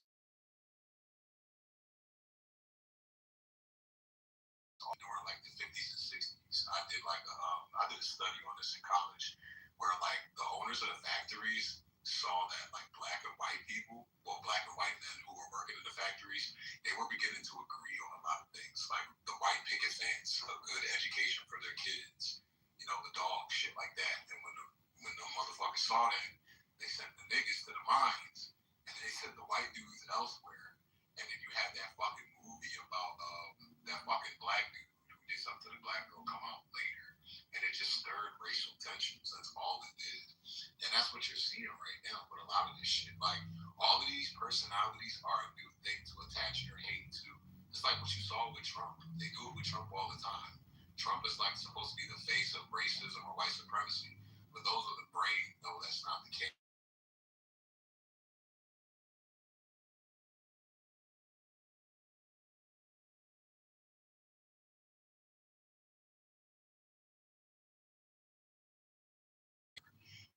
understand like what's at play. So it's just stirring up a racial tension, it's stirring up a conflict, it's stirring up a whole bunch of different shit. Well, yeah, okay, well, you said it best. That shit is MK Ultra, right? I got it wrong. It's MK Ultra. It's not a psyop. It's MK Ultra. Like, they're using these personalities, and they're like getting people to agree with the personalities, but then on the other side, you have people who don't agree with the personality, and then that's what it is.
Is it quiet or is my phone tripping? Yeah, very quiet.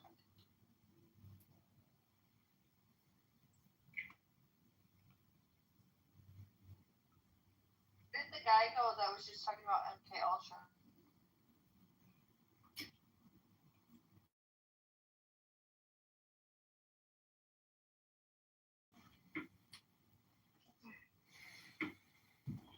Actually, a couple of other things I wanted to your scientific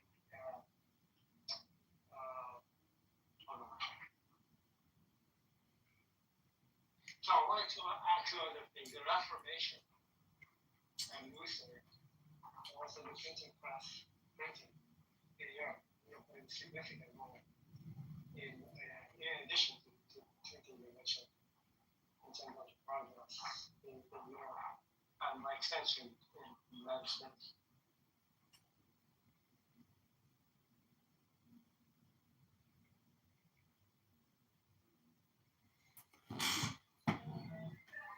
What Andy just said about the institution, that also makes a lot of sense to me.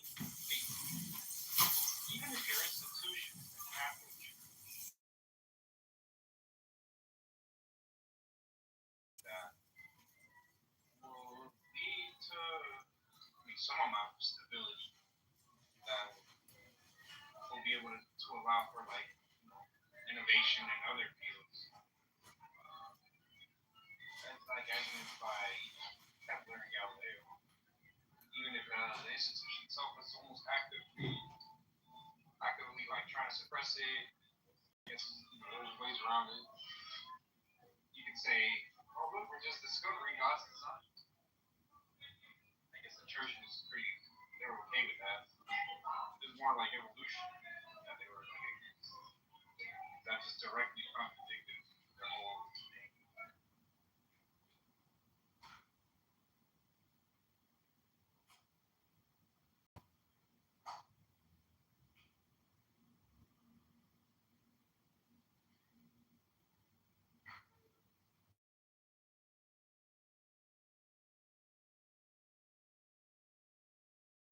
But things like guns, germs, and steel, I mean, it's obvious how these things are going to lead to, like a rapid growth or just progress. Germs, it causes the necessity for medicine. Doctors and things. I don't know who invented steel. Well, I mean, I know they have bronze and stuff back in the day.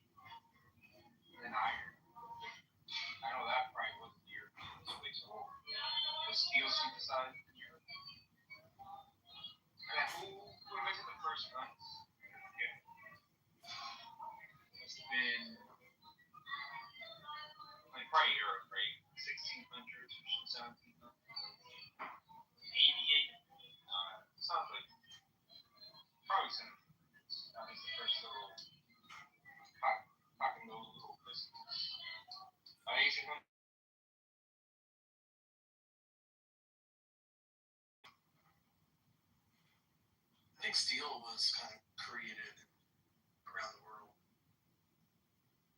Because like there was, like in the Middle East. Well, yeah, It was like Damascus steel, like that. This is there's good research here that I'm discovering. Matthew Restall wrote a book when Montezuma met Corte, and he's arguing that the context of the conquest of Mexico is more accurately described as a Tlaxcalan-led Spanish-assisted overthrow of the Aztec Empire than as a Spanish conquest of Mexico. Cortez only had 500 soldiers in effect, with long supply lines. And okay, but this is what I'm thinking. The Aztecs had 1 million soldiers.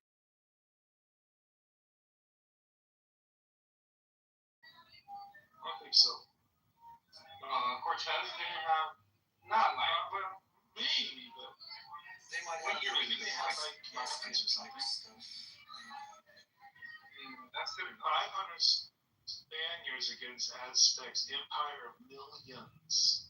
I don't know how many soldiers he had with his millions of people, but the fact was that Aztecs were really abusing. They were the abusers of Mexico, and they were holding the other people, the Tlaxcalans, in this kind of state where they had huge taxes to pay, and they would just take their people and sacrifice them. Constant supply of humans, sacrifice. Now look, this is why Christianity is popular. Okay, it doesn't require a sacrifice of anything. Ridiculously, it's based on a human sacrifice, but at least it's virtual. You never have to do it.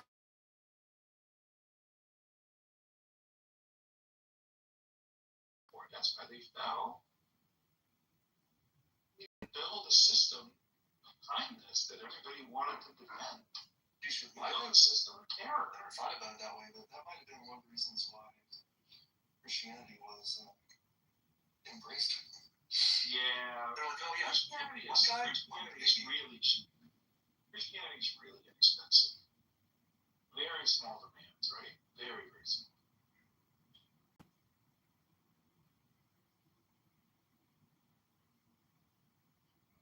For a while.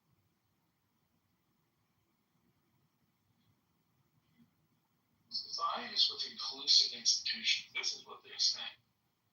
Inclusive institutions, broad participation, secure property rights, mechanisms to give ordinary people a stake, outperform extractive ones over the long run, because extractive systems generate constant defection and risk, stifle the innovation that comes from broad.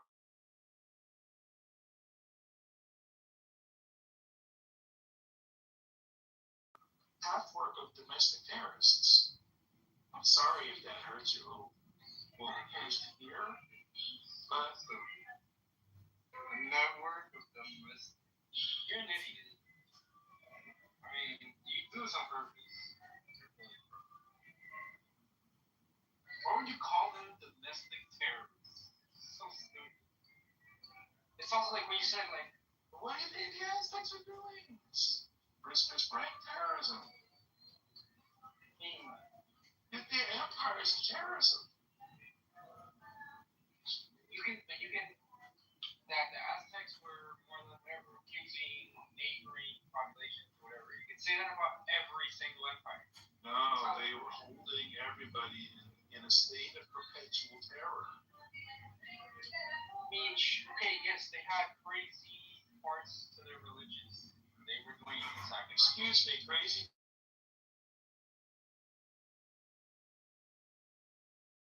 Every day, and you would go into inner cities and you find people from different cities. Yes, like Andy said, I get it.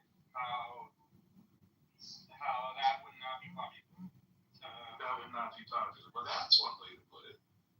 Yeah, that's very obvious. So yeah, the other people who were being subjugated by the Aztecs, obviously they were probably pretty happy about Cortez. But that would be the case everywhere. Like there's probably when the Han Dynasty fell, China, whatever the Asians living in the Korean Peninsula were probably pretty happy. They were probably being held down by the Chinese Empire. Like, I mean, you're gonna be able to find this everywhere.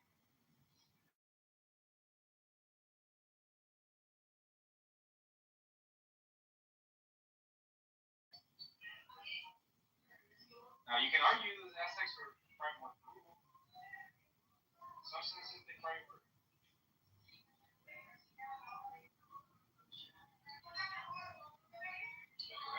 That's just the culture.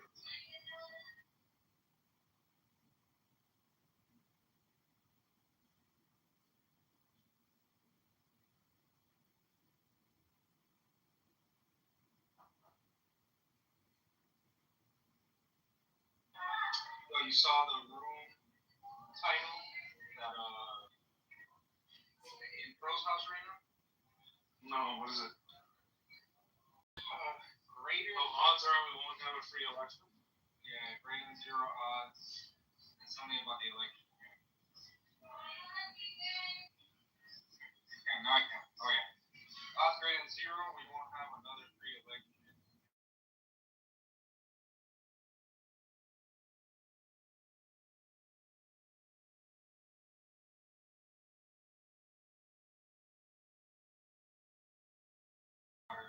Actually, no, it's 9 more people.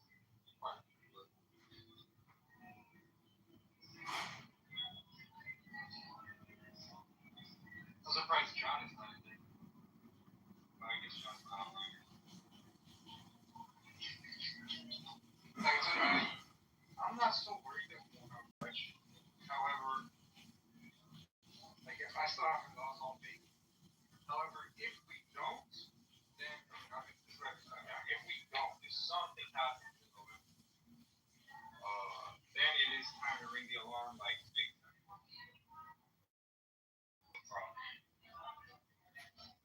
I still have hopes that our institutions, will hold. Because I'm just saying odds greater than 0. Probability, just say probability greater than 0. You can say probability is always greater than 0. Even in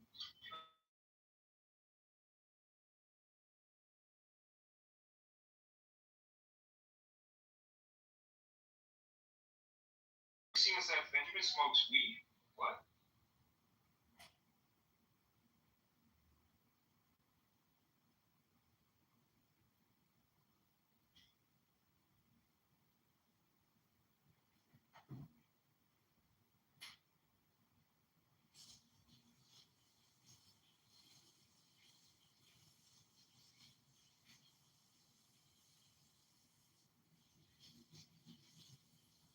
Yeah, I have no idea. Hi, Ali. Yeah, hi. So, I think Benjamin, not I think I know, he talks about or brings out some highly provocative kind of ideas or things that on the first glance may appear to be almost serious, stupid, biased, racist, what have you. But I think it's worth examining.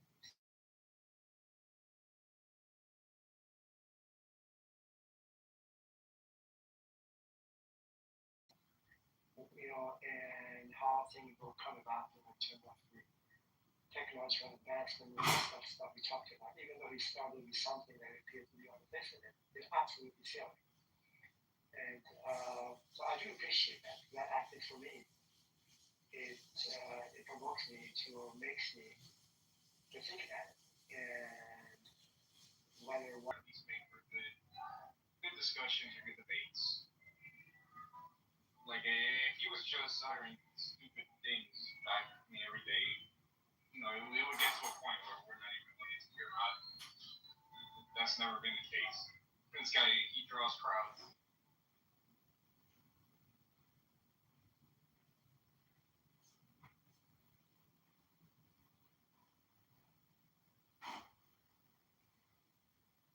Hey Ali, dude, can you help me get the house House of Reason. Wait, Ali. House of Reason back? Did you lose it? Oh, okay, well, if you tell me what I need to do, I will.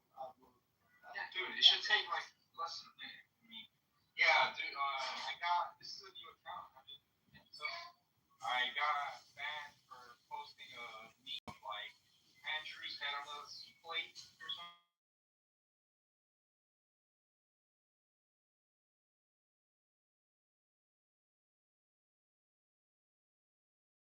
It was like a meme.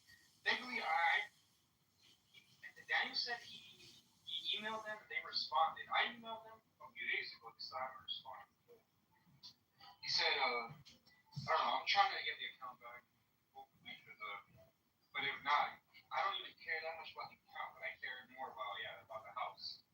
So, yeah, dude, can you help me real fast? Look, just click on your own profile, go to your little club, your house street, and click on, look, bro, just ping me to this room. Click on.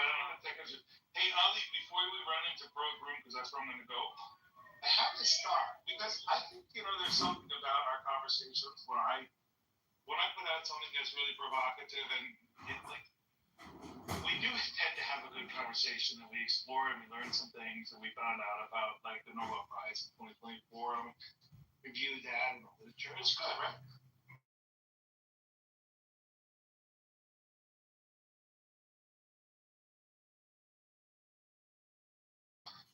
Like all the snowflakes leave, they blow up, it explodes their brain, it hurts, and they just appear.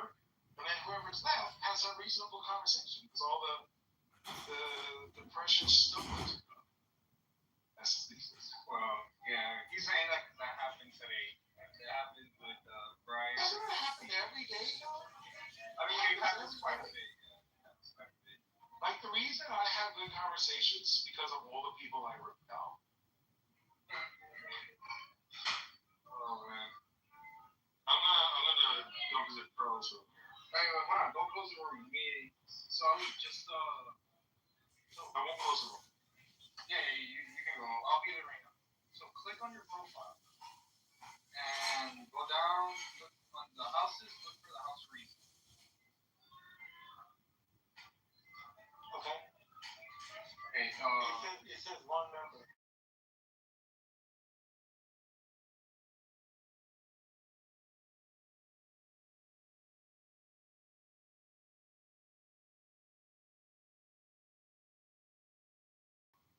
The one with like Socrates statue on it?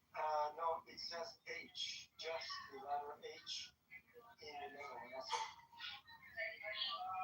Okay, no. I'm talking about the House of Reason, the one with the Socrates statue.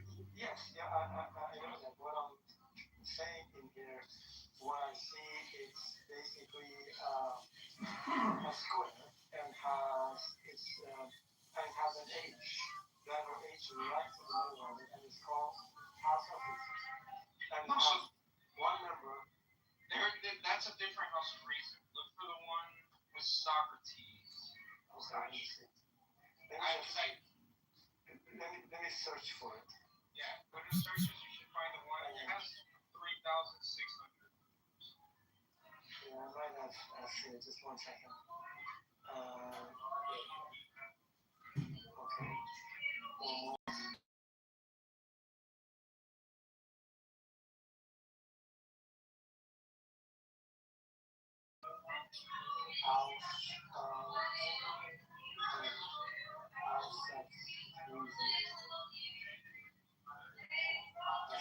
Okay, so I'll find two. One is the Socrates. Yeah, so click the Socrates. Open it, you see it says 3,000, right? Yes, Okay, now click the three dots at the top. Okay. Right above it. Yeah. And then go down to members. See where it says members 3,000? Members 3.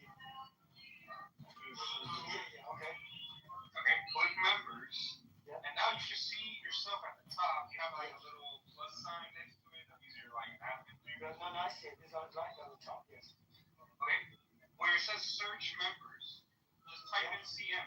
Type in CM. Okay. Go all the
I want to be, bro?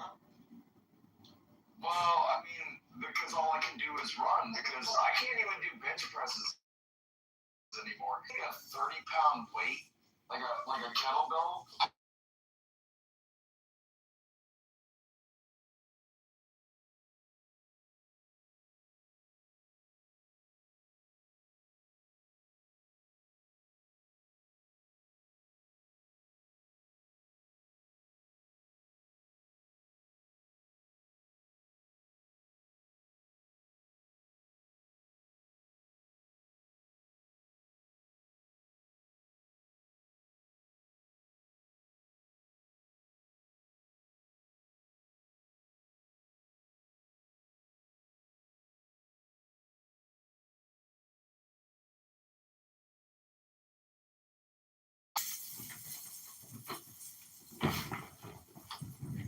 Till the day I die, bro. Till the day I die. Like, seriously. Like, if you get diagnosed, like, oh, you got lung cancer, it's terminal. I'm like, okay, you shouldn't smoke. I'm like, why not? I'm already... I guess it's still the same. I just felt like that new piece of information. I love a good roast battle because they get out of order. So I can't agree with that or that. I didn't know Kevin Hart had You lower your wing, you hide your wing even. It's not enough. You know how humble that is? Hours at a time, so we had to just listen to this motherfucker talk about how much he sucked dick and he liked pink dick and all the NSAs is in his ass and all that type of shit. We had to witness all of that shit. But again, he doesn't have half of the days that I have. And it's clearly true. First, it's pronounced accolades. Secondly, fucking employee a month at the fucking Delta Sonic car wash does not make it. Like, when you're handing out rags on the corner to, like, fucking wash windows, what are you doing? How did you win employee of the fucking month there? That's your biggest accolade. What, were you pissing in Windex bottles and putting a star for $1? Are you out there? Do you have those, like, white, crusty lips that we could just tell, hey, dude, I don't know what you've been sucking on because it's either crack or a cock. I don't know. But again, you came out. Again, I gave you the opportunity to batter up. You were on the plate. You were like, fuck, that picture, that fucking...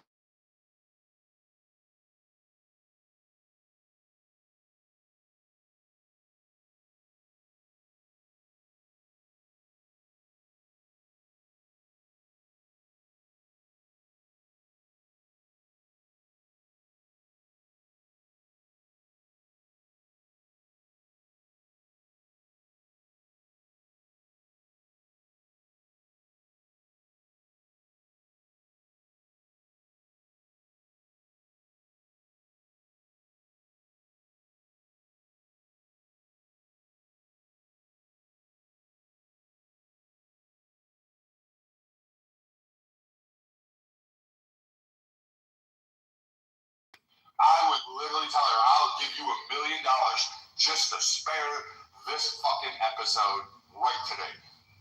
So you don't have it, you don't get it, you don't win it, and you don't have it. And nobody's gonna cheer you on except for maybe the fucking incel fucking white boys that are gonna fucking try to get their goated. Because these guys never left their mama's basement and they're still begging for fucking mama's milk from her titty. So take your fucking quote half-gay ass, go find those guys, go in the circle jerk room, go on some fucking Reddit forum, and fucking suck each other off talking about how fucking all the world needs to be along with you.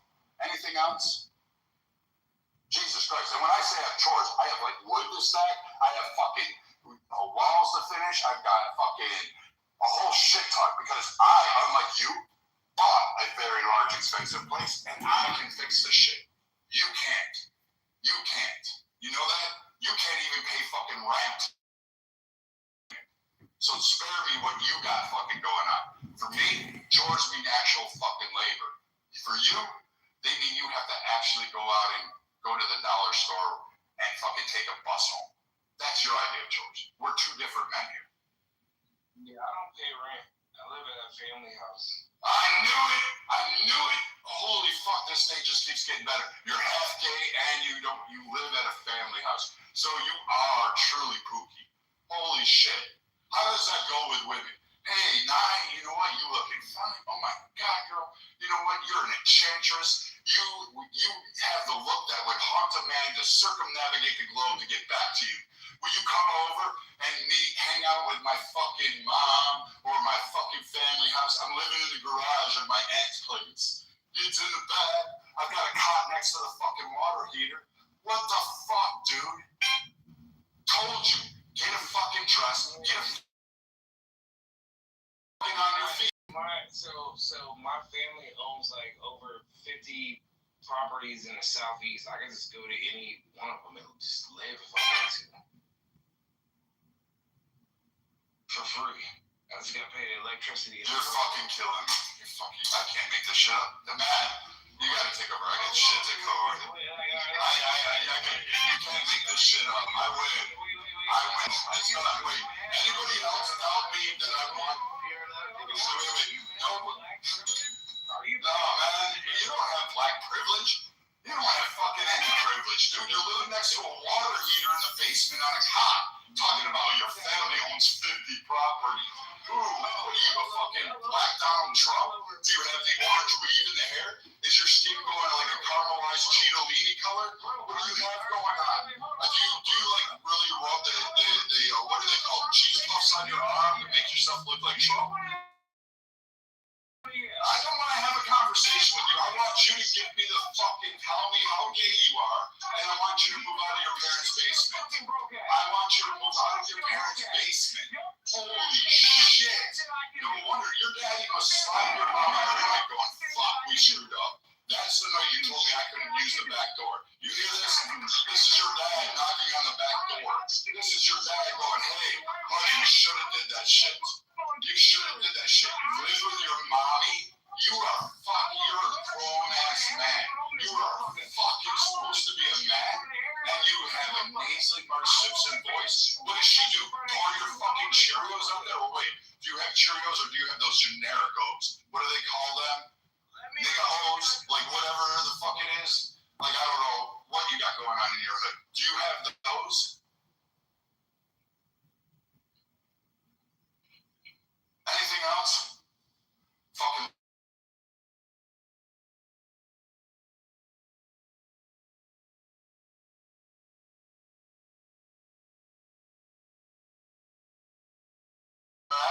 You can bleed all over that shit.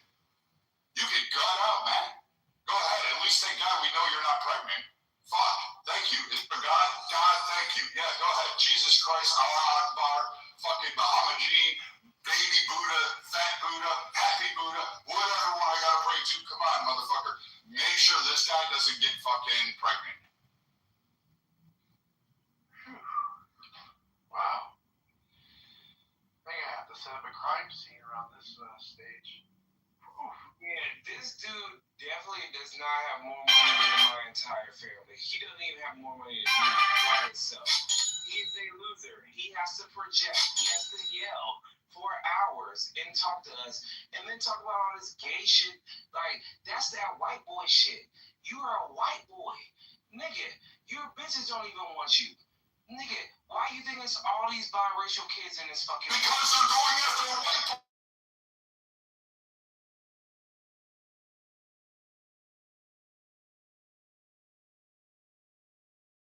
I want to God, they want fucking 800 different animals. They want horses, dogs, cats, fucking goldfish. You know what?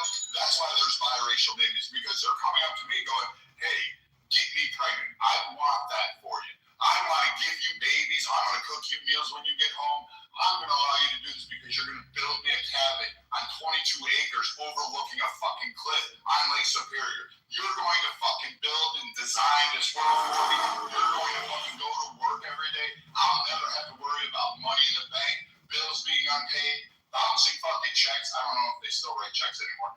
But like your ass, we know your ass is living off of people. You didn't do shit. You live in mom's basement and thought that was a flex. You thought that was a flex.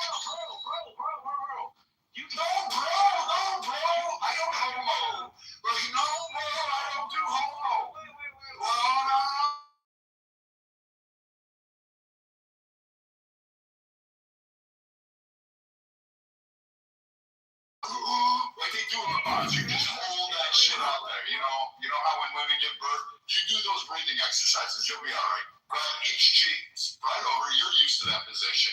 All you and the homies do that. Fucking A, live at home with mom and dad and act like you're gonna flex because you got mom and dad pay your fucking bills while you live in their fucking HUD house. Get the fuck out of here.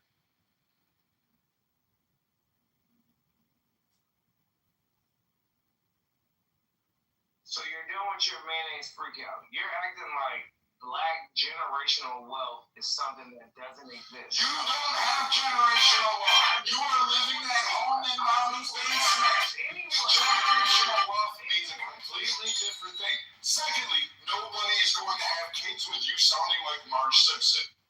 Nobody's going to do that. And that Walmart weave, again, you got to get rid of it. That fucking Costco corn roll is not.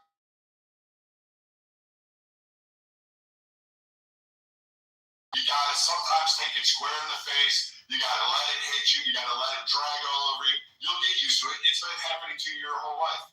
Fucking put a suit on, get a fucking job, move out of mommy's fucking basement because that's just shit embarrassing, and fucking go on and fucking make it. You don't have generational wealth. You don't have fucking anything. You live in mom's basement.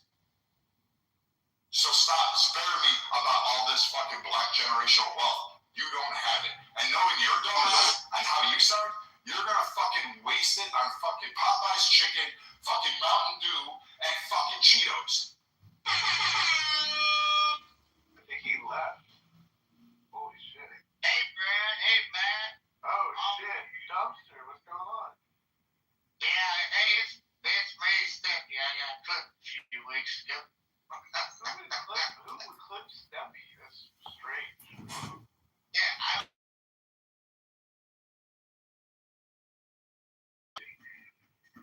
thank you, my guy. Good seeing you, Chief. Nice to see you there, son. Brad, you feeling good? No, actually, I was really excited to hear more of what Coco says. I just can't stand fucking Pookie's coming up and fucking like her and I have been like pretty much, really rocking it out and having like really good comment. Like every time they comment, it's kind of nice to hear. And I like listening to them. But I mean, fuck, man. Like I can't stand some of these cats on here. Literally, the motherfucker said he's half gay and he lives at mom and dad's house. And then he wants to talk to me like he's a full fucking man. Like, what happened to men in this era? Like, I'm not kidding you. I know a lot of you guys are men. Like, I'm not busting your balls. But when did we allow these fucking, testicle roaches to fucking sit there and hang on and fucking speak for us? Like, when did that ever fucking happen?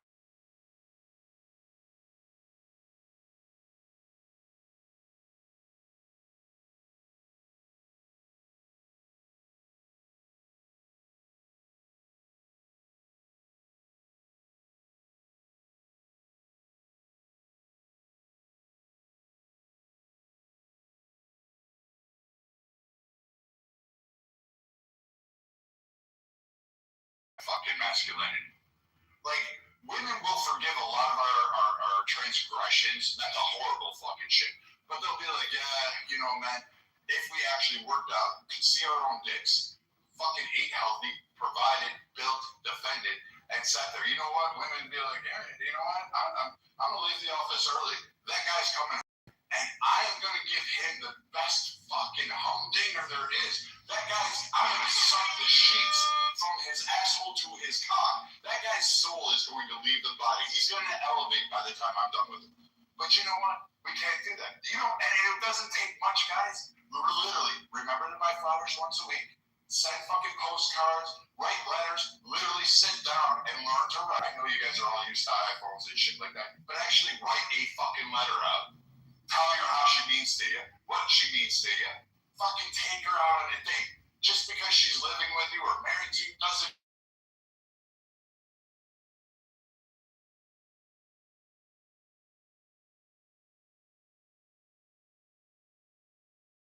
Fucking date. And you have to have your fucking women come to you and have. You want to know why your grandparents' last lasted 60 years. Your grandfather wasn't no halfway fucking pookie. He was a man who went to church on Sunday, dressed in his finest suit, who went to work 5 days a week and didn't complain. Gave his paycheck over to his wife and his kids, and if they went without, he fucking made sure he doubled up and fucking worked his ass off. Now, some of you had shitty family members. I understand that you're like the fucking small portion of it. But you know what? There is a vision of what a man can be and what should be, and you should fucking have it. Fucking A, this is all women been asking for.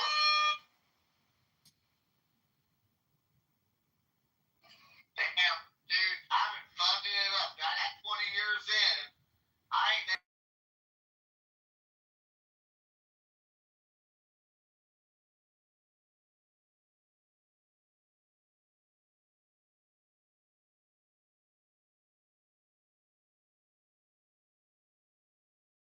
Fucking restaurant that fucking pookies go to. So, Hail Mary, Mother of Grace, just learn it, okay? And then, Our Father who art in heaven, hallowed be thy name. Learn that, okay? And then accept Jesus Christ as your Lord and Savior. And then we'll save your life. Hail Mary all the way if you're doing it. Afterwards, I didn't want to bore everyone. But the fact of the matter is, okay? I said it last night. Box, who were you trying to convert right just now? Soul, of all the people, Soul is going to be forced converted in here. Yes, we're going to show the Muslims how to do it. He's a Sufi, bro. Like, he's not even one of the. If you can convert a Salafi to a Christianity, that is odd. Soul is the S one. That's already been done. Well, that's right. Sufis now.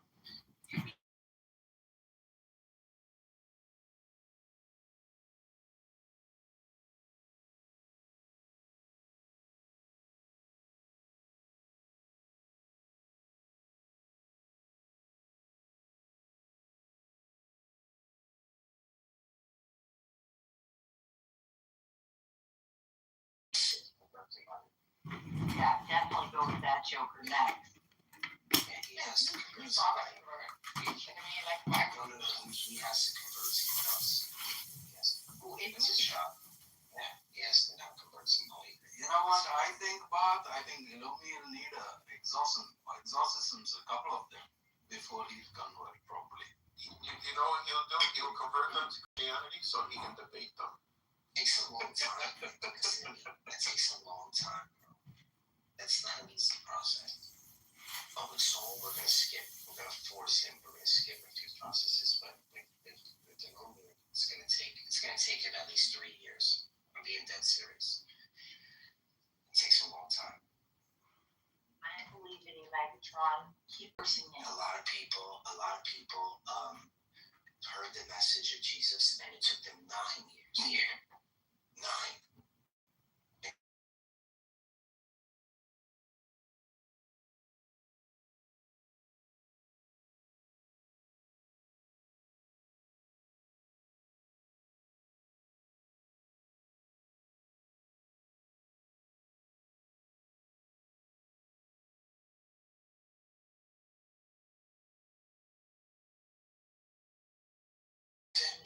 Save his life. It's that simple. That's it. Through him, with him, in the unit of the Holy Spirit. In us, Father, forever and ever. Amen. May the Lord be with you. And be with you also. Lift up your hearts, we lift them up to the Lord. It is right to give thanks and praise. As it is in heaven, shall it be on earth. Now we came down with you all the time. Soul and all of them. You know what that guy told me? What was his name though? Ajadi.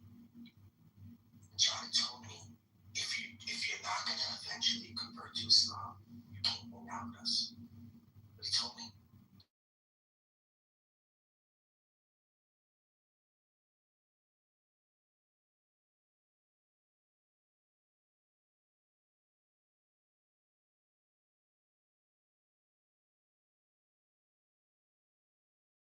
I'm trying, man. Really?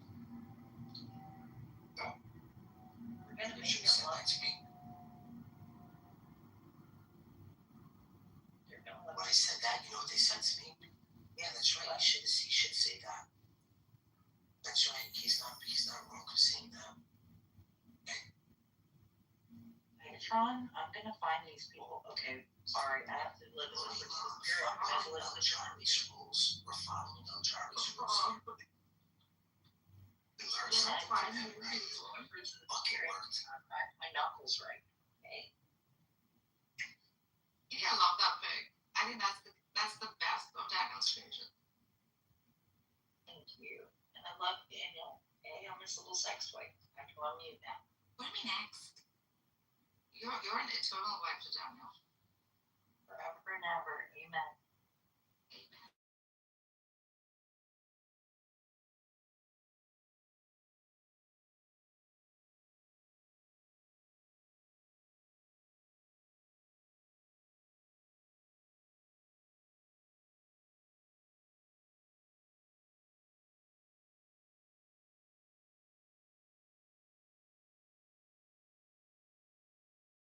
Complaint. So we're saying that this room is only intended for those who intend to convert to Islam. No, not this room. Different in the middle. Oh, because otherwise, la ilaha illallah. With that weird shit, okay? And less smiling, say we're Yeah, some days we're leading with the sword of Islam, but then it's Christianity. Are you ready to take the poll? I'm ready to think Constantinople, not Istanbul. Good. Getting closer to Rome. Getting closer to Rome, buddy. Check out my snake. It's really cool. Yeah, I saw that. I looked at it. It's fucking awesome. Did you make that? Mm-hmm. I really like it. We gotta change.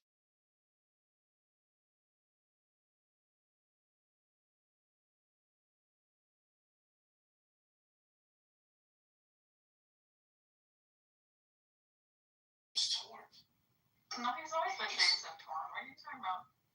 Call me Jason Bourne. Maybe because this is what I want to see. I like Jason. Yeah, me too. Even though he did like me, he wasn't allowed to like me.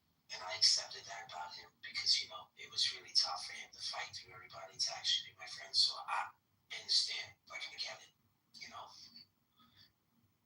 You're beautiful, Marius. You should share Daniel's peanuts together. Thank you. Thank you. But Daniel has a good eye, I think. Especially for the big, humongous melons that he's giving me. Thank you. Beautiful melons. It's like he took my old boobs and put them in Marcus's body. Yeah, I want to put my boobs in his mouth. Not gonna lie.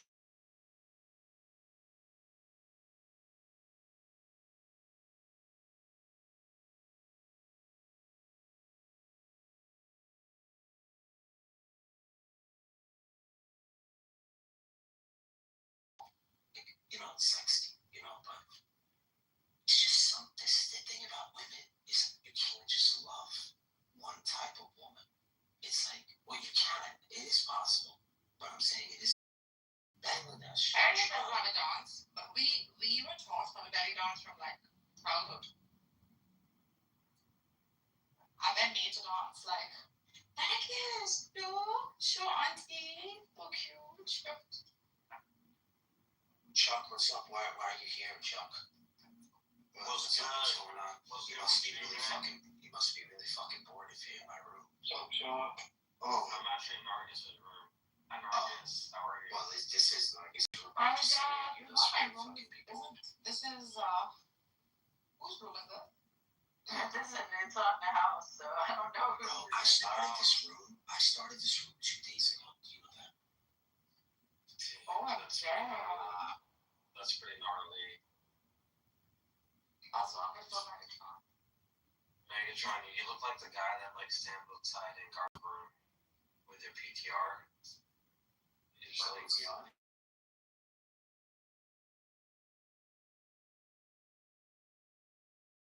Who is that? GTA pick. This is like a real GTA pick. Are you gonna play GTA 6 when it comes out?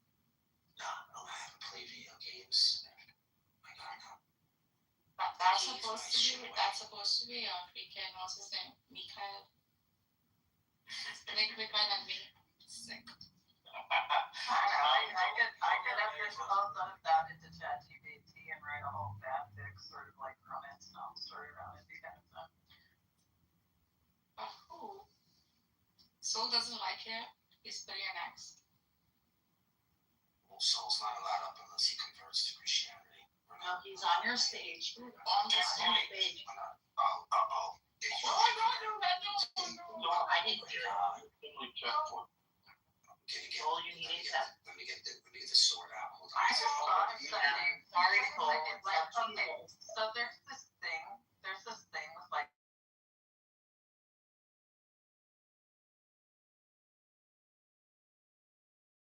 Wisconsin or Tennessee or whatever, they're gonna have a whole epic section, particularly in the rural areas, of nothing but Amish romance novels, right? So like, would it be bad if you like use AI to generate Amish romance novels, but then like publish them on paper? Like, it would be kind of like fooling them into like reading like computer generated stuff. I don't know. As long as that actually would work, except that they use AI. Well, just let me point out a simple thing: is that the Amish don't speak English; they speak Pennsylvania Dutch. So we would first have to train an AI to know their specific dialect. No, they do speak English, Margie. I've been around plenty of Amish people. The Pennsylvania Dutch is like what they use when they don't want people to understand them, or when they're just among each other, but they all speak English. Okay, no, but their romance novels are going to involve Pennsylvania Dutch. No.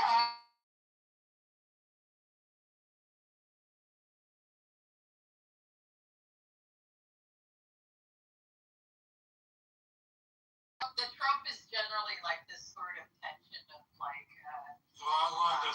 semi-independent Amish woman inherits the land, men pursue her, she finally finds a man that's supportive of her. But aren't all the Dutch? So if you imagine Amish porn, all of it would be in Pennsylvania Dutch. Have you ever seen like an Amish courting ritual? No, I'm just imagining. Particularly among the people that have like really strict ordinance, like how would you actually write this novel without Pennsylvania Dutch? Is what I'm asking. Again, I've read many. I've spent time in Amish areas. I've read these novels. Like my boyfriend, who lives in Kentucky, is across the street from a library in Robertson County, Kentucky, and they have the whole Amish novel section. And I would spend a couple weeks at a time there during the summer, and I would read these just for hoots and giggles. But it's fun to throw a few words in there now and then. If I can learn all of the dialect that's used in the Dune series, I can pick up enough to do an AI novel, Amish romance novel of Pennsylvania Dutch, so, which is actually German, but you know.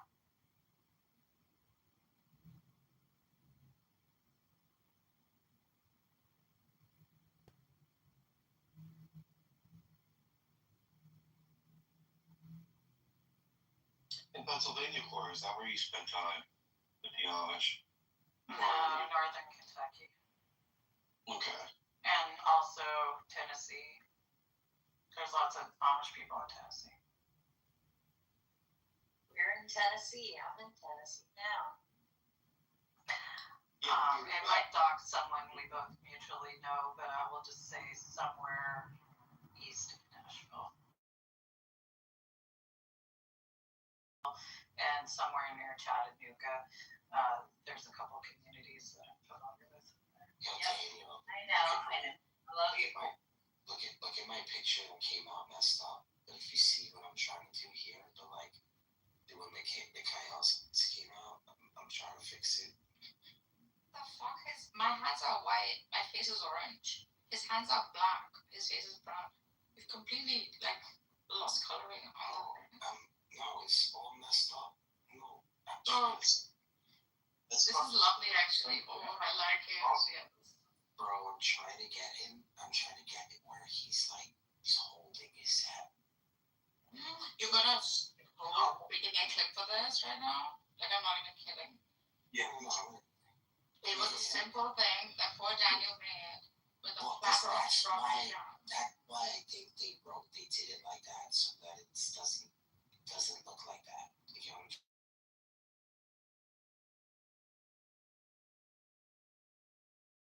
yeah, take the screenshots and delete it.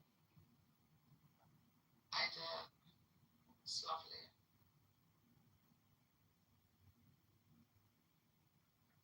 She looks like my sister.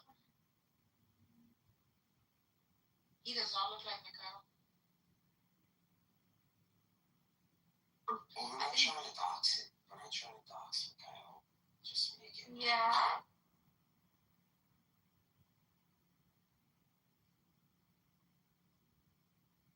Dude, that one is fantastic. Yeah, Barth. It's a chainmail?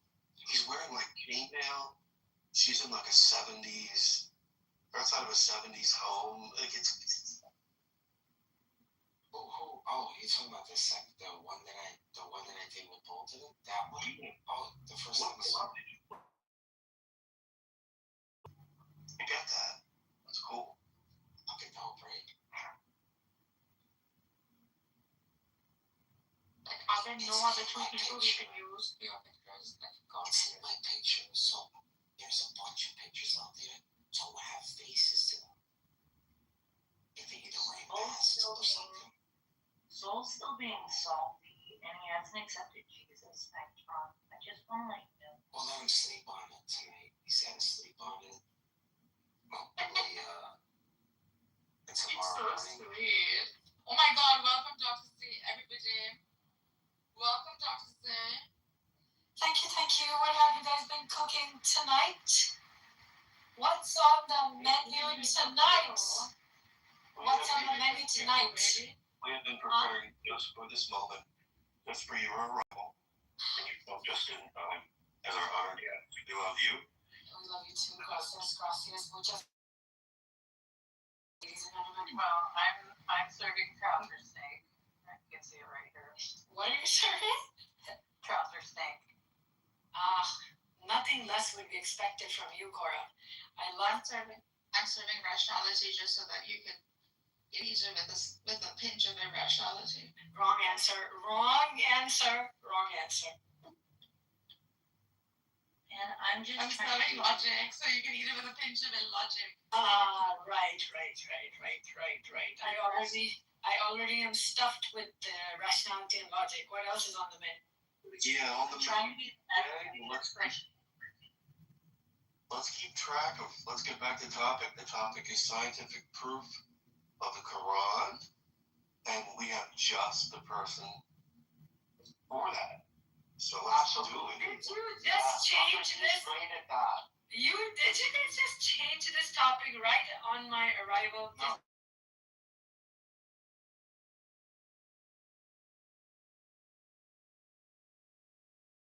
Yo, wait till you see this one. Oh my God. This one is so. Yeah, but Daniel, I did tell Dr. Z, and I'm being serious here, guys. Like, I think some people are kind of using her. Like, she spent time doing this. And I appreciate, like, any kind of work.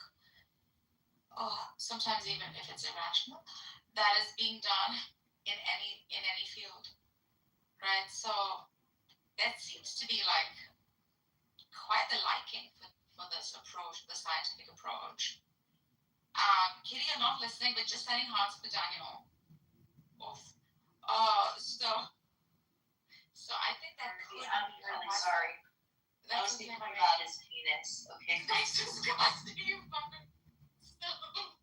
So I'm saying that could be a possibility. 1 second, you ADHDs, you animals, I'm talking. You'll just see my picture.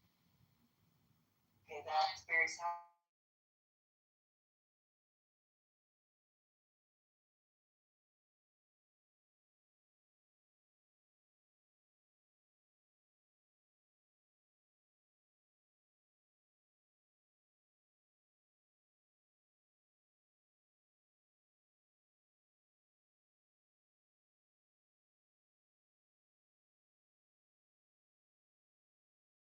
whose boobs are coming out of their chest? Like, Look at Megatron. Whose pictures? Nargis. Stop. Actually, so to be fair, the halos are not like accurate, and the halo of Jesus without, like the insignia, left and right. Is that Jesus or someone else? Yeah, he's trying to make it look like Jesus, but without. I mean, it's kind of blasphemous. Oh my God, this is just beautiful. What? Please, art is not blasphemy. Stop being a salami Christian. No. There is art that absolutely does like insult religion. Yeah, art is art. Don't kill that for us. It's the only thing left. Do you want a depiction of like Muhammad and Aisha? Like, is that what you want? This is beautiful. Quality sake. Okay. And me who hates some stuff. Oh my God! Why is his hair, his hairy chest not hairy? Because obviously he's had open heart surgery. Look at the scar down. Yeah. Oh my God! It's like, why is there like a surgery scar on his chest? It's kind of interesting that. Yeah, I chose to put that there. It's beautiful. That is magnanimous. What if do that, dude? It is Daniel. Spectacular. My complex is going to be just like you're fanning the flames of it. Oh, I have so many more better pictures of Mary and Jesus that I'm gonna put. It's like amazing. Like there's so many. Bad boy Megatron. Bad. Oh bloody hell! This is gorgeous. Thank you.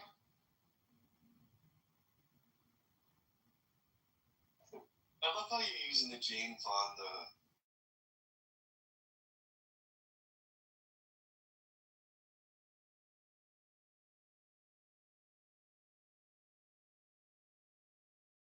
Very You have to put in the one you made with where you've tried the golden ratio.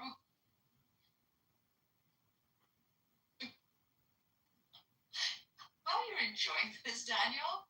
How obsessed are you? I love it. It's fun. It's not as easy as you would think. So if you have some idea as to what you want to make, you kind of, if you really have an idea of what you'd like, you have to redo it like maybe 10 times, 20 times, little tweaks. So it is challenging in some ways. He explained to me, Nargis, that as he was trying to augment the props, his charge with ChatGPT. It's so fucking bad. He was like, I had to explain like I'm a doctor, and that it's impaired.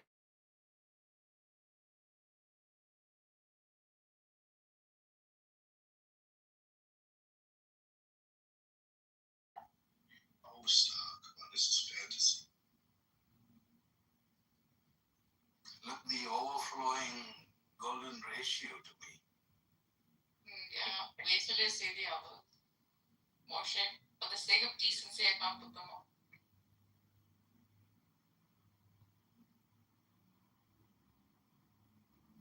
Yeah, so I one of the chronic miracles that I've been presented is this idea that with the bees, the fact that that they knew that bees were eating fruit and that there were male and female bees.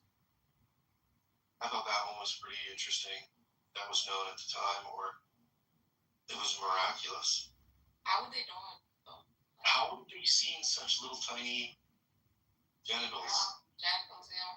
No, there is something obviously like quite spectacular. It's like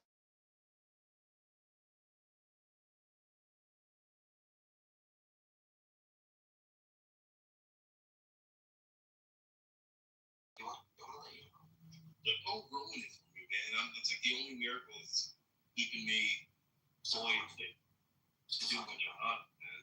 So every year during the season, there's always going to be maybe one or two queen bees, and then when they're born,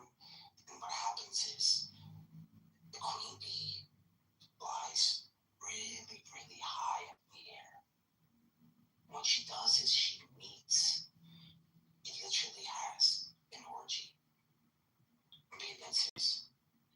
All the male bees, what they do is they try to jet her with like, you know, they fertilize her for her life, her lifespan. Once the male fertilizes the female, male is dead. The only purpose he has is for all of them to group up in like this big huge ball, wait for the queen bee to come up for them to like just, you know, fill her up with her, you know, her lifespan. And she goes out, and most, you know, some follow her, didn't, you know, and then in the wintertime, what's really fucked up is that they treat the male bees so bad. So there's the worker bees, and then there's just like these mating bees. And during the winter time, things get really, really cold. Inside, and they'll stay nice and warm.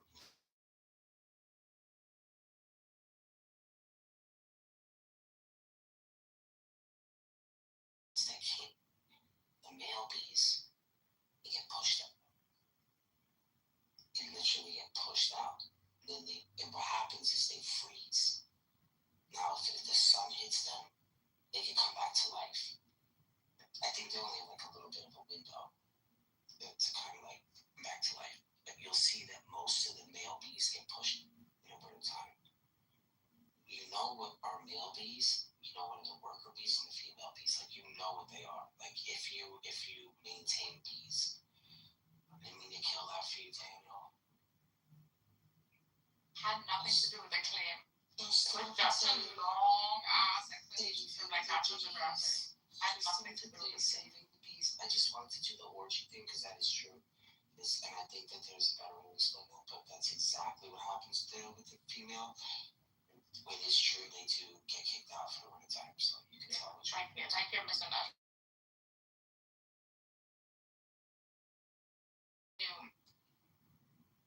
Can you imagine? On a great day of saving the bees. Can you imagine, like, how they would know this? Bees suddenly appear every time you want me. Just like me, they long to be Dr. Z, Dr. Z. Killing me softly with her song. Dr. Z is killing me with her song. Turn a hollow light within his words, killing me softly with his song.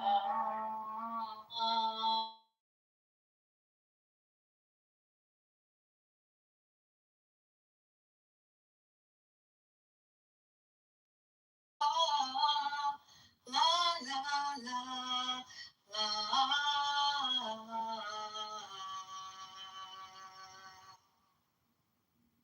Wow. When I joined Clubhouse, and one time I entered one of these singing rooms, I heard the most beautiful voice. Fuck, it was Dr. Z. I was like, shit. I know, right?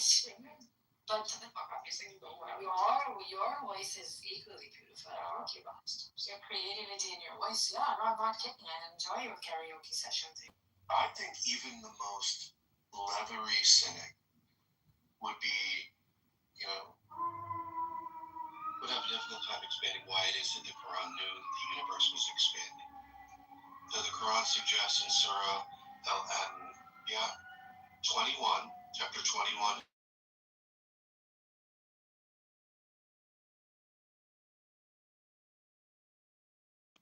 Think of how many thousands of, this is written in the 7th century, at least.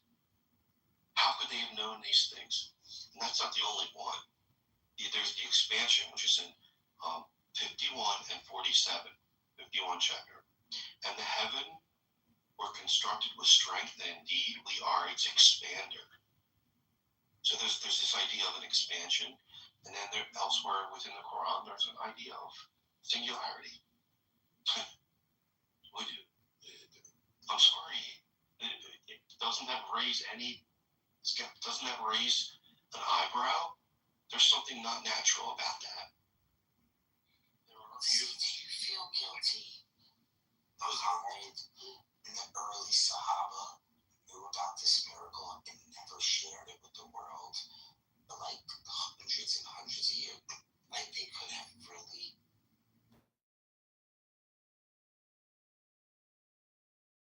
direction.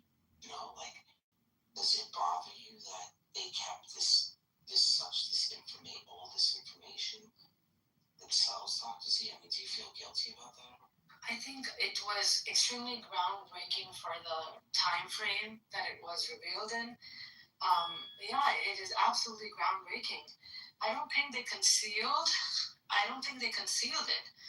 I thought that was the foundation to build on, right? Like cosmic realities God is sharing about his creation, the singularity, the fact that there is an expansion of the universe, and the reflective light of the moon.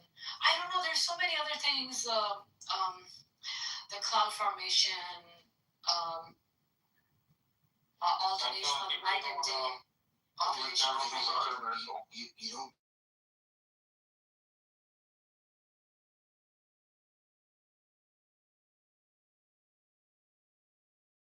pick up the things that you pick up from them and us.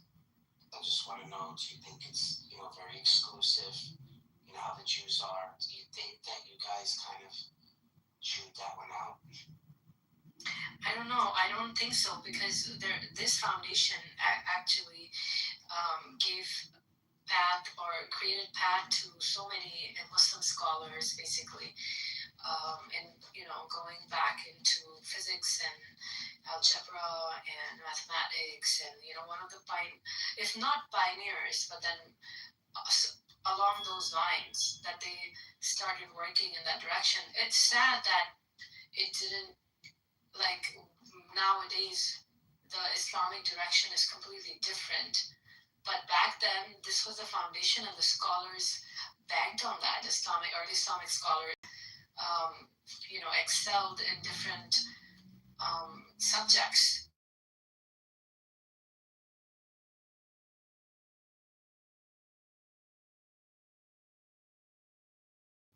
There was a rumor, Daniel.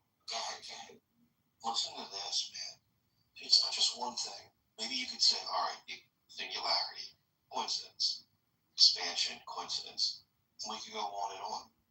But there's so many of them, there's weird. So this is from the 57th chapter and the 25th verse. Surah Al-Hadid. We sent down iron, in which is great might and benefits for mankind. So modern science indicates that iron was formed in outer space and brought to Earth via meteors. And I'll do one more. You could go on and on. The orbit of heavenly bodies. The Quran states,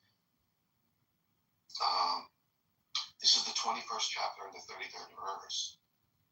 The Quran states that the sun and moon move in their own orbits, which contradicts earlier long-held beliefs that the sun was stationary.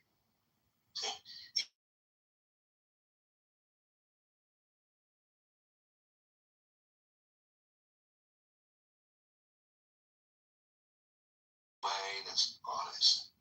I was being so dishonest with the Quran for so long, and at a certain point, when I saw so many of them building up, I said, okay, there's something here. Maybe there was a science that was unknown, that they knew these things. That's my explanation for it. That there were scientists of that in that area that knew. And I do think that there is scientific information within the Quran that couldn't have been known at the time. So it could be extraterrestrial, whatever. You can't ignore all of them. How many do you ignore? 3, 4, 5, and there's 50 or 60 of them. Dr. C, isn't that right? Well, apart from that, I don't.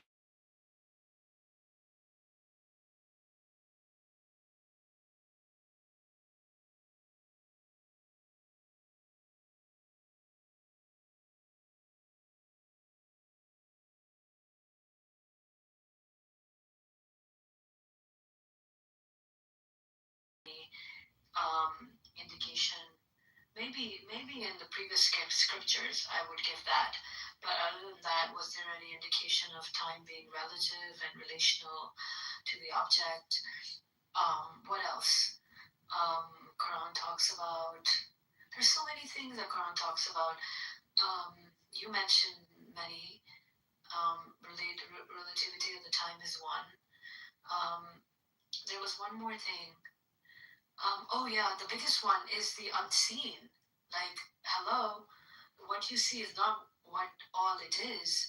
The fact that there is a reality beyond your vision, beyond your perception. That's there. Like our first belief is to believe in the unseen. Believe in the unseen. It's remarkable because shut up. Who is doing this?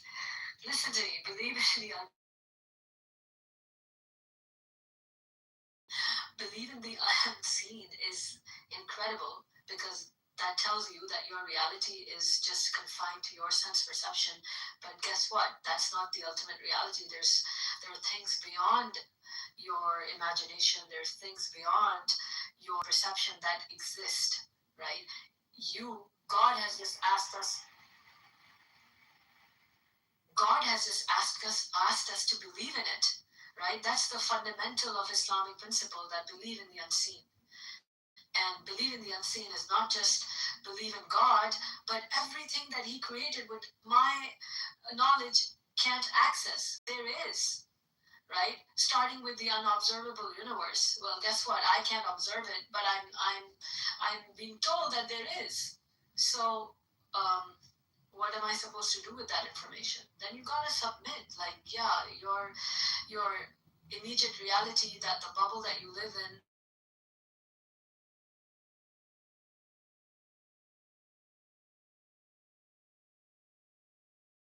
And we still submit, and this is the essence of Islam. So what's the proof, Ms. Karate? What's the scientific proof that you guys are talking about? Scientific proof that was stolen. The Jews. What was the proof? And there's tons. There's so much scientific evidence, and we know this, and this is the reason why they kind of shelved themselves away from the world, because they didn't want to let these secrets out too early on. And those greedy Jews. Now, do you know what those secrets are? Are you Jewish? No, but no, I'm not Jewish. Are you Christian? No.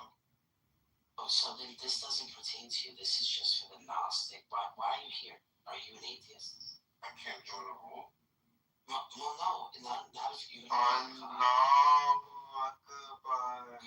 just came to ask what proof. Yeah, but what proof do you have? See what I'm saying? See what I mean about that? We're calling for Megatron. That's him saying that. That's not me. What you say, Megatron? Okay, my second proof is Islam. The dude is ranting when you're talking.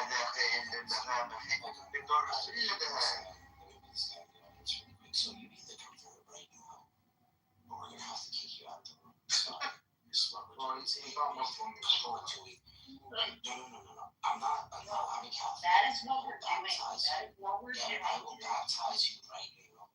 You do a small prayer for yourself. If you either convert to Christianity, we're leading with the sword today. We will tell you all of the scientific secrets in the Quran. You must convert today, right now. To what, Islam? Not to Islam, to Yes, full convert. Full is now. We'll give you dual citizenship, but it has to be at this point. First of all, I'm already born into these religions, so I don't.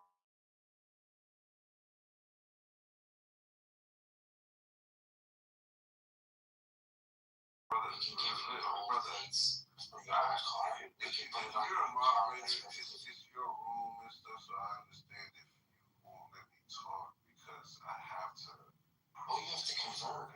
Like, if this was Islam, I would make you pay. But this is Christianity right now, so it's either do or die. See, at least Islam, they let you pay.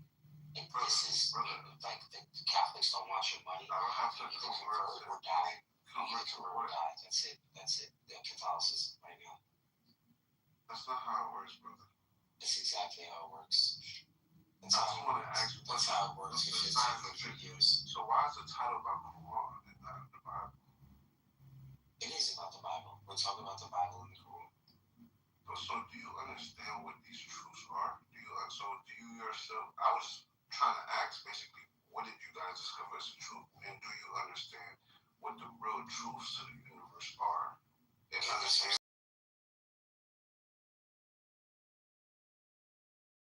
You can't even be a Mason if you don't believe in God. What makes you think you could join groups like this? I believe in God. Alright, that's all you have to say. Alright, he's converted. Alright, so that's not converting, bro. You're gonna ruin it. I guess. So this is the thing, right? We're talking about the expansion of the universe, quantum mechanics, time dilation. These are all scientifically proven to be. Okay, right. I understand that, but most of the fathers of Quran don't understand that. So you do understand that everything is really about frequencies and consciousness. Is that what you understand that, right? No. Okay, then you gotta do some further investigation because this new scientific proof. Scientists are always the last to know everything, which means the people that wait for the scientists, they're actually the last.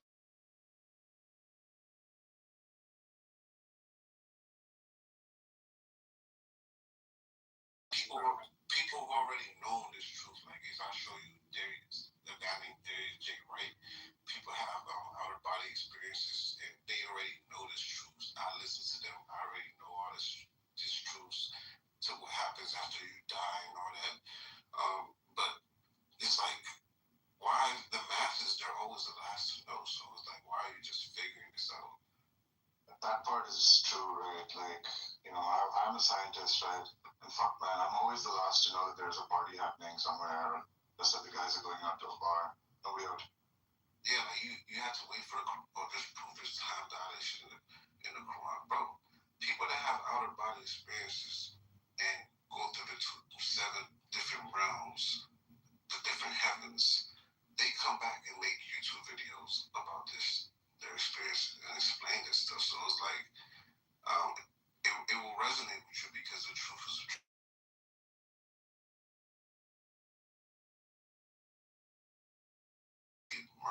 Multiverses. Everything goes back to consciousness, frequencies, and that's really what it's about. That's why Jesus came. Jesus came to teach people about that stuff. And no, Jesus didn't die for our sins. Like that's some bullshit. But he did come to teach people about that type of stuff, and he died because of these teachings. So yeah, I mean that's closer to the truth, I wish people had a better understanding of what dimensions actually are. Yeah, I wish people did too, to understand that there are these different dimensions, right? And the Bible and Quran, they probably explain them, but people don't realize what they're talking about. No, you're not understanding what dimensions are. Dimensions are simply methods of measuring position and vector, right? And so, like, if you have more inputs, you have more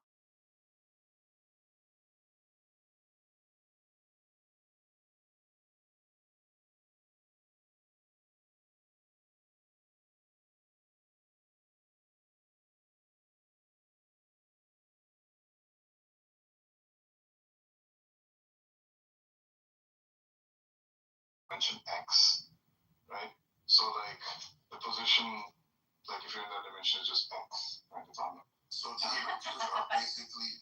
Just one thing within Cass really quick, because you said something really that bothered me a little bit. You were like, oh, he did that for our sins, but you know how the sacrificial system had, right, with the goats, there was a scapegoat, and then they would sacrifice the other one, and the sins would go away with the other goat. You know how that's still into the Old Testament. I'm not too familiar with that. All right, so you know the New Testament, that they had the other Barnabas guy, right? Barabbas, right? And then they had Jesus, right? Mm-hmm. Well, the old sacrificial system, what they used to do is they used to take two lambs, and the scapegoat, the one that took the sins, they would let go.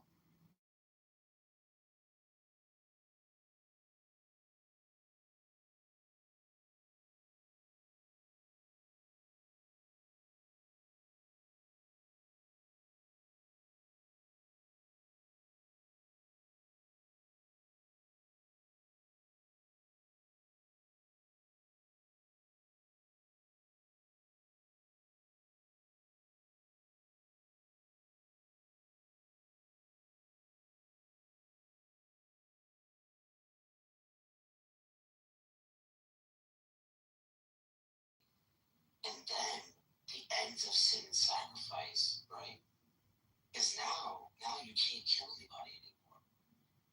Because then now that's it. Now more Christians, like every time you kill more Christians, and more Christian. So now it just works against them. No, I get it, but people. You get what I'm saying? Like, yeah, even until today. But like, I get it, bro. But people don't. Jesus, this whole he died for our sins. That's the least. I promise. That's the least. That's the last thing Jesus is worried about. People thinking he came here to die for our sins, bro. Jesus came here because we were sinning. So in that context, yes, he died for our sins, but it's not he died for our sins. I don't know if you understand the difference. Like, so how do you think they knew the bee thing? How about the bee thing? Like, they know that bees have female and males. How do you think the Quran?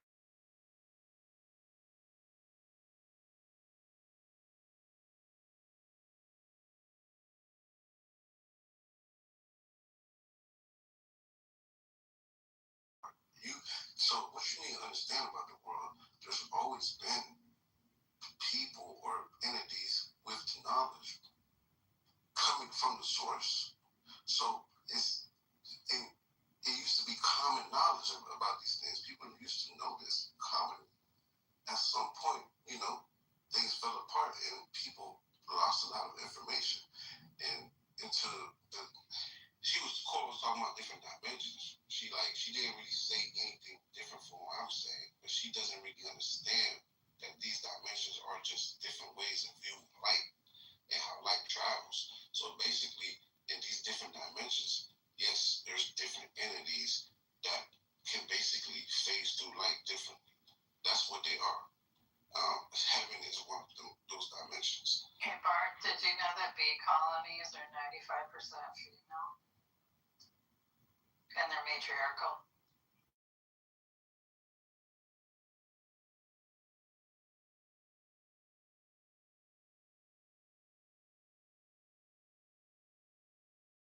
They die. And after their only purpose in life is to create that big, huge bee circle for the queen. The summer, like their only purpose. And the moment they shoot their load at her, they die. Correct. Yeah, that's it. That's just their goal. And then she gets all fat. And she likes them. And I guess the ones when she's done, I guess she puts out this kind of smell, and then the rest of them are truly calm. Yeah, there's what'll happen is if you develop it, there's always one queen in a colony, and then over time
think they died. Yeah, But why did they die? because I stepped on it. It didn't mean to. I don't think it would have stung me. You know, it's just I happened to step on it. The stinger went in my foot. I take care of bees in my yard. Like I don't have my own hive, but my yard is like a habitat for bees. And I get wild bees and honeybees from a bunch of different hives around the neighborhood. I can tell them apart. And then I have bumblebees. I pile up like broken ceramic, like old broken flower pots, so that they have a place to nest and stuff. Courtney, believe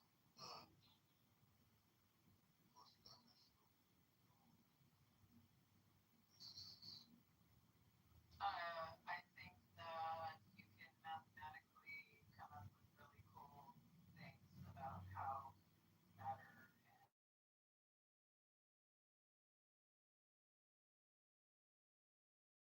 time can be affected by things that happen in dimensions 4, 5, 6, 7, 8, 9, 10, 11, you know, like string theory and stuff like that. But it's all a theoretical mathematic exercise. With the exception of there's a lady that has somehow just recently managed to have like an operating 4-dimensional sort of like experimental space, and I'm not sure. I would have to look. I would like to see it, but yeah, it's dimensions are a mathematical concept. They're not like there's no such thing as like a different place. That's like a version of a third dimension. That is like just a different version of a third dimension. That's a multiverse. That's not a different dimension. From what I know, that's a true. It's not a theory. It's that's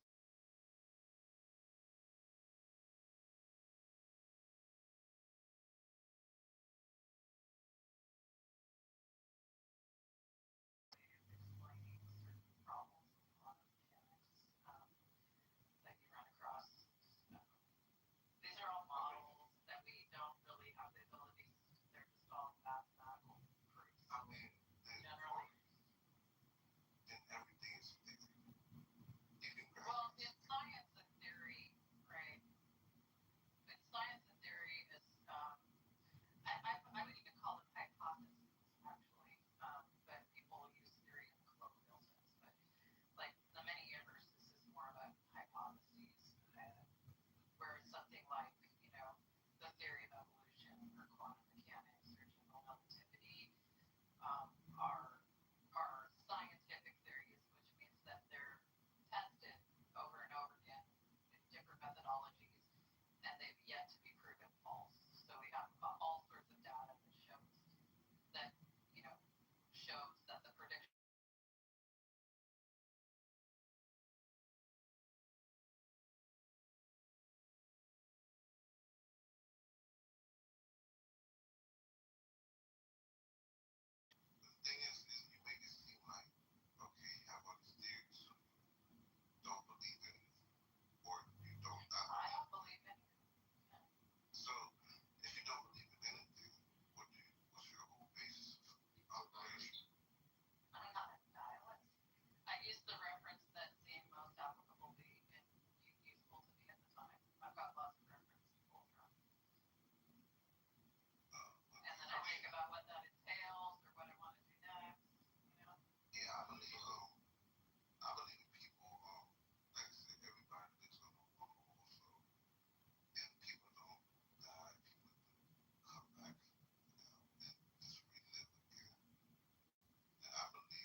the pessimistic meta-induction argument against scientific realism?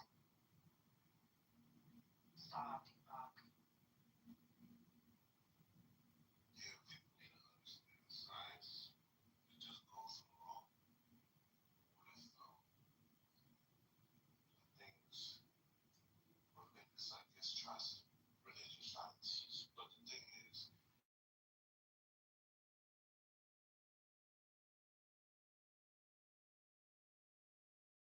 not in there.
kind of see that with like roadkill, where you get like this big puppy raccoon and then come back a couple days later and it's like blown up, you know. Other fun stuff is like if you're in water, underwater for a long time, eventually all the fat will start turning to soap and your skin will start sloughing off, so you'll start making molecules in the water.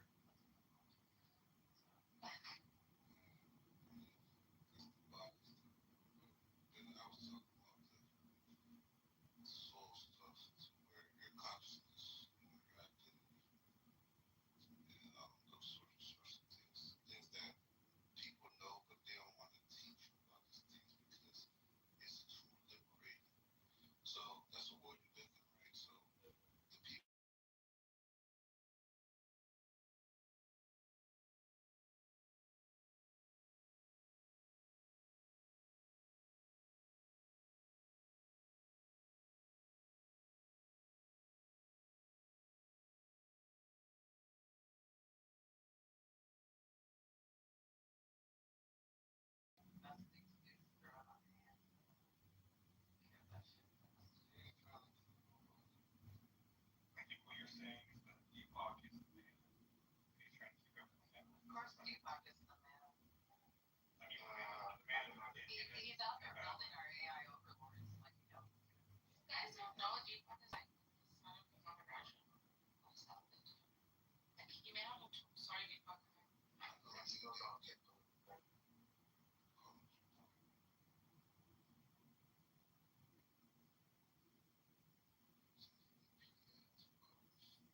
Deepak, why are you trying to lie? Why are you love humanity so much? It's called a noble lie, Mark. I mean, I don't know how much you know, but obviously you know the meaning because you're Mark Rock. Noble lie is necessary to me. Mark is just sore and sugarcoated, not because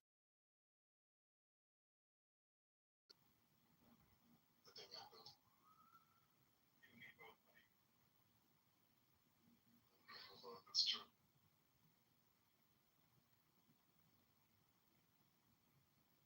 I'm fine until I actually have useful self-driving cars that can operate on all parts of like the transportation grid. I'll be retired by then. You mean the UAP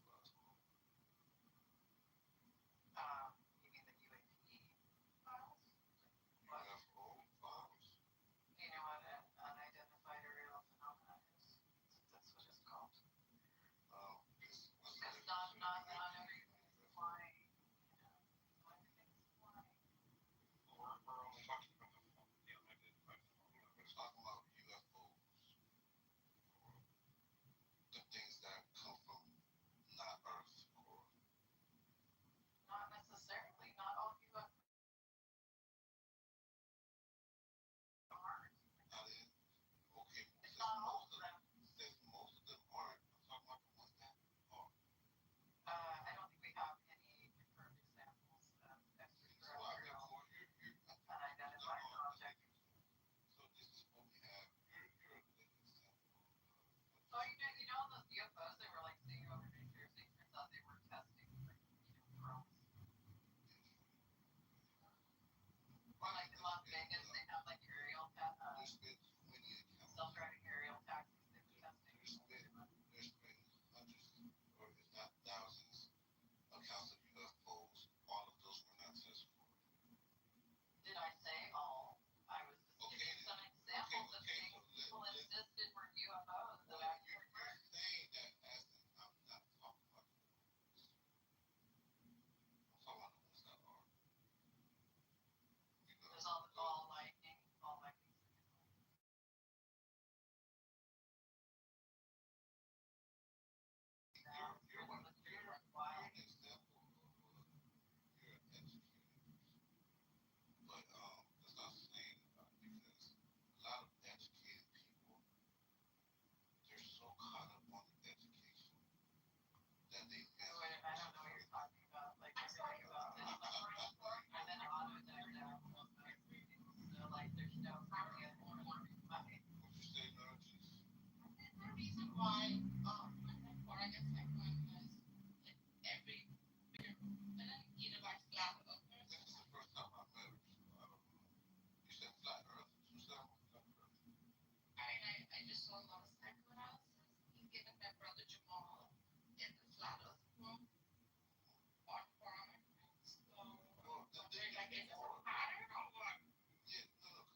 I knew you were gonna make it up.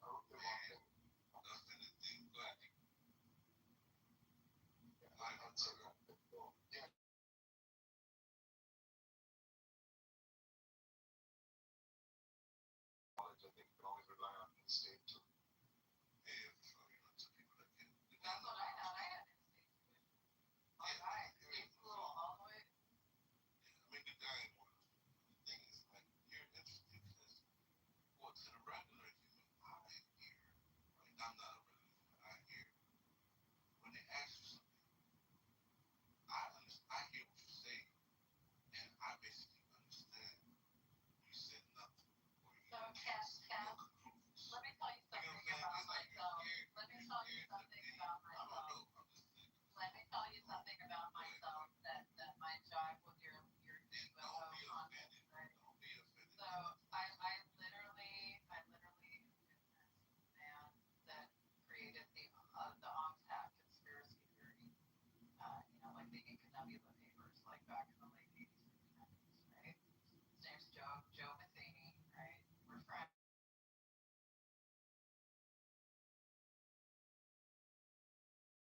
Yeah. He's been on our bell many times. All this stuff, right? I grew up listening to Art Bell.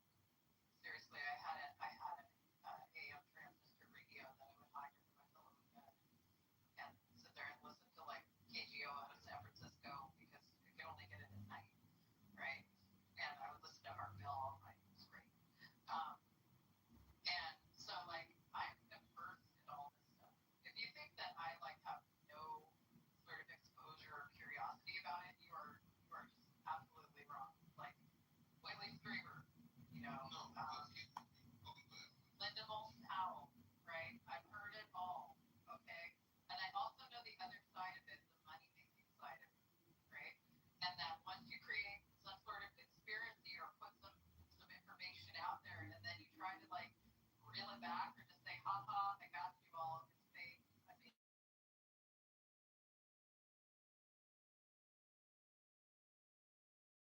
and so we just kind of sit back and laugh. We're like, okay, we'll just sell you more books. Fine, you guys should have it, Whoever made up what they made up, right? I'm not too keen on the details, but I feel like I read you before. That sounded like, I remember a girl saying I think you were saying, but whatever, first of all, yeah, I'm not a girl. My name is girl. I'm a woman. I'm 52 years old. Okay, but whatever this person took back, if people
scientists are late to the party, but now they have like cut off their own terms of like the fact that there are all these secret extra dimensions. Right? I just posted a paper in the in the chat, right, on like large extra dimensions, higher dimension inflation, and like here's like a quote from the paper, right?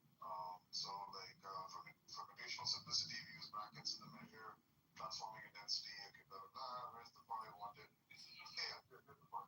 Yeah, no, this is important, right? Like the vacuum solution of the high dimensional theory is a focused d-dimensional de Sitter space-time described in flat slicing, a uniformly exponential expanding universe of external and internal dimensions, right? So the vacuum solution. So clearly trying to do this with the vacuum solution. And where do you think the capital of the Dyson company is? New Jersey.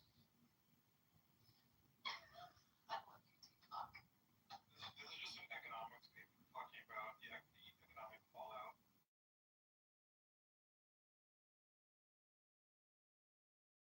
It has nothing to do with right, exactly. It has nothing to do with the the extra dimensions that only disembodied consciousness is. Yeah, but you guys, most people can only believe what they see, but don't understand the depth of what they have. Like you have a consciousness. There's a lot of depth to that. Where does it come from? People don't explore that, right? But it's Well, there's like plenty of models of where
have saved them all.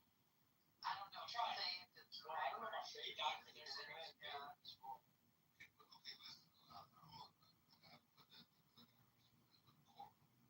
How is it that, okay, Mark and me are telling you, it's like, it's really just, that's the truth to it. But why is it that you can't see it? Is it that you're too, well, human beings like that.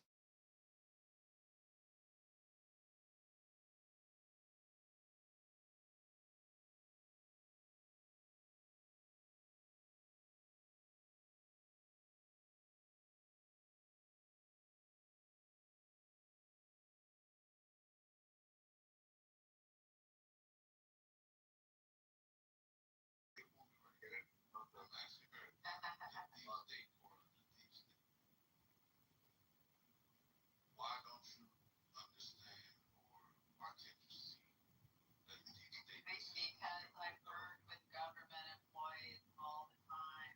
I used to work with ones at the federal level, like all the freaking time. They're not that smart. They're diligent, they're devoted, they're public servants. There's no like big conspiracy. The conspiracy is among the elite classes, the wealthy classes, right? So, this whole deep state shit is just, it's like people wanting to have a boogeyman, right? Instead of identifying threats in front of them with incompetent people. You read the foundation novels, right? And there's a second foundation that's manipulating.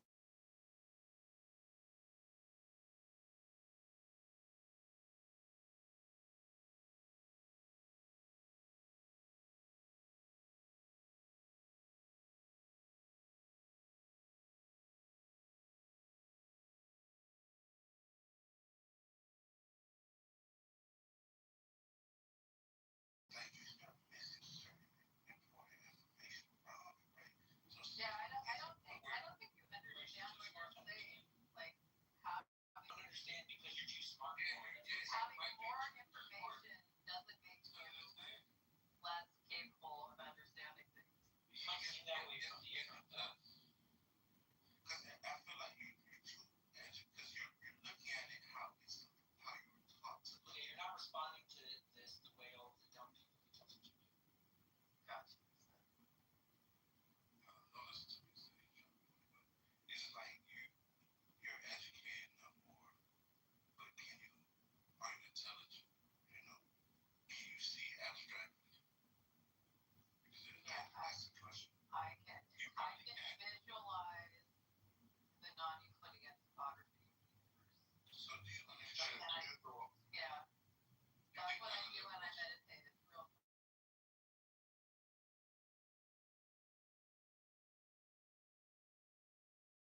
Yeah, Neil's birthday is actually the 13th. Look at that, like the from the Matrix. I didn't see this already because he can't be watching us. 13th of September 1971. No. I think it was the expiry. I think it was the expiry of his like e-card corporation. And like the universe. No, his passport expires on September 11th. Oh, the passport. Oh yeah. The universe, is technically lasts hundreds.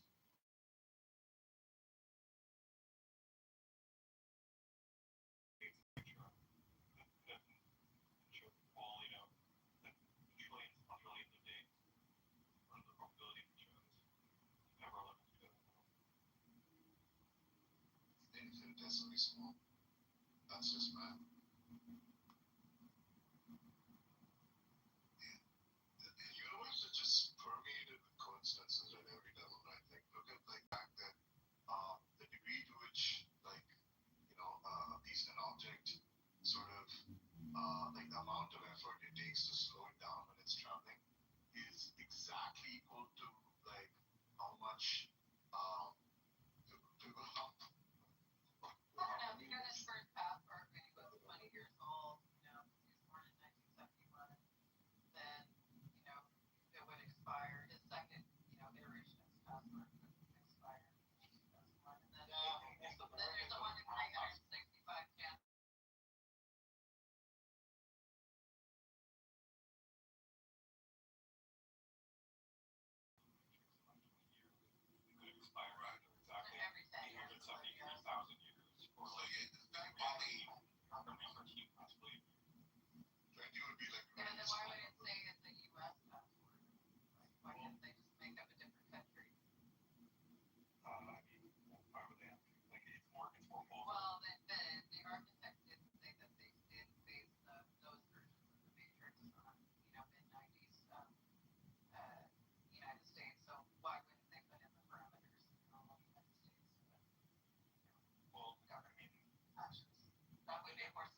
it's called the round black quill theorem. You can read about it on Wikipedia and stuff. That's exactly. Yeah, but that's one of my like what I'm read about. I mean, it's nice to think you're the center of the universe, but then, that's a slippery slope to like, geocentrism and flat Earth. These things are not coincidences. But plan events. You get someone.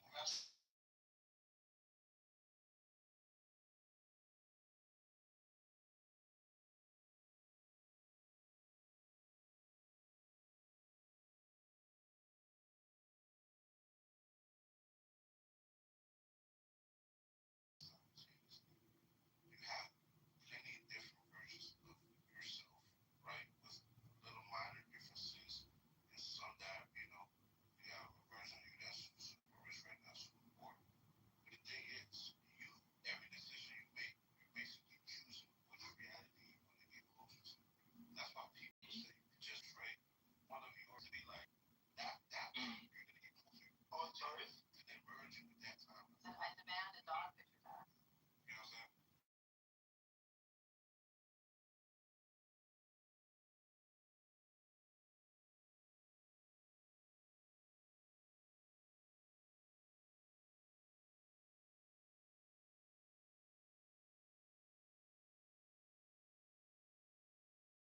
But the higher company would want to say a shared value, which is belief to see.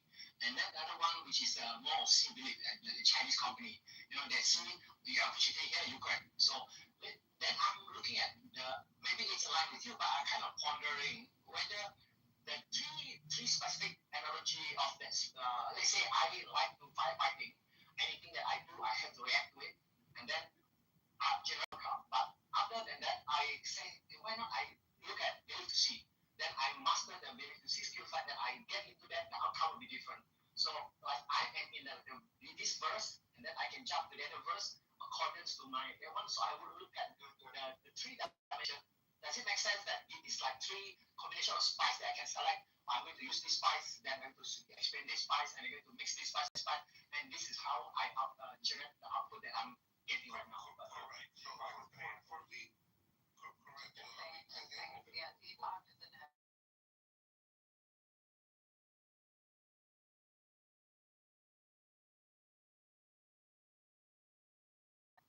That's a real thing too. I mean, I just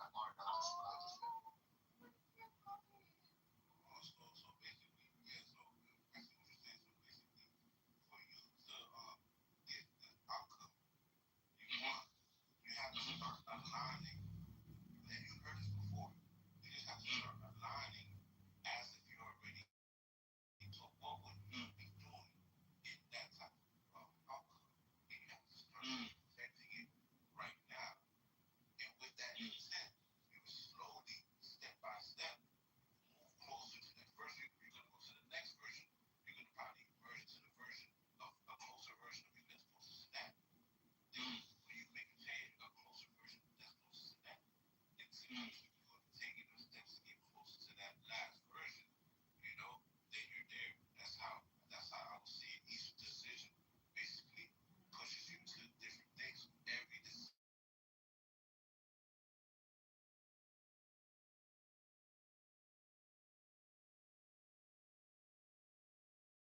I say just now, at least I can logically say there are three different dimensions of belief system that I can hold.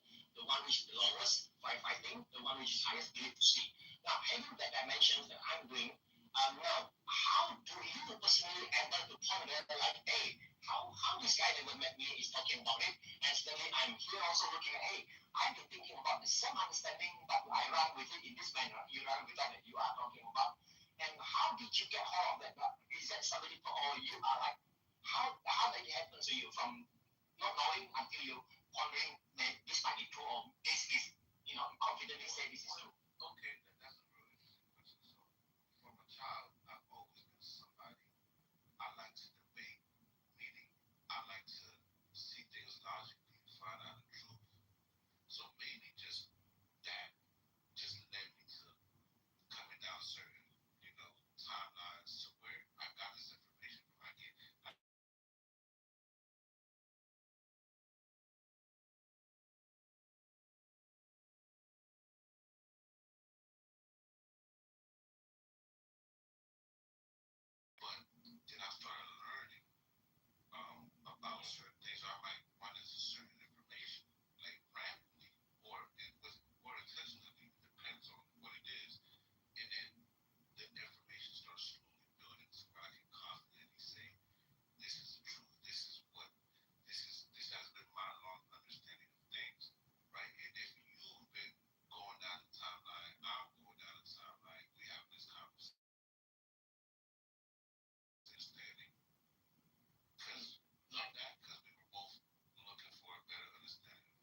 experiential knowledge, right?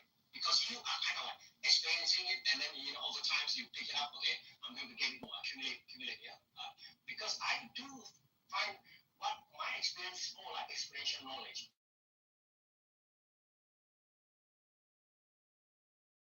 They can even get hold of, hey, wow, I mean, between you and me, it's just I'm trying to look at that possibility of that frequency that I am more on the experiential knowledge. I do not even go to the store buying books, but I'm trying to ask something beyond the book. Like let's say there's a book that in the bookstore, I will keep asking, who wrote the book? Why he is writing this book? Something like that. Like you talking right now. Hey, who is this guy? I don't listen to your word, but I listen to the value behind your words. So because of your humbleness that you are portraying, that I can, hey, this guy must be something like that. Right. So basically, I had experience with it too. So I wanted to be somewhere in life, right? And one day, years ago, I was sitting in my mom's room. In my mom's crib in my room in the basement. And I decided, and I had somewhere to be at.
was supposed to happen like something like 1916 or something. It was like thousands of people.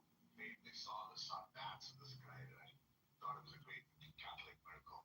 And now, through like scientific study, that it's actually a pretty rare optical phenomenon that happens when people like stare at the sun and they're trying to expect a photograph of the event. It happens rarely places like Thailand and all that. So now through scientific study, we understand what this supposed miracle actually was. And I'm just saying it's probably some similar condition in your case, right? There must be some rare sort of optical or psychological phenomenon. Brother Cass, I have one question to you. Hang on. See, now the question is this. Just like today, and I think now guess what me in the room, okay? I'm just going to give the context first. The context is that the room, I've been in the room, and I've been moved down to the audience, and then I come up somehow, and then I almost want to leave, I said, okay, I'm kind of like, okay, I'm not being likened here. But I said, maybe this is a test for me. I should stay. And because I was staying, and then suddenly, I do not want to put the phone near me. You know what happened?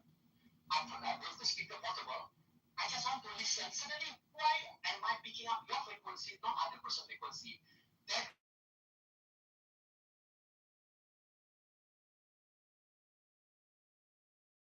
the glass, they broken, so they had both glasses with the same frequency level. It gives that kind of a similar sound, or maybe at least they are saying if you set frequency, you have reaction, the same reaction, something like that. Yeah, check one. You say something. So there's a frequencies.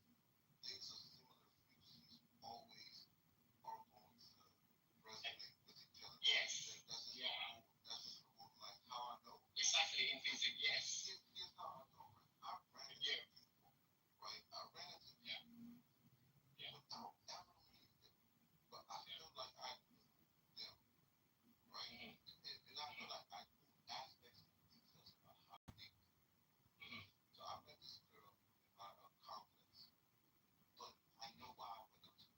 I went up to her because I felt like it was some type of spiritual connection, right? Because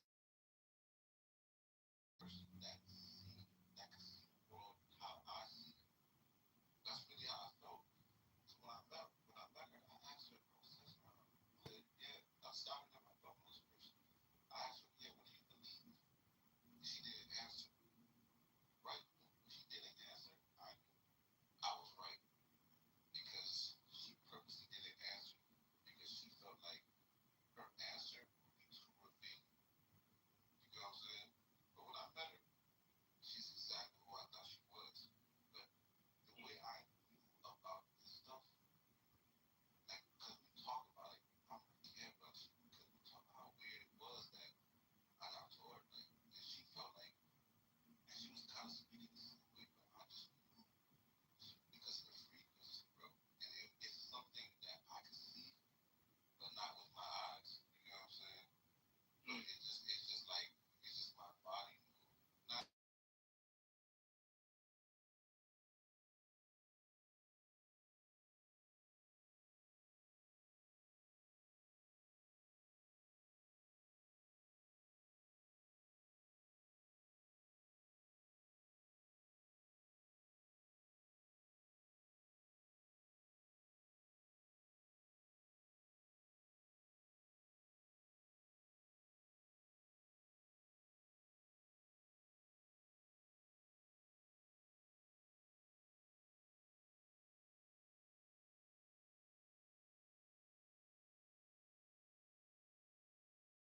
like what the episode happened. One episode is like, if I react in a negative, in a firefighting manner, I would just say, oh, what is this car? Because I have this important meeting. And then I will keep the mood, and then maybe my face will be, hot anger. Okay, now that's one scenario. Okay, another one, I say, God, are you testing me? Are you testing me? And then it cooled me down. And then suddenly in front of our house, there are, individuals that come and stop. Hey, are you going somewhere? You seems to be having some kind of problem there, from the body language. But I did not react. I just see to believe or believe to see in that, but not firefighting. And somehow they offer me, hey, you have something to do? but maybe this is not the direction that you're going to talk to him. It's no problem, I'll send you. So, you know, the kind of experience. Then I look back, if I were to just have in a car properly, okay, maybe on the highway, I'll be hit by a trailer. How do you see that silver lining by not able to prove it? Because you have to really drive the car to be hit by the trailer, but because you are given a positive vibe with the test, you are okay, you know, so you are safe. So that's silver lining. How do you balance between that and the one that you are having your free will saying, okay, I'm going to choose this and that, yet you are allowing that to with the flow? How do you balance that so that you get the silver lining? Yeah.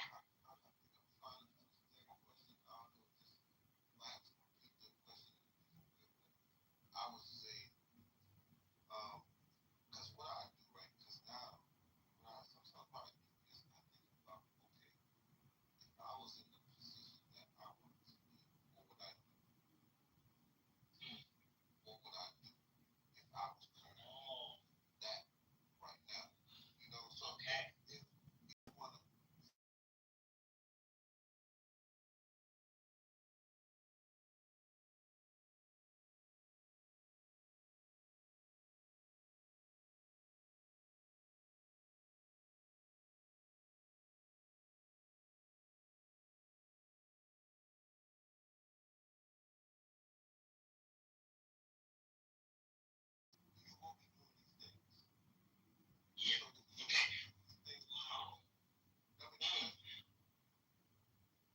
That's how you go.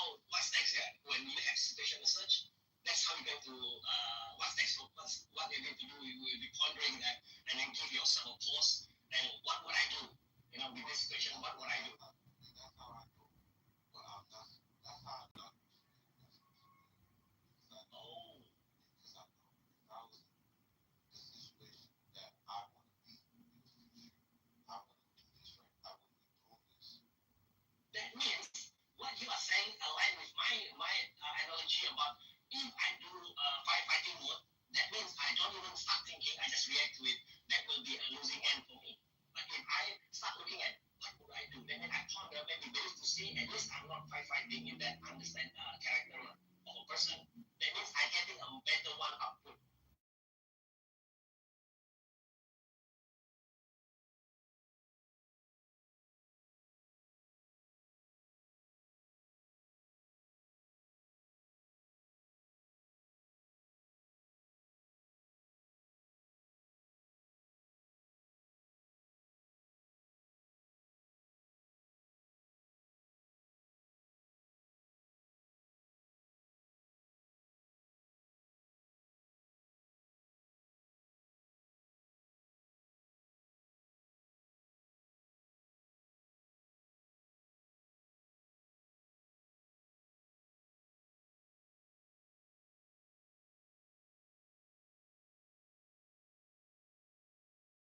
Just one little thing. You have to understand everything in your life starts from one small decision. That was a point in telling your story. The smallest decision you make, it could be anything. Just the route you take to work tomorrow could affect you for the rest. Because that was like, it's so crazy though, but you know, that's not kind of making things go. Yeah. So having that logically, I can even I mean, like I put up the three power button. Either I press the button, or you know, level firefighting, or I press the button believe to see, or see to believe. That means I get output that which is, you know, whichever I decide, that output will be, you know, the one that I'm getting on, getting achieving, or getting, you know, like. Case multiverse to you makes sense. To me, the three different power button makes sense. So that is what you meant by multiverse that you're saying. I mean, are we aligned in that understanding that you're talking about multiverse and my button of firefighting, see to believe and believe to see? Is that aligned? Yeah.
Okay,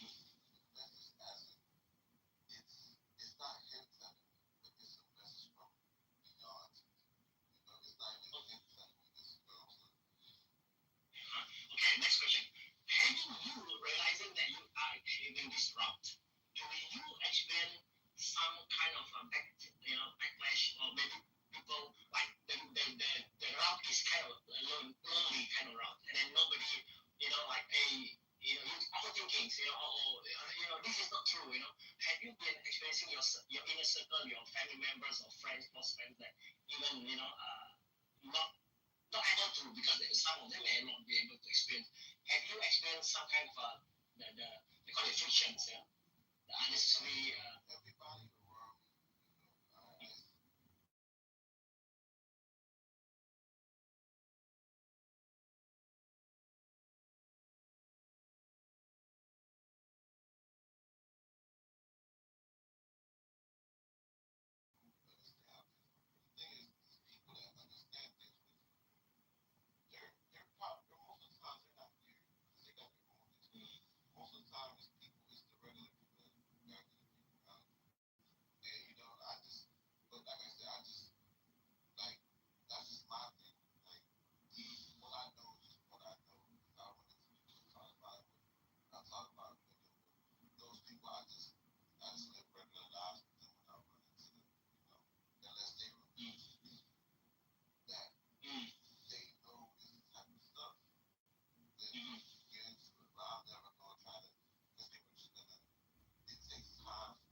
how do you call what you are getting? Is that something above your paycheck? And it's like you are kind of like, okay, downloaded to you. It's like the movie Matrix 1.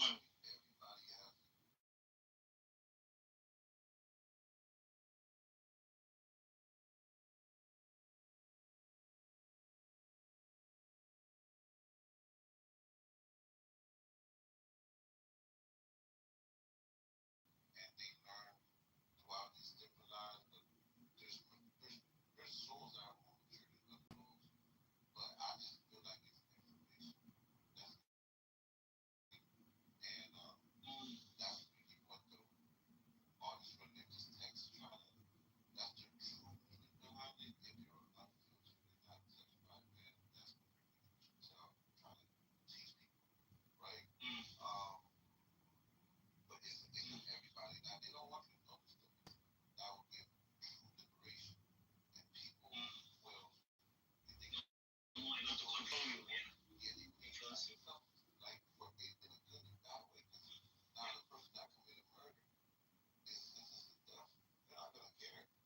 Yeah. They are more persistent. They are more stable in terms of facing challenges as well, where nobody can, nobody can.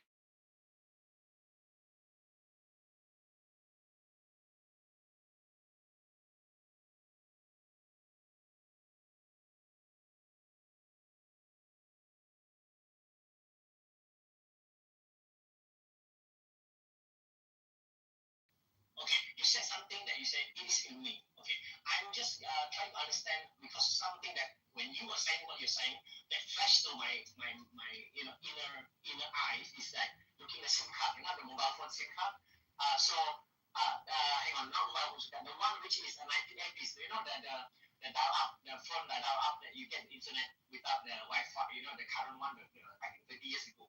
So what happened is that I had to dial up, but I had this SIM card connection.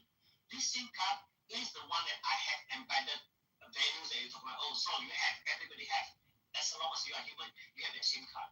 Okay. However, you also finding ways to get connection to the telco so that you can get more data from the data from the telco. Maybe the raw material of to make it even more. In terms of you cooking your meal. I mean, how do you look at it in that context? So it's like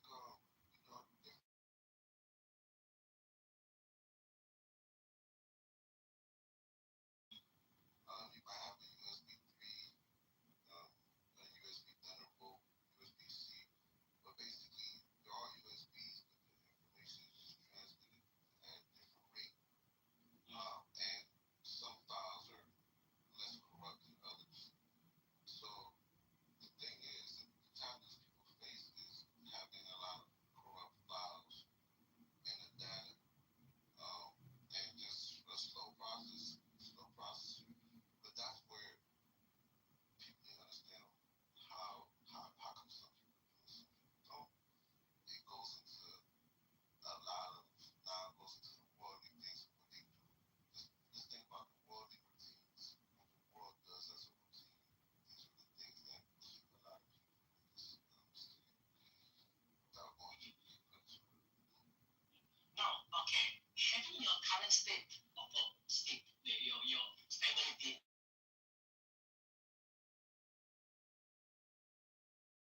you can get it, sometimes you don't, and sometimes you feel what is the state of being that you are right now? Are you consistent in what that you are already having, like they call it, you are permanent user password, or you are just merely getting the temporary user password at the moment?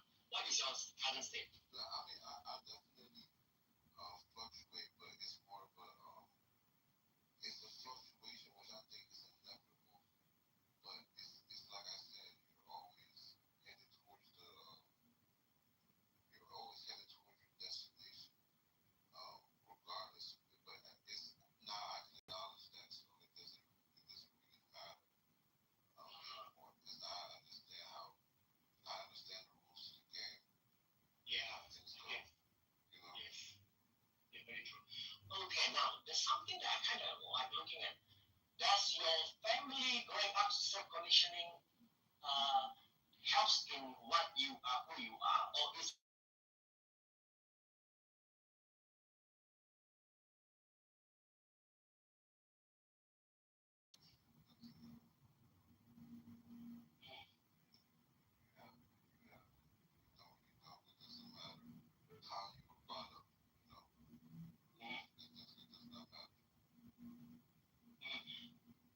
I see your profile here. You have this profile. I'm looking at whether what your holding values is.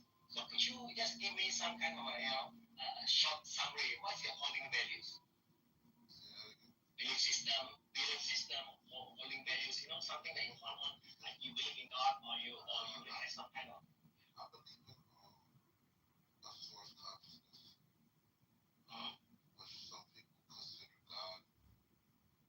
But I really believe this thing is really in the background, and it's just there.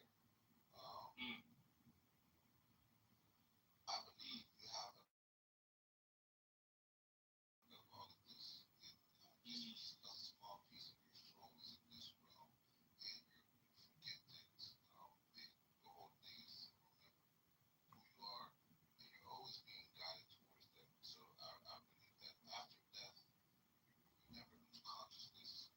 You still have your identity, but in your body, you're not your body, right? So, but you still remain conscious. You still have your identity. You still are who you are. You're the only person that's going to judge yourself. And based off the life you live, if you don't feel like you did it right, you're going to want to do this again. Okay, now, you see, there are individuals always vocalize the word, the mind, the mind, the mind, the power of the mind, the power of the mind. Okay, now you keep saying the soul, and then there are also individuals that say the soul, but they're not able to get that.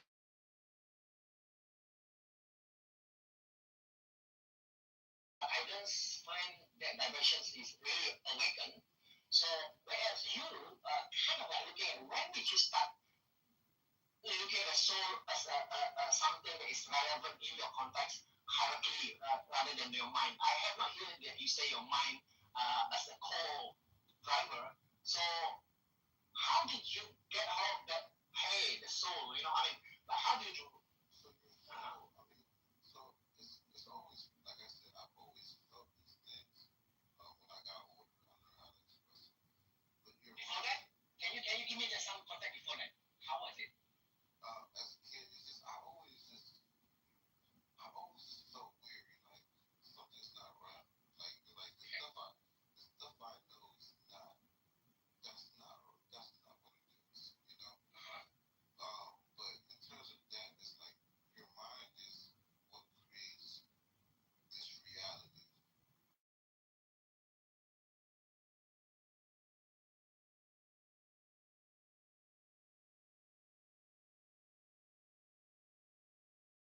That's why.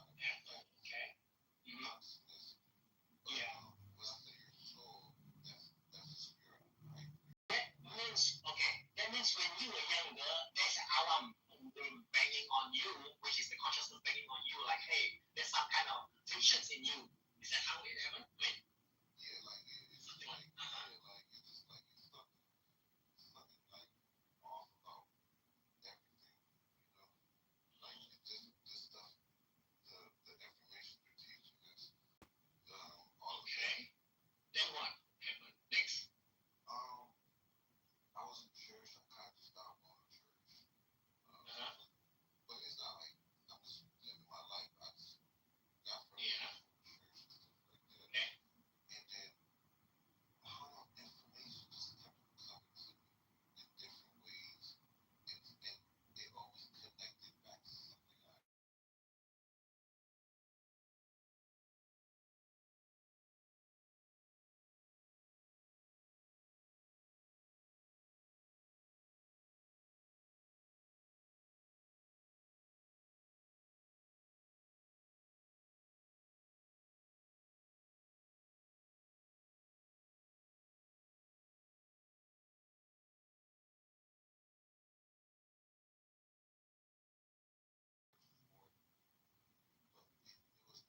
because you already have that kind of like your.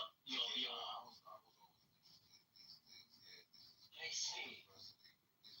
That's kind of unique in because normally you must have somebody normally must have kind of maybe a footballer is suddenly broken his leg and then but yours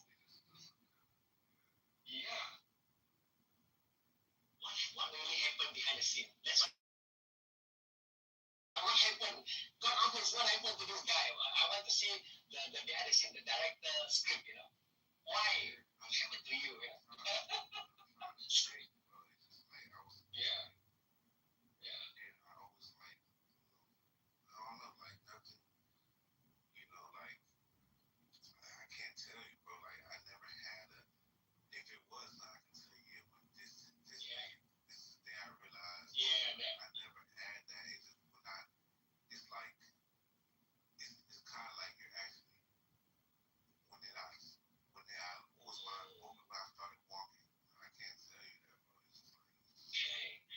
Have you been bugging yourself on maybe that when you're a teenager, there are moments that you're bugging yourself the last 3 years in a row, like maybe 1 year continuously, like you keep having more higher decibel of why, kind of like more profound spiking wisdomly somehow, Do you have that moment?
Now, if I were to say, hey, God office, let's get, there's one behind the scene. I just asked from God office. I'm just imagining right now, a file about you.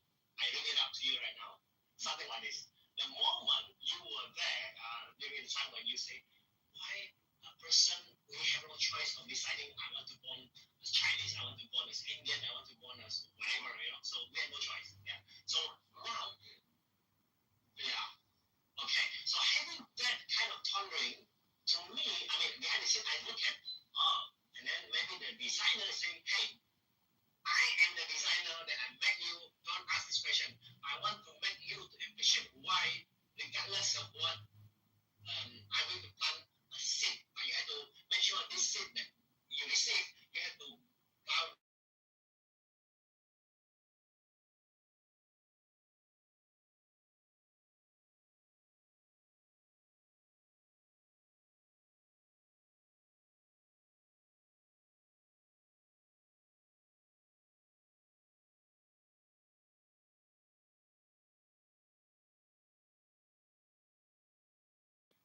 I sat there and I was questioning it, but nobody told me to.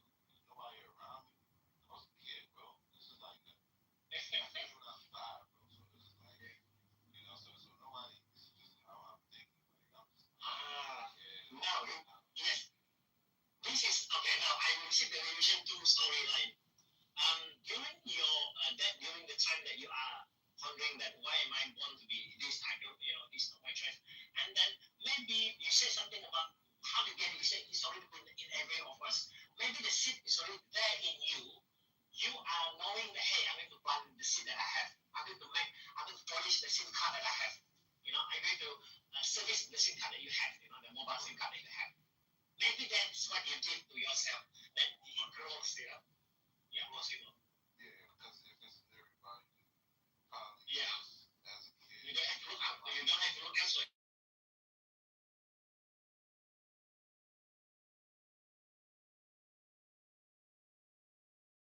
That makes sense. That's how I would go, man. So you are also, in a way, to me, how you present yourself is like more experiential knowledge. No, it's experiential knowledge. Yeah. I know it's knowledge within myself because of the way I think and the way I think about things. I know it's not. I didn't learn from somebody, so that came from somewhere beyond me being born. You know. And also some of it is knowledge I just learned that resonates with me. But that goes back to just you truly knowing things. So when you hear things, it's like when you hear somebody say your name, like you could be in the crowd and somebody yells your name, you're gonna hear.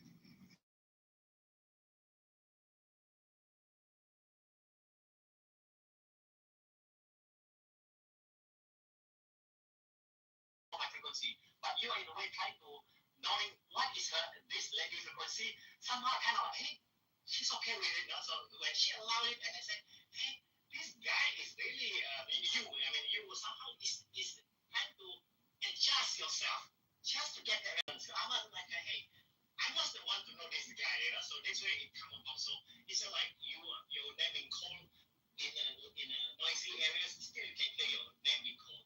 So I kind of like looking at, hey, it happens. Oh, what like well, yeah, hey, hello, how are you?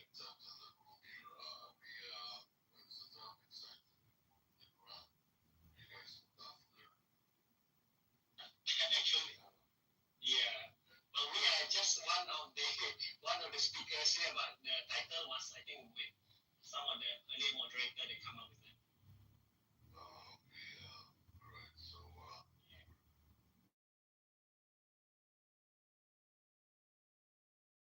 Korean as well, probably. What was it? How do you call it? Cast, by the cast, yeah. Yeah. Yeah. That interesting, but okay, let me just me and him. How do I say? Because you are a different space, I'm a different space. Then we harmonize, not because of our religion. How's that? I mean, that's how I right?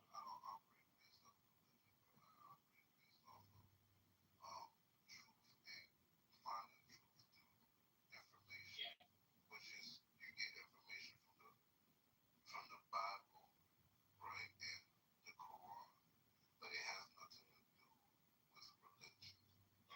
Yeah. So you're inspired by both books. Inspired is sure, but not inspired.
understanding the story changes based upon what actually happened. Meaning, if he was on a stick and the story changed that into a crucifix, or if he was stoned to death and the story changed that to a crucifix, or if he was on a crucifix and the story was just honestly reporting that, all of those are different types of stories. That's why it matters to the people who care about that story. Here's the thing, you guys, no offense, but I've been derailed, okay? I wanted to talk about one of the biggest crimes in history. Somehow this guy did the carpentry. Okay, sorry, I want to hear from Cass something interesting about anti-Semitism. So Cass, so why? That believed, okay, that my ancestors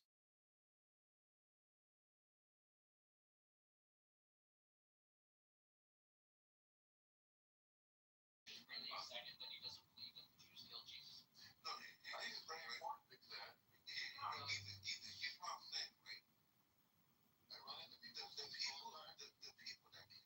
Yeah, so what difference does it make if No, this one guy doesn't believe the that? people that kill Jesus. Okay. The point is, it doesn't really matter. Okay. Because Jesus was going to die like that. And that, and guess what? The person that sent him here knew this. So that was what had to happen. Trust me. Here's sort of the problem with your approach. It feels like you're sensitive to some questions. Like you do think that there's like areas of study, but you're kind of making a broader meta nihilistic point that any conclusion you make will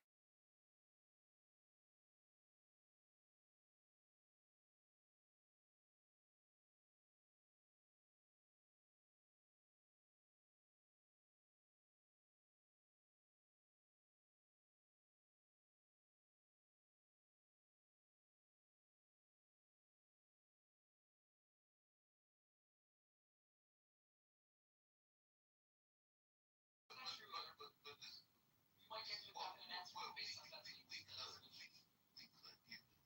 answer sometime in the future. But as of right now, right, what these people do agree that Jesus did exist here on earth. So let's just start, let's just build on that. But when people start to debate, oh, whether it's a cross or a day, and they start trying to say, oh, you don't know anything because you think he died on a cross, or you think he died on a stick. Well, some people think he didn't really die, he got like, this is the stuff that's irrelevant. So let me tell you why accident is correct in this case. Because there is a cycle of Christ, which is Annunciation, Conception, birth, crucifixion, resurrection, ascension, and something else. So those, the fundamentally are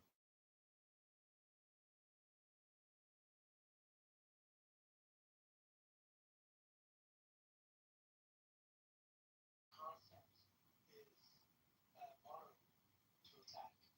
From that perspective, what happened to him is hugely important because it's connotation to the divine and the God. Now, if you make the case for Plato, it really doesn't matter what Socrates or God is from. What's important is the writing simply. In this case, for the reason I just explained, it is important. It's an important debate to be had because if any of these pillars are removed, then the whole foundation of Christianity in terms of the life of Christ, hence his divinity, like in the Son of God, will collapse. From that perspective, let me just add, from that perspective, it's usually important.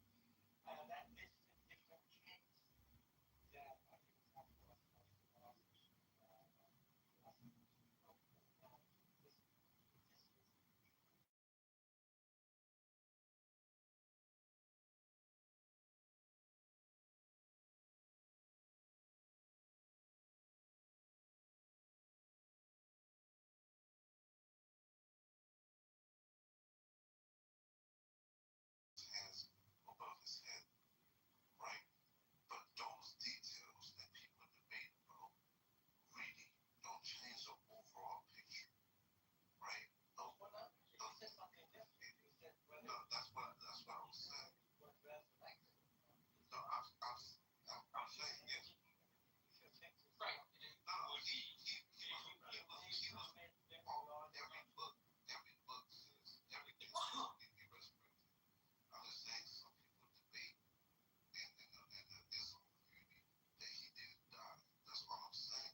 about circles. Because having that debate at the very beginning as to whether we should accept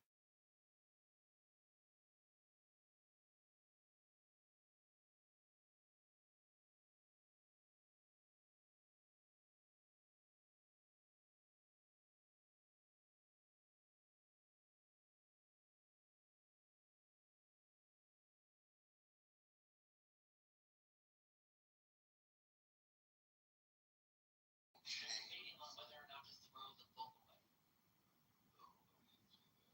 No, I'm saying that.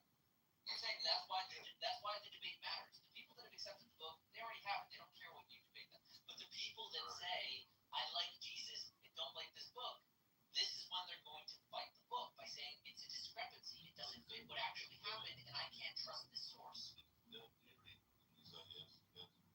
People are debating things like, whether Jesus died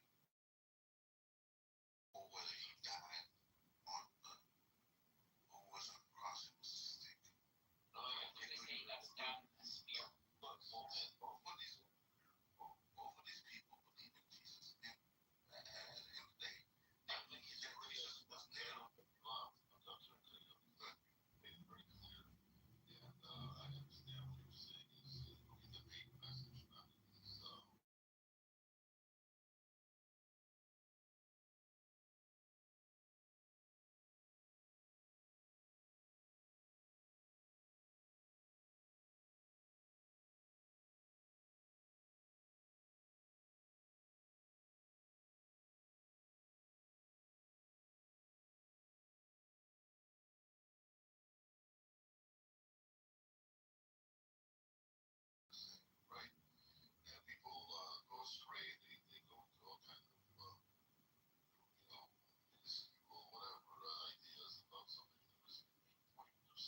So you would agree with me that most people do not believe in Jesus, right? Now, most people believe in Jesus.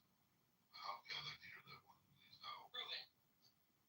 The proof is pretty. I don't know why you're like so antagonistic to everything I say. I didn't mean it, please. No, And listen, I made a declaration. I do not know. believe in Jesus, right? So all you have to do is look up what religions acknowledge Jesus at all. Like it's not stopping your tracks because most religions do not.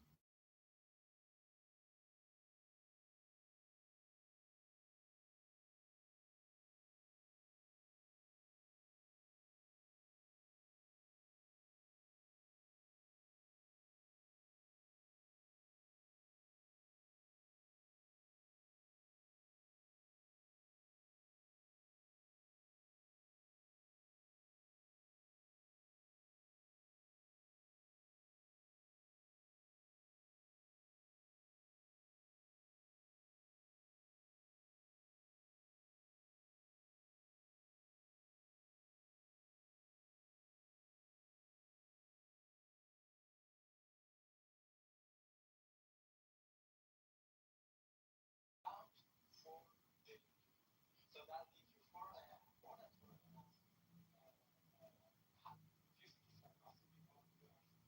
that do not believe in Jesus. And that's a very simple population calculation. So let me tell you what I say believe, right? This is what I listen.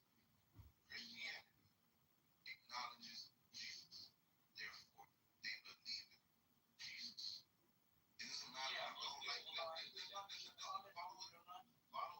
Follow. Islam. The Quran acknowledges Jesus. This is what I'm saying. You're not listening. I mean, maybe you're frustrated. I just gave you numbers, mathematics, numbers out of my proof to you. That's what you correct. Now, I'm not incorrect. now let me just go through again. We're going back to the civilization. Okay?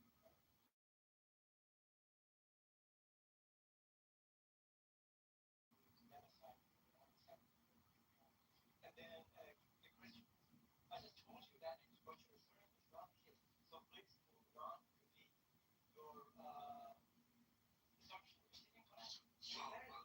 So if I'm incorrect, right, you will let me finish and then acknowledge what I said was wrong. You don't stop me 2 sentences in and say I'm incorrect and tell me don't finish what I'm saying because what I'm saying is going to be wrong. So let me repeat what I was saying and you can listen, honey. Now, Christianity has 2.4 billion people in it. That's 2.4 billion. Islam acknowledges Jesus Christ. Everybody that is Islam also believes Jesus existed and was a real person. That's 2 billion people. Now we're at 2.4 billion plus 2 billion people, right?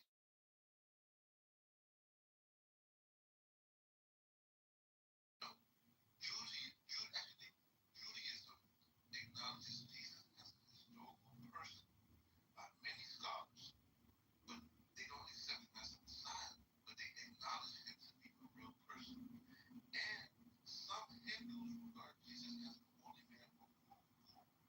So basically, if we add these religions up, right, the 15 million from Judaism, the 1.2 billion from Hinduism, the 2 billion from Islam, and Christianity, 2.4 billion, most people on earth believe, or you could put acknowledge, Jesus Christ was real. What does that mean? So that's the same. Yes, I gotta stop you. Go ahead. No, you're not. You're saying that. Am I wrong? Wait. Some people see real as historical figures. Some people see real as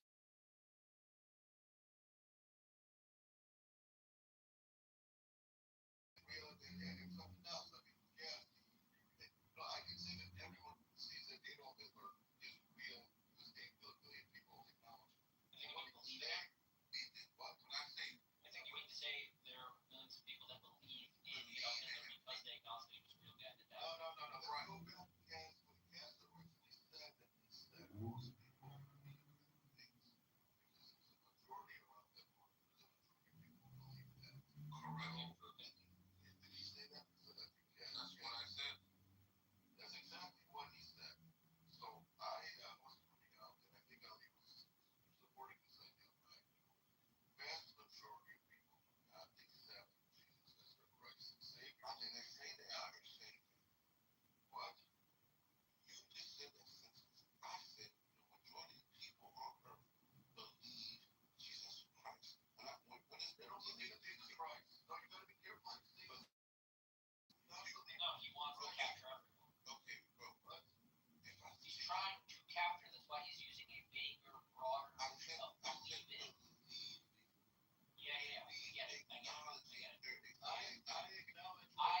exact same thing about Jesus. Why don't they really make a point? And let's just go with your point that there's an error that they came from. I don't think, or I don't even know this. No, he's just trying to diminish the definition of the word belief. I'm not, it means what it means. Okay. It means what it means. But I love it. So I'm not going to repeat the first part of the video. When you mix in mechanism into this thing, this is really development. I have no idea. No, that's why I'm cutting it. Because let me, if you only talk about tribalism, you add up the numbers 4.2, 4.3, population of the earth is 8.4, that's population 8.5.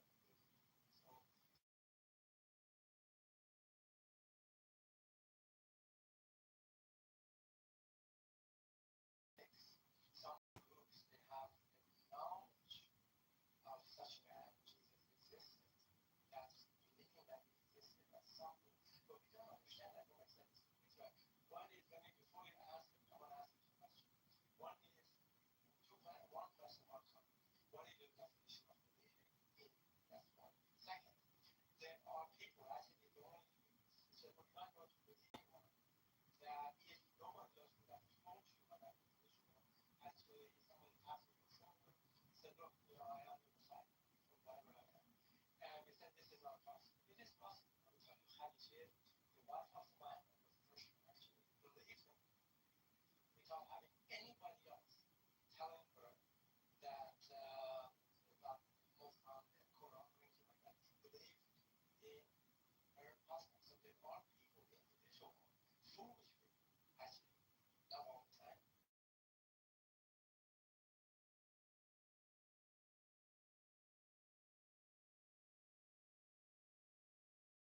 And then let's go back to my question. Tell me your definition of belief in the context of people believing in Jesus. What do you mean?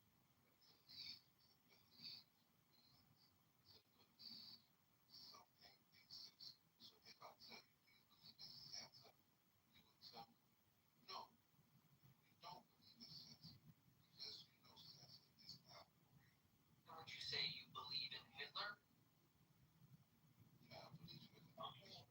Right, you see how you're like losing the sense we apply. Like I say, like would you say you believe in Donald Trump? You believe in Vladimir Putin?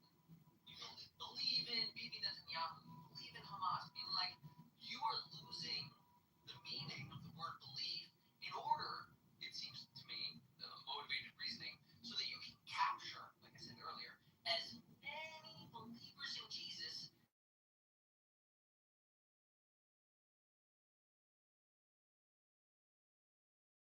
Believe in that man, not just believe that there was a guy. The word to believe here is used simply, I think one hand belief means to worship, and another part belief means to acknowledge. And what Cass has done here, I believe, is used both of them into one little category, belief. Yeah. But the point is, Cass, what I think we're really a more meaningful discussion about this would be why do people worship? When we talk about belief, we're talking about why do people worship?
why God is deciding to speak without them. In contrast to like Noah or who was that guy, Methuselah or Enoch, that said like he walked with God. Right? Those have like some commentary. Noah, it says that he was righteous in his generation. Abraham, it has the little story of Terah and his father and his brother who died at the lifetime of his father, and then like it ends as if like the end of the genealogy, and then it just starts the next chapter. So I'm saying it is somewhat unprompted. The rabbis filled in the blank and explained why was his son dead, what was Abraham doing, and how he was, fighting idolatry. But inherent within even like that starting point is acknowledging that there's some kind of history that they're ignoring because he's 75 years old when it starts. Yeah, you think they're ignoring the history in the Bible? No, the took these things deliberately ambiguous. So like in the example of like Abraham, when his entire mission starts at 75, the Bible is referencing there's a whole life of Abraham that is just not pertinent to this story. When Moses starts saving the Jews at 80, it's saying, it tells us a bit of his early life, but it says everything up until the 80 is again not what this book is about. But here's the thing, right? You think that the Bible doesn't include this? Or the Bible doesn't include every fact that ever occurred. There are several times that Abraham, over his 175 years, went to the bathroom, and the Bible didn't record any of it. You know they have the Ethiopian Bible, which gives additional context. Yes, there are many unofficial additions that have been added to the Bible. Which, by the way, if you read the Bible, it's explicit. You're not supposed to do that. But yeah,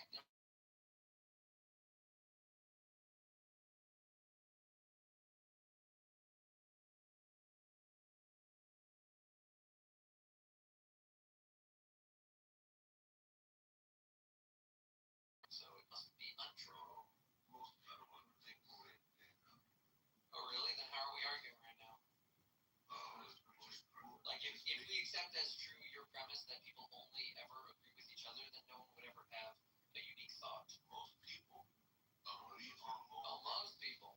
So how do you know if you're talking to somebody who's just believing what their friends believe, or if he's genuinely thought his own thought, and we just have to talk to either way? I would like to add the evidence most people. Oh, I understand. You console yourself of not being able to change anyone's mind because you say they're not thinking for themselves, because if they were, they would agree with me. Instead of just agreeing with that big group over there that also disagrees with me. But when I agree. You're trying to say that you. Once I see that somebody has dove into other realms of possibilities, right? Then I can tell you're just doctrine.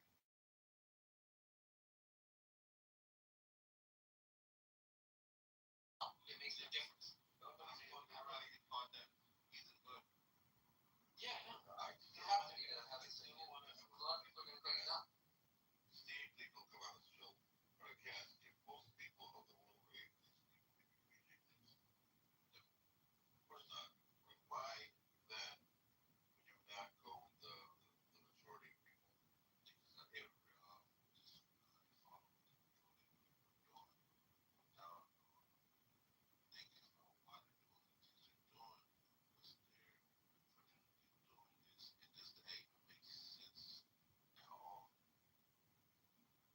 What I'm trying to say is that you got misunderstood your initial point was the reason why people believe things is because there's a great following or a majority of people believe something.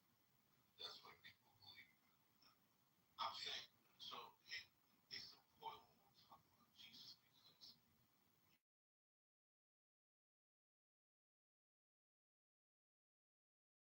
now, that's the difference. Now, if I told you something about, yeah, man, the Warriors about to win this season, and you believe it, that's sports. But we're talking about something like which the rules are. Basically, you're supposed to believe in this because this is what you actually believe, not what you were told, but you have to actually believe in this stuff, right? Now, when it's coming into it, I don't think people are forced to believe something. They're not.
So those people die in the Titanic, right?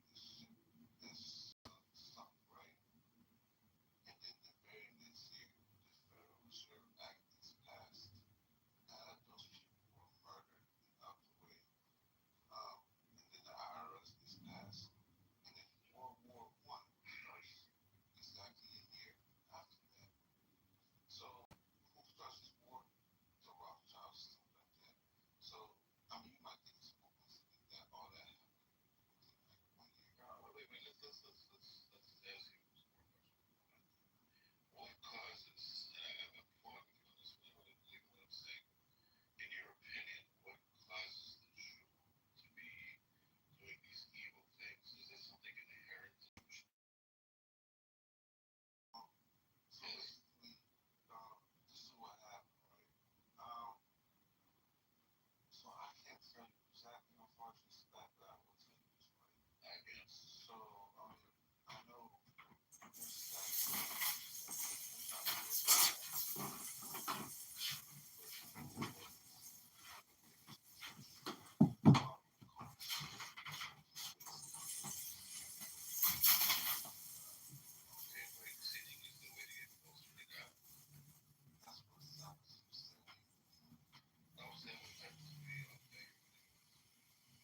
It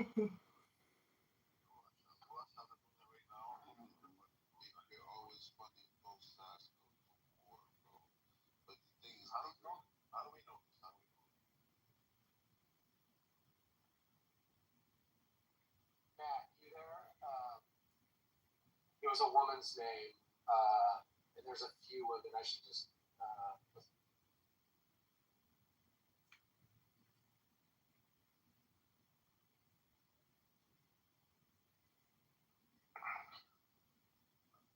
Sorry, were you saying something, Wallace?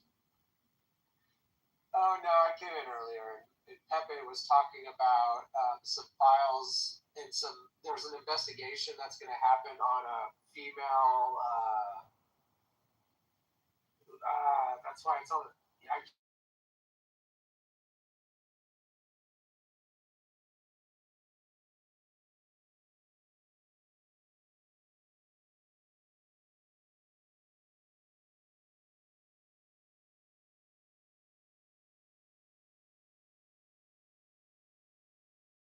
Everyone, even if it's nothing, it's what everyone's hung up on. And so if that blockage got cleared out and it started flowing, I think anything that could be taken away from people that is unknown that people are waiting for, I think. But then just more gets piled on top. So I don't know what I'm doing. Never mind. We're not going to find out. So, yeah. I didn't follow this today at all. What are they alleging she did?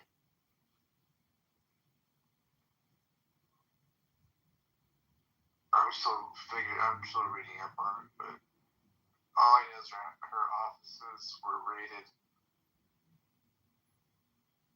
And that's it right now. Somebody.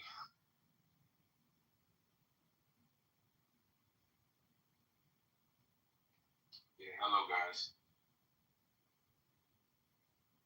Her office was raided by the CIA.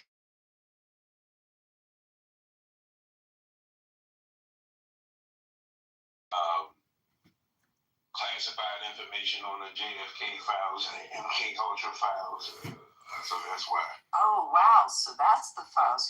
That's wild. That's completely different than an Epstein. So she had on JFK files that were never released. I'm assuming that was the case. Everything is just happening. It's just unfolding. So the details are still sketchy, but they saying that she possessed classified information that was a part of these two files. Talking about those things? Right. Yeah. MK Ultra, because a lot of that information is supposed to have already been destroyed.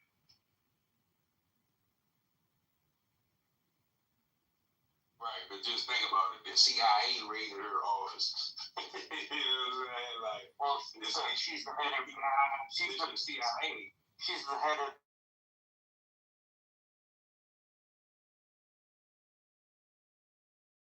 Services. Only the CIA could do that. Like, if the FBI did it, it would look like partisan, like Cash Patel nonsense. No, and I appreciate that, Mike, because that is what I heard at the tail end before they stopped talking about it. And I was going to say maybe it's like a 72-hour rule on this one, because I think it is just breaking, and there's probably more to come. And yeah, I think tonight when I get to my destination, I'll try to read about it. But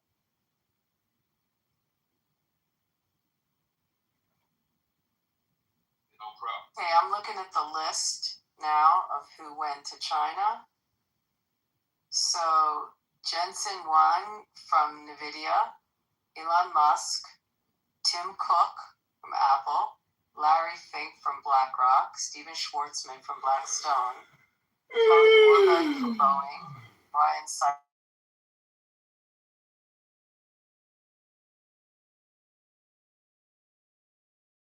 Solomon, Goldman Sachs, Sanjay, I'm going to butcher this name, Mehrota from Micron, and Cristino Amon from Qualcomm. That's the list. no, and I'm glad you brought this back around. Go ahead. I thought they sanctioned Rubio, and he's technically banned from China. there was a meme online about it where people on Twitter were saying, "Oh, they're giving Rubio a special Chinese fake name so that they don't have to prosecute him." He's very outspoken about the Uyghur issue, him and Ted Cruz, which, if you're thinking about their long-term future political prospects, that's what the Chinese Communist Party has against those two people because of their emphasis on the...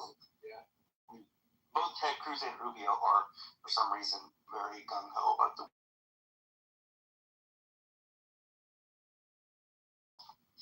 and their future in politics.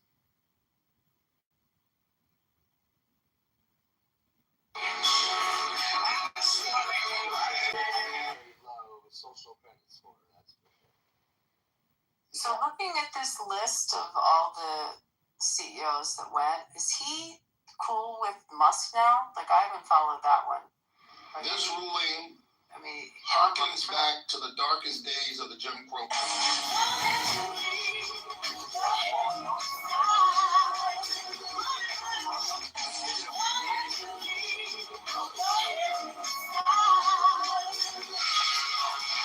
Ku Klux Klan is in Tennessee erasing black folks. They gutted the Voting Rights Act and redrew the map.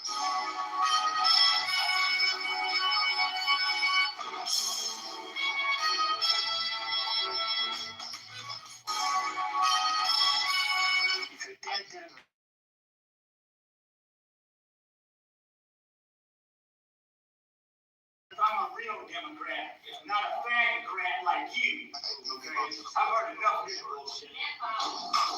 Y'all can go to hell. I put your hand. Monday, meetings. Tuesday, flight. Wednesday, call the Pope. As I stand here in Athens, Greece, looking... Yeah, it's funny. I sit and think about it, and I imagine like a big swarm of fish trying to stick together, so not one of them stands out, and they're all kind of in a big, huge tank of sharks, which is China. And it is interesting to see them all go over there. Nothing will happen. I hope not. And how can it? Because we're going to have big deals happening. And if something bad happens, big deals can happen. So this, I hope, is going to be something great. Get the ball rolling and do great things. Do you think of all the private planes that came in at one time, all of their jets?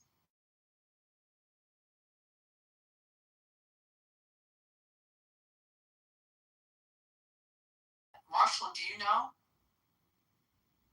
No, I'm not entirely sure, but I wouldn't be surprised if Musk and those guys took their own private planes out. Don't they have Air Force too? Vice President's plane? Or Yeah, but these guys all have their own very big BBJs. I mean, I gotta believe that's a lot of corporate execs going. Yeah, they're not all cramming in one can. Are you kidding me? Yeah, I don't think it's another ChatGPT question. It's a long flight. They're not. They all need their own bedrooms. Let's ask ChatGPT. Well, and how many executives did you say, Abby? Because that'll kind of tell you. I mean, even if you had half the planes for them, which that's not even realistic. Let's see. 1, 2, 3, 4, 5, 6, 7,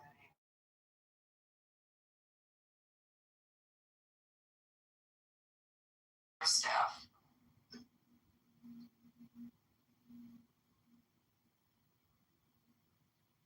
What day is it today? May what? When did they all land there? Yeah, what is it, the 13th or 14th? I should look at the calendar again.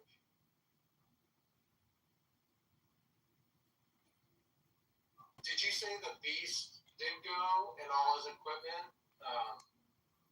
Or is he traveling light? Well, I wonder if he'll use one. Is he going to use a Chinese electric car over there? I assume that the embassy has cars. That's the other thing you keep talking. When we talk about the Beast going over to these places, I mean the embassies themselves have cars that now whether they all have a place like China, you would think maybe they keep a bulletproof car there. This is interesting. ChatGPT is not giving me an answer to this one.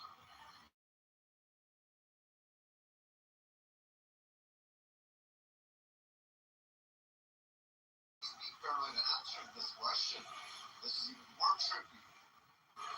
The main people who would try to target them, Iranians, want revenge for living, and that would be the wild card, whether China lets Iranians into their country. They generally don't. They would stand out. But There's Larry.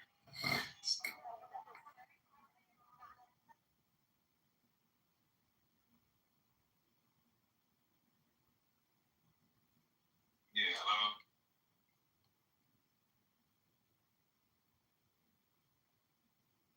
Yeah, Amy. Yeah. Okay, I got some more information on the Tulsi situation, right? It said there are recent claims that Tulsi Gabbard was reviewing and preparing to declassify files related to the assassination of John F. Kennedy, the CIA's Project MK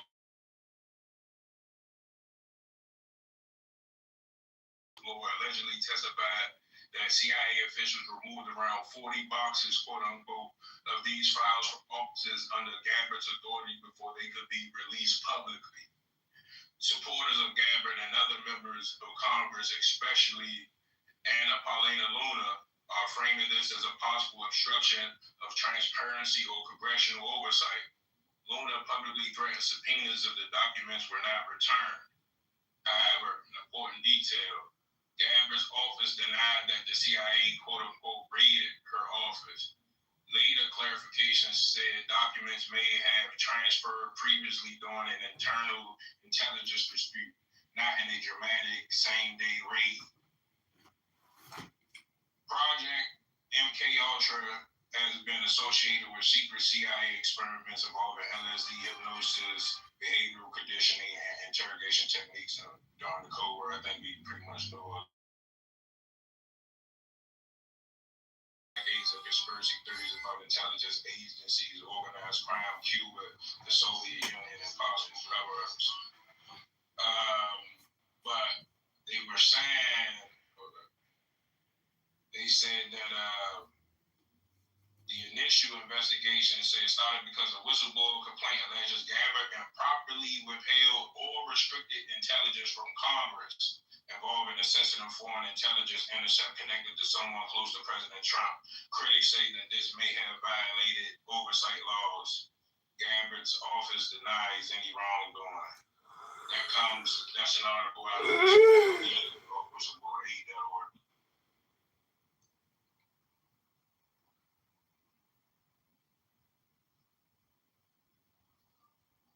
Look at that. Now when I get to my destination, I'm still gonna probably read about it. Dude, right on, Mike. That was awesome.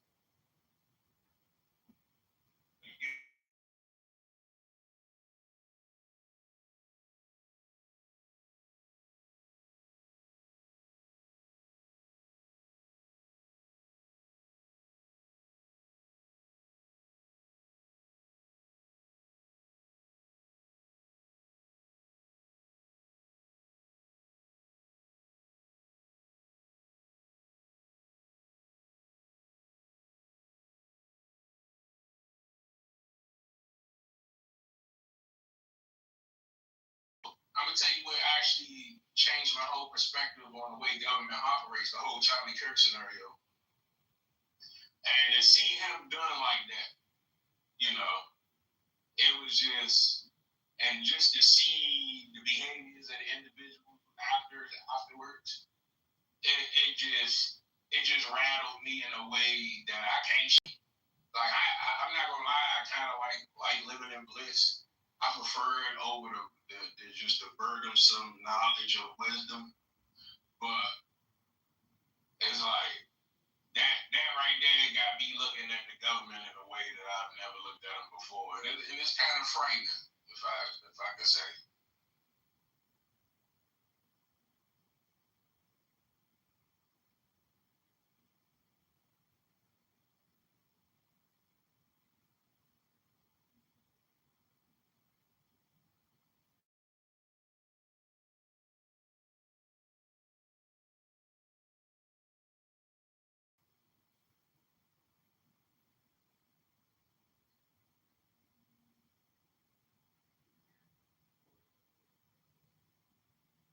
Is Matt still here or is gone? Marshall, what do you think of the primary results on Tuesday? It's Joe? Oh, Joe's in the audience. I'm not sure which way they went. To be frank, I didn't watch it. I saw some stuff about it, but I don't really remember. Did a bunch of the Democrats win? Yeah, but not the super progressives didn't. On the D side, and those primaries didn't win. So they got the same people. So we're gonna have to run against. In some of these places, we're gonna have to run against the same folks as the crazies.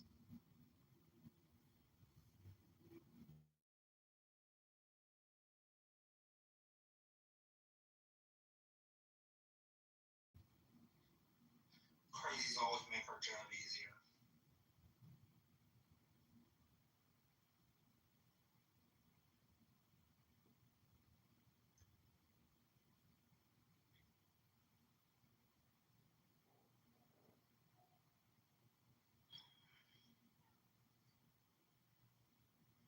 There's a lot to talk about. I'm not sure if you guys are asleep or what, but yeah, there's a lot going on in politics that can be discussed. I'm sure it has been, right? I'm sure I'm late to the party, right? But everything that can be discussed has been probably. You guys seem like highly intellectual people. So let me ask you guys, what's your consensus on what I said earlier?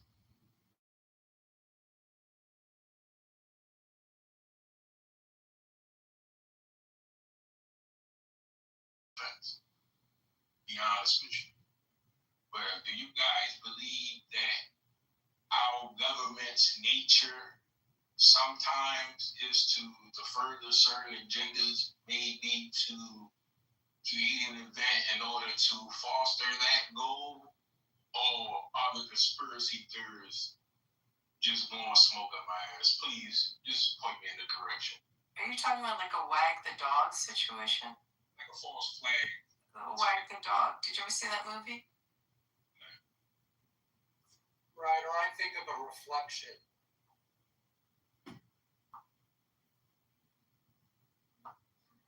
Like your governor's race could really go a different way. And LA mayor's race. I mean here's hoping. Tom Steyer, I'm a fan of. No, I'm talking about. Is that the red coat? Yeah, I might have to vote for a red coat. I know. And then within LA, like, could it happen that Bass goes down? Like, do you think there's enough momentum in California? I mean, it's interesting. You don't vote in LA, right? Wells, you're. No, I don't. I'm in Northern California. You're in Northern California. I mean, I don't see how not. But when you hear the nation talking about Gavin Newsom even being an option for president, just all my hope is gone. I just don't understand. And then all the information is going to come out in ads, and there's no way he could win because of what he's done, even the last 10 years alone.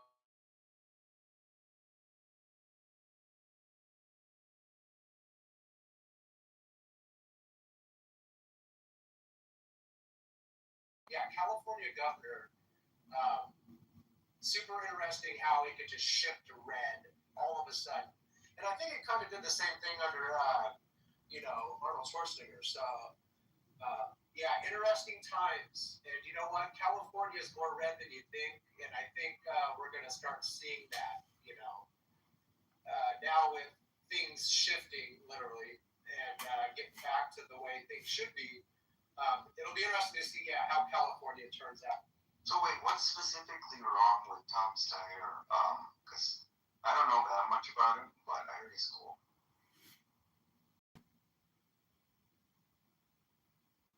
He's not cool.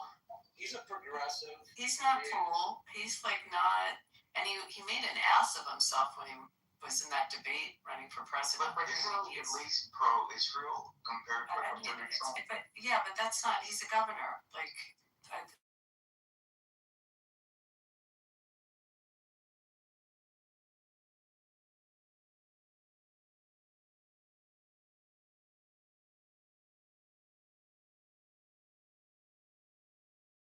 focus more on his fiscal stuff as a governor. I mean, he doesn't make foreign policy, so. Exactly. State governors never make foreign policy. Yeah, I mean, but the what's the guy's name? Who's the Republican from England? Am I blanking? Steve Hilton. Yeah, I mean, he's picked up a lot of steam. How's the polling look on that? Do you know?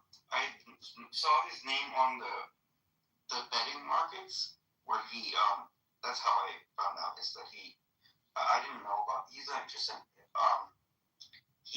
an alumnus of my high school, so that's why I keep track of him. Well, that's exciting. Yeah, but I don't actually know. Ooh, we got another bonus to vote for him. He's been here that long? That's a plus. So the thing about Tom Steyer is that I think he's Michael Bloomberg. But the thing about Tom Steyer is that I think there's a lot of groupthink in California, and I think that a lot of those people will huddle in and pile into him. Hold on 1 second. Pepe, are you awake? Pepe? Coco? Are one of these mods awake? Peter? Can one of you hear me? Joe, I can't get them to. Well, let me see if I can get someone to come back and.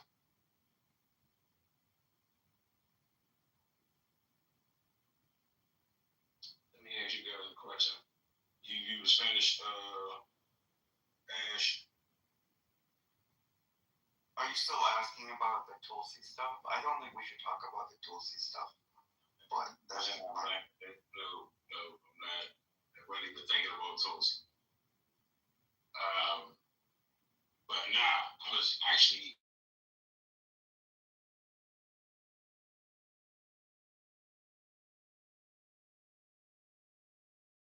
What do you mean? Like, could you administer a city government?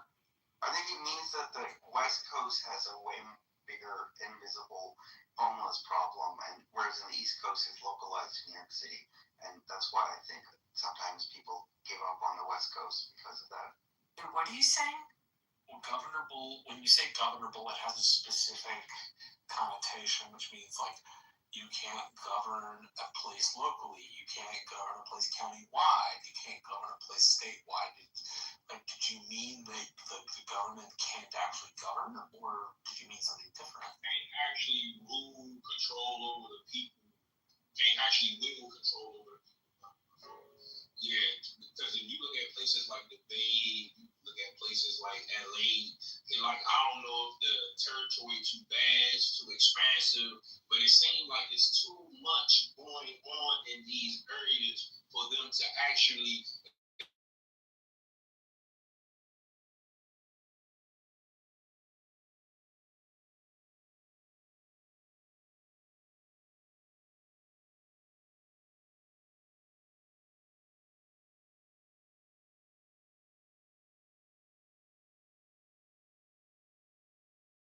About the police chief, like fudging the crime numbers and things like that. So I'm saying, like, is these places even government? Do they have the manpower, police-wise, to deal with a lot of these issues? Do they have the like political power in terms of district attorneys and things like that? So that's all I was saying. I'm laying right here. No matter how many people are in office in a lot of these places, especially stuff like that. When you come go to a lot of these places, they look like burned waste towns. Like you would think they third world countries. So I'm just wondering. That's what Mike. We already have seen what the California standard of a district attorney can accomplish, and whether they're sensible. That was the very infamous failed Kamala Harris, and I don't think we should rely on that apparatus of the California system to govern it. I mean, what it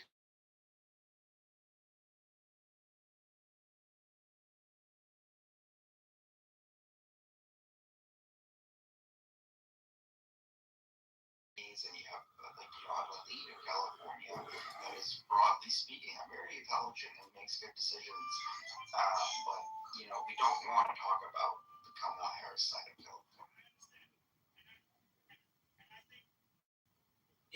Yeah, that's what I was going to say is the sheriff and the DA, those two things people need to put more attention to, because if you get the wrong people in those positions and it starts going county by county with the same way of thinking about crime and how to deal with it, you can lay waste to large parts of the state. And Northern California has its red and blue problems with crime in some counties. It's all blue almost, but you'd be surprised. There's a lot of red in California, and a lot of people who don't want to put up with any of this shit anymore.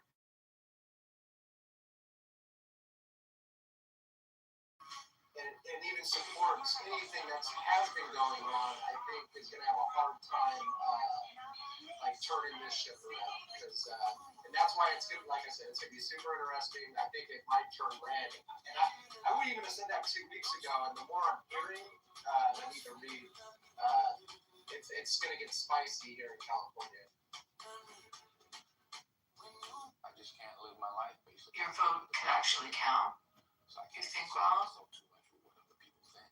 It's just Yeah, and I'm an independent, so, but even Arnold Schwarzenegger, no one would have thought, but there's another, Hollywood person, it's almost like Trump, it's like weird.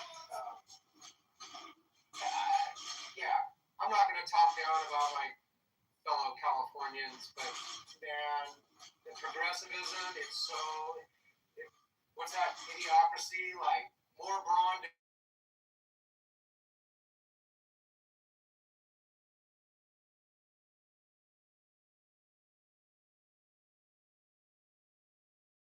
And expansion, new team, NBA here.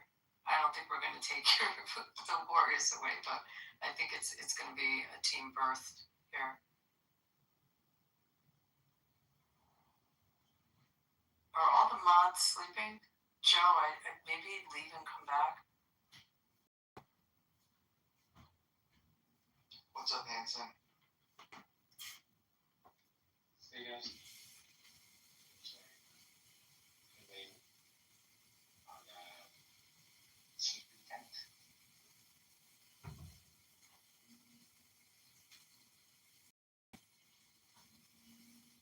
Ojo says that Hanson was here before. Yeah, I was here quite some time ago. Check back in.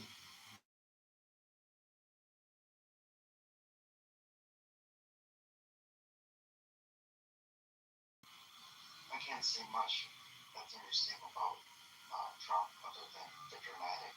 Well, Trump is in China. What do you think about that? The delegation that visited. I think even Jensen Huang went, and Taiwan is. But there's a long document to kind of bridge U.S. and China via Jensen Huang, so that's kind of interesting. Yeah, Jensen wants to sell his product, right? But he is a trepidation that will help any specific. There's some handicaps. Some of the most advanced chips, some of them like 2 generations behind.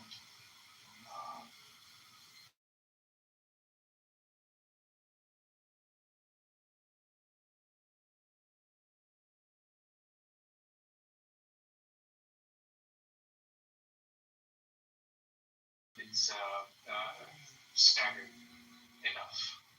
So, but then, interestingly, the Chinese were suspicious of the H-20 as well, because the officials were thinking that they may have Yeah. So that would those back doors would be interesting. I know that there was a recent leak of Chinese data in Tianjin. They're super.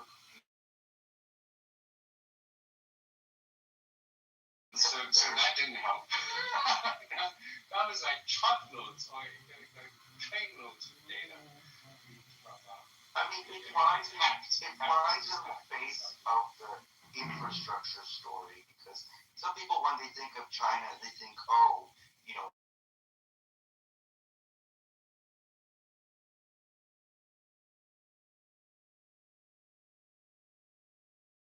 years ago, right?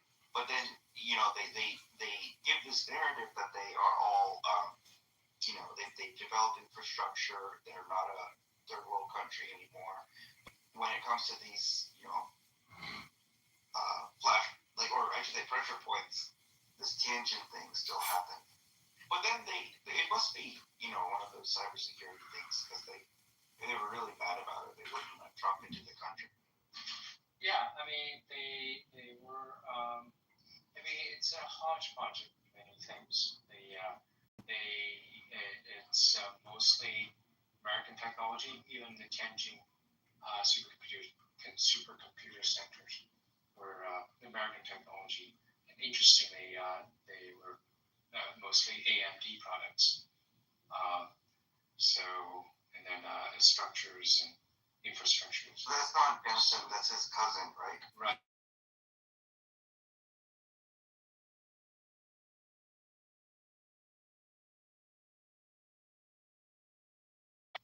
So,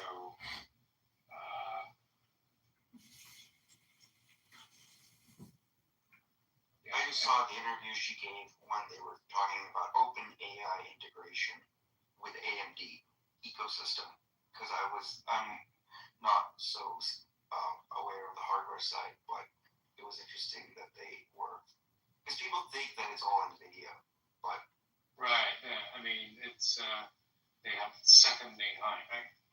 So.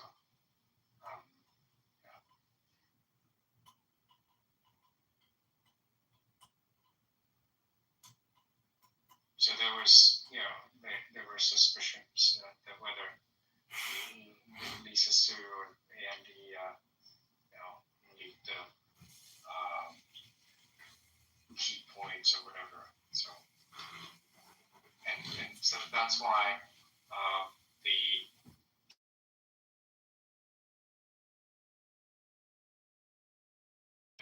purchasing of each lane.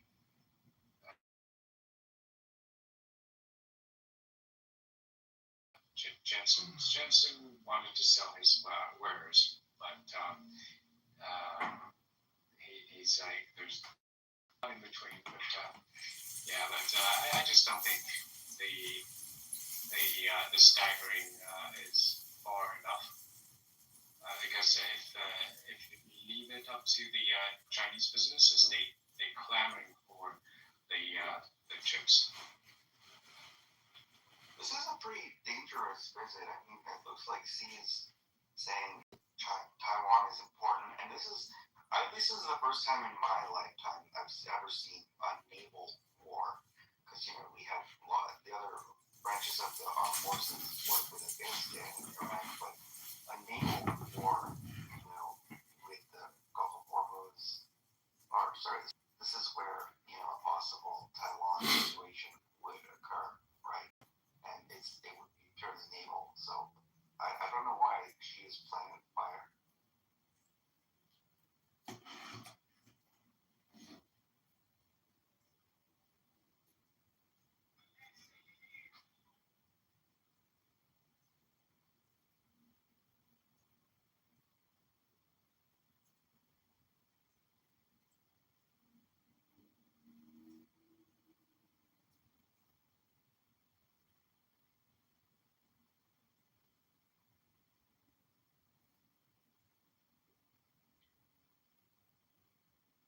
It's like we're in the cemetery. Like, I'm done. Studying science rigorously. And so, like, they'll ask questions like, why doesn't it rain up in, like, Australia? And I agree, probably when I was was just like magic.